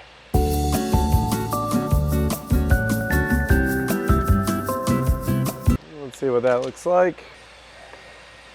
Beautiful. All right, go under the charge piping. I'm actually gonna come on top of this. Go under this guy, over here, start pulling slack out. And now I'm gonna pull it tight over here, and we're gonna let it lay on top of the intercooler.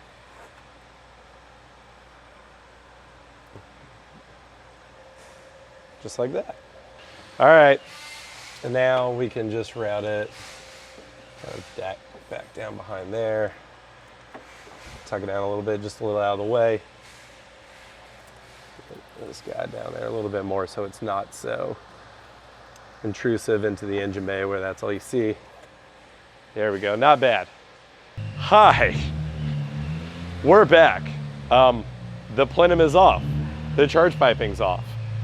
Where did it go? You saw earlier, like at the very beginning, this is the part where we realized we needed to do spark plugs. Luckily enough for us, spark plugs and crankcase ventilation is all happening at one time.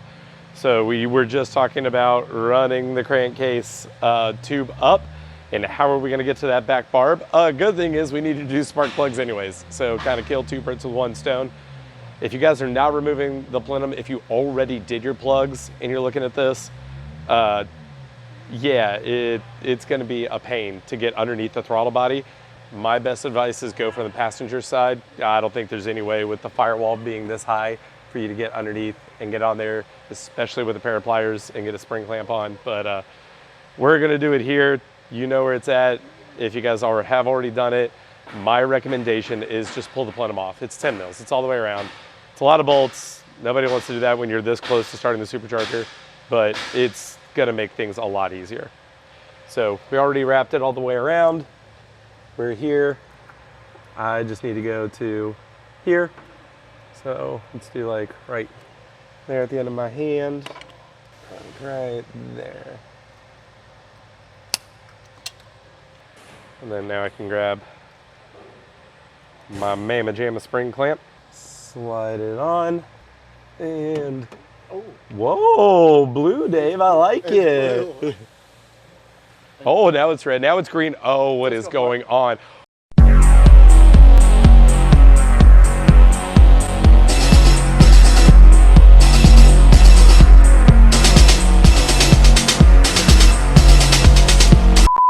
Now that we're back from the party, yeah, that's it. That's on, and we'll put the plenum on, put the intake tube on.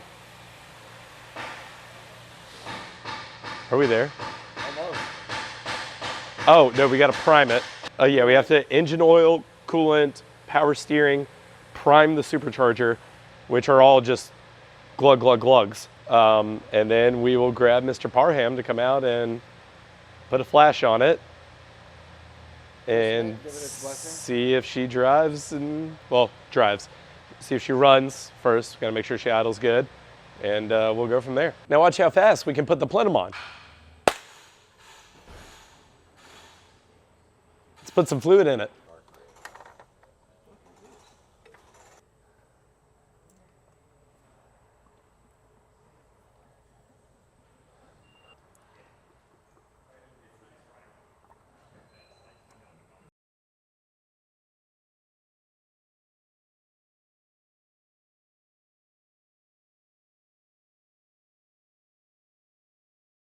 Coolant reservoir and power steering. And coolant, I'm a little iffy on because he uses that green,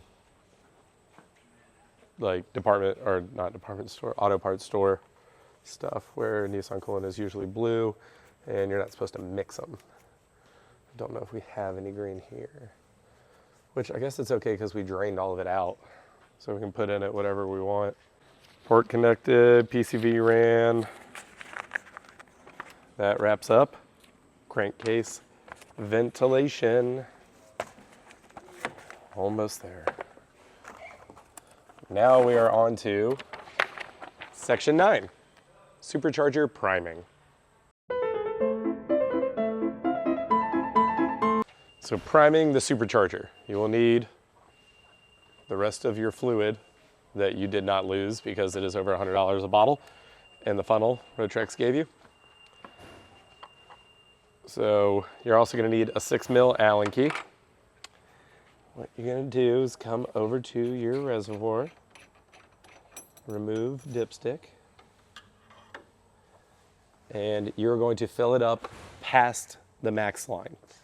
So I'm gonna put this guy in here, take this guy, and I'm pretty much gonna fill it up probably like a little over halfway, in between halfway and this machine mark, because we're gonna pull a lot of fluid. Like the core is pre-filled, but we gotta fill the Rotrex and all the lines in between. So there's a lot of fluid to go. So we're going to overfill it initially.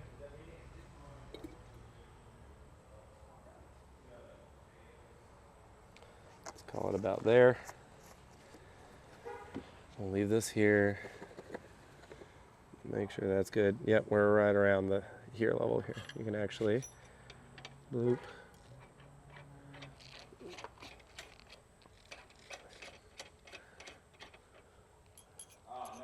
then yep, we're right about here. So, cool. We'll do that. And now what you're going to do is take your 6mm Allen and you're going to loosen, it's got a lot of thread, the inlet banjo. And this is going to allow air to escape out of the supercharger as you go to prime it. Just a few turns, doesn't need to be a lot, you're not taking it out, just, there we go. Just so it's loose, right? So fluid will leak out of there. Now what you're gonna do is squeeze the bulb.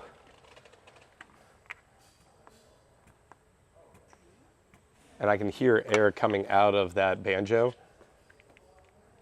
Well, I could, but now I got fluid. So now it's pulling fluid from the reservoir. I got fluid in the filter, it's filling the filter, and it's gonna keep going up the line and start filling up the Rotrex. And when I see fluid come out of the Rotrex, we'll tighten that banjo down, and we know that there's no more air in the Rotrex system itself. I'm gonna grab a rag before it gets there.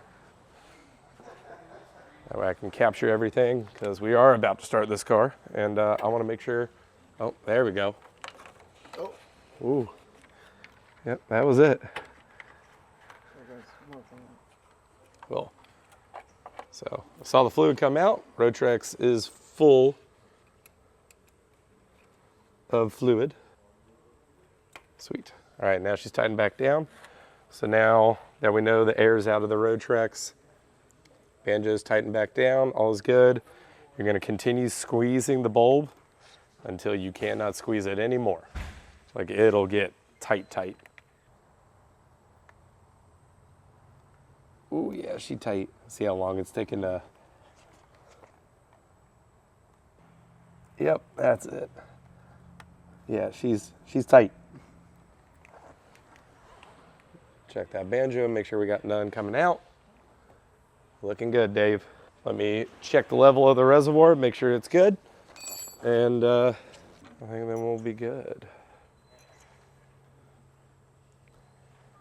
Ooh, it's almost empty. So I am gonna overfill this a little bit one more time just because I'm sure it's gonna fill the line coming in between the Rotrex and the core itself. We still have that empty space. So that will self-bleed. As it pushes through, that air will separate here in the reservoir. Yeah, there we go.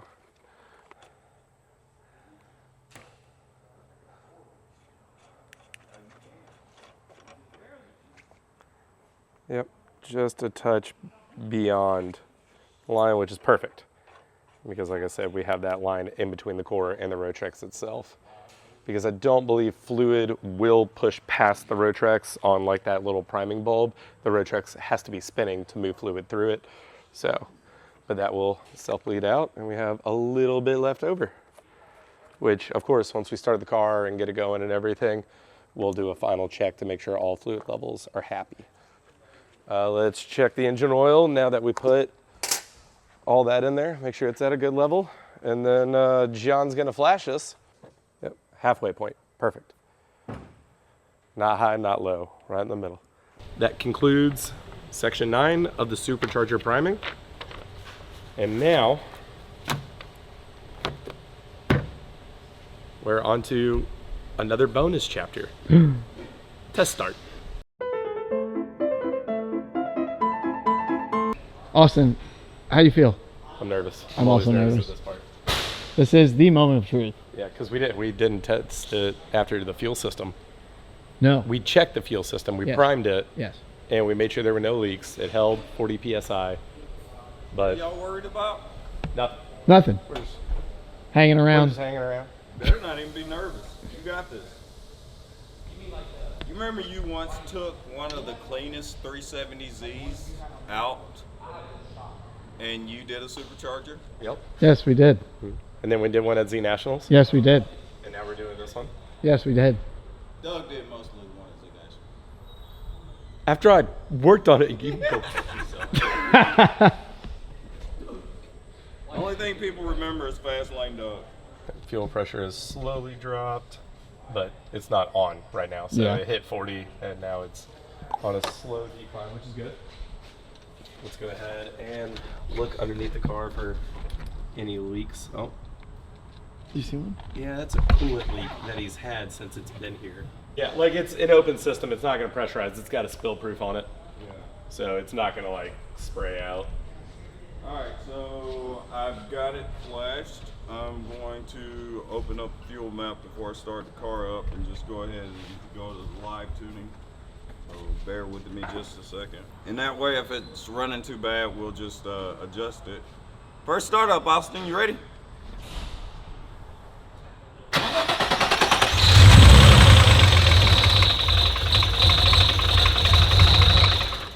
We have oil in it? Yes. Okay. It didn't sound like it. Go in again.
We did it. Next step, belt tensioning and then dyno.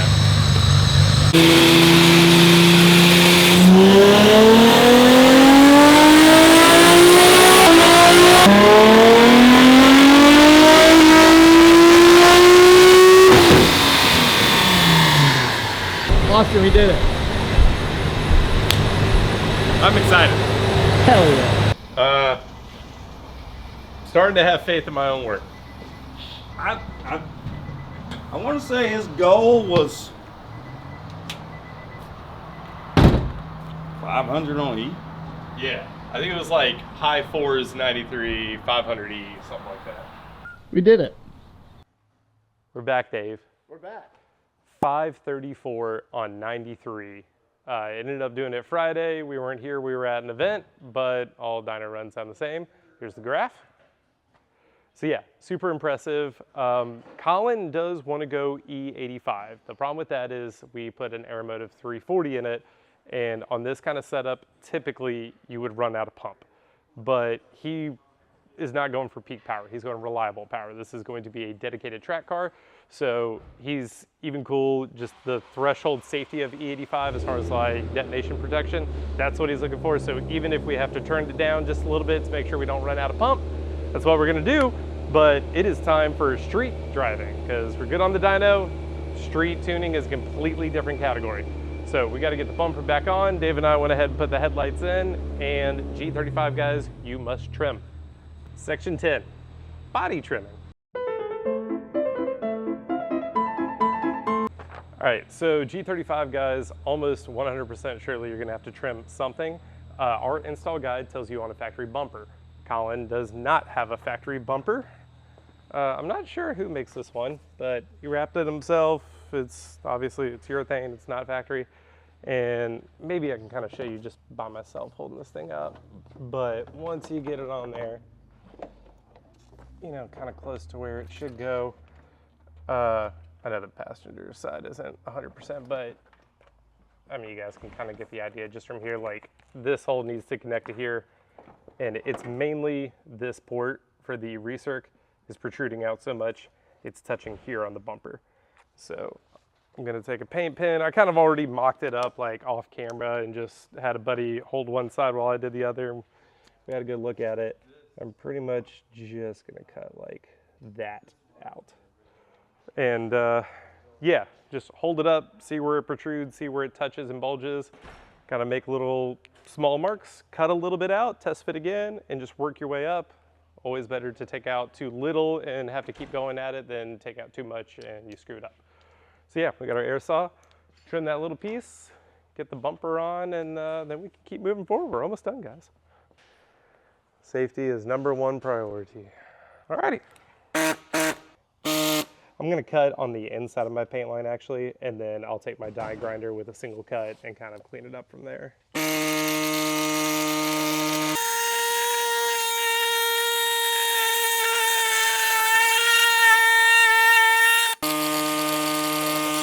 To be honest, you were making me nervous. Oh, with my hand? Yeah. Oh, I'm sorry. I'm a certified YouTube professional. Ah. So now we'll mock it back up, see if that was enough. If so, I'll clean it up. If not, we'll cut a little more. Dave, can you set the camera like right here? Yep. Let's see.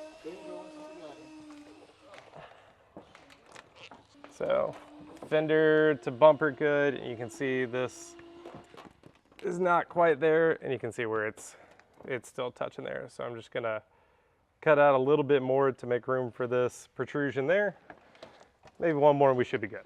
Thanks, Wyatt. Thanks, Big Cheese.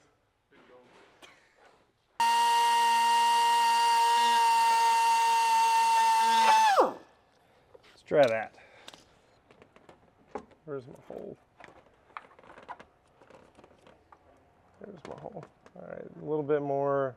Yeah, come out a little bit more and a little bit more there. So probably halfway from where the silicone is to this lip, and then a little inside that crevice. So yeah, I'll just probably widen that out. Okay, almost there.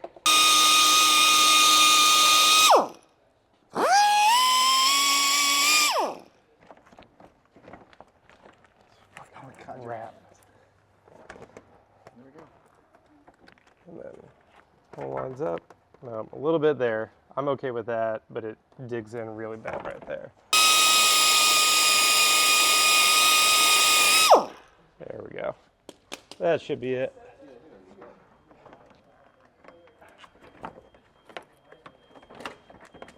Yeah. Beautiful. All right. Blow this guy off, put some hardware in it, and put the bumper on.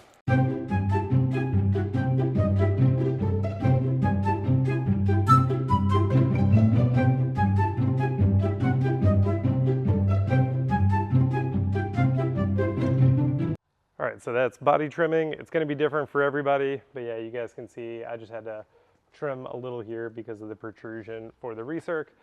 Not a big deal. If Colin wants to run the grill, I'm sure it'll still be fine. We do have a little bit of touching here on the silicone, here on the bumper, and on that side for the charge pipes. I'm not worried about it. There's no undershroud on this or anything. Colin can clean all that up when he does the undershroud. If he wants to do some brake ducting, some things in here are gonna kind of move around.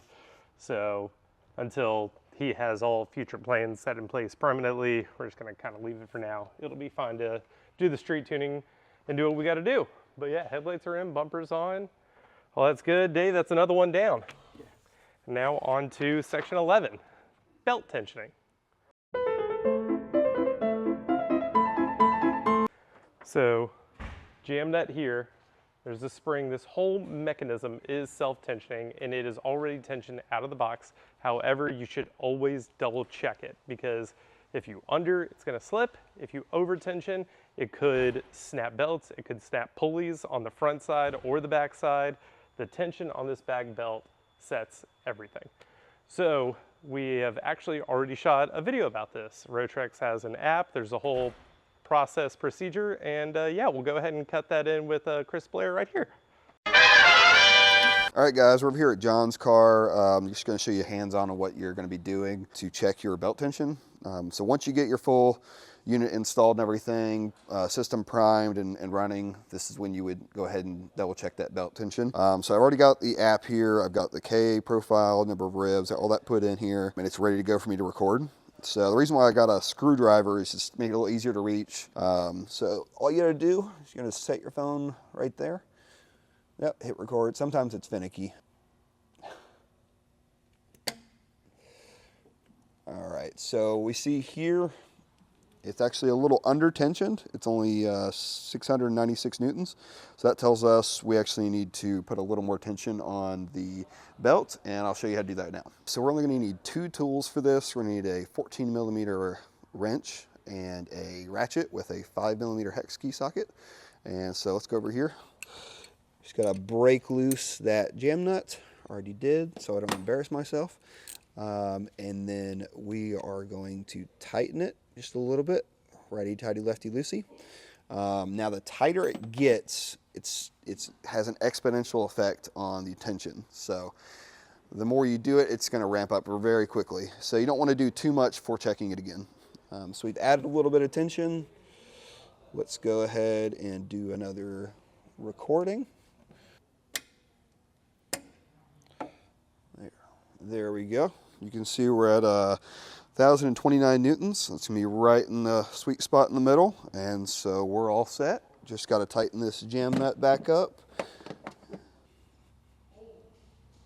And you're all good. You may need to do this once or twice, 2 to 3 times after running the engine again, because all of that tension will get distributed among the whole belt. So definitely check at least twice. Maybe have to do it a 3rd time, but if you go to a little bit higher side of that range, usually after you check it and running it again, you'll be right in the sweet spot. All right, so yeah, that was belt tensioning. Dave and I already previously, before I hit the dyno, did check it and everything's good to go. So the last section, section 12, supercharger belt replacement. All right, so this is just replacing the rear belt. You're pretty much going to follow the same steps as you did on tensioning, just in reverse to get it off. I have yet to see one of these need replacement, but it's really not a part of the install because it's already on here. This is more so just when the time comes. But yeah, so far no issues on these belts. I haven't seen one come in where we're like, yeah, you need to replace that rear. It's starting to wear out. Dave, that's it. That's it. Look at it. We're done. Look at it, 534 on 93, still left to see what we're gonna do on E85. We'll update you guys in the comments when we know. But yeah, that's how easy it is to install a supercharger on a VQ35DE G35 coupe. Hope you guys enjoyed the video. Dave and I certainly enjoyed putting this one on. Right, we did? Yeah. Nah, it's really a breeze. If you guys kind of dedicate 4 to 5 hours after work or kind of over the weekend, you can knock this thing out in a week, add jack stand height, easy peasy. Hope you guys enjoyed. Be sure to like, subscribe, and comment on what how-to videos you want to see Dave and I tackle next.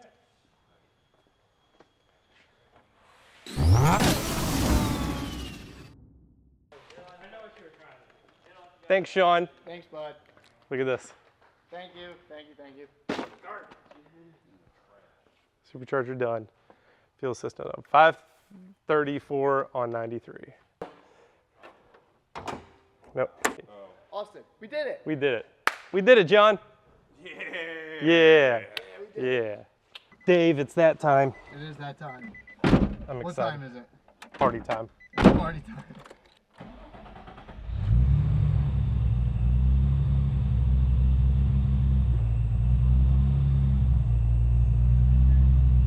We did it, dude. We did it. We did it, boys and girls. If you got to this point, I'm proud of you. Proud of myself, too.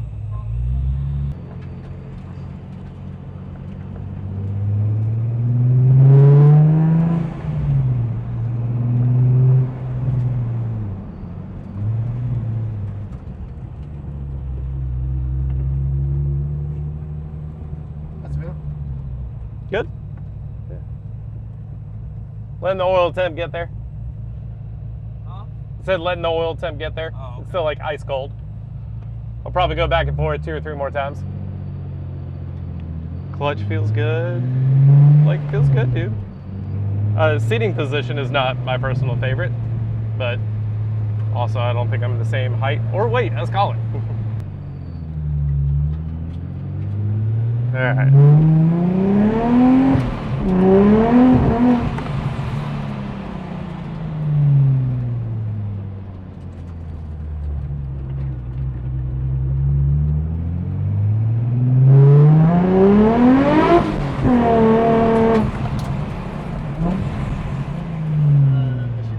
I think she boogies, dude.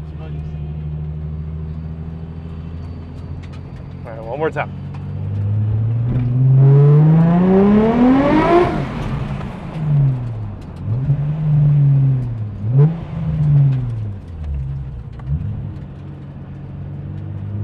Okay, one more.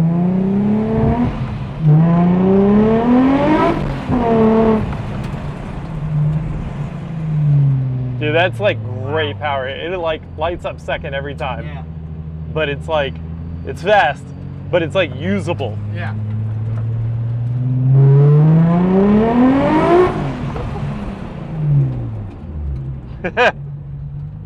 This thing's fun. Finished now? I'm done.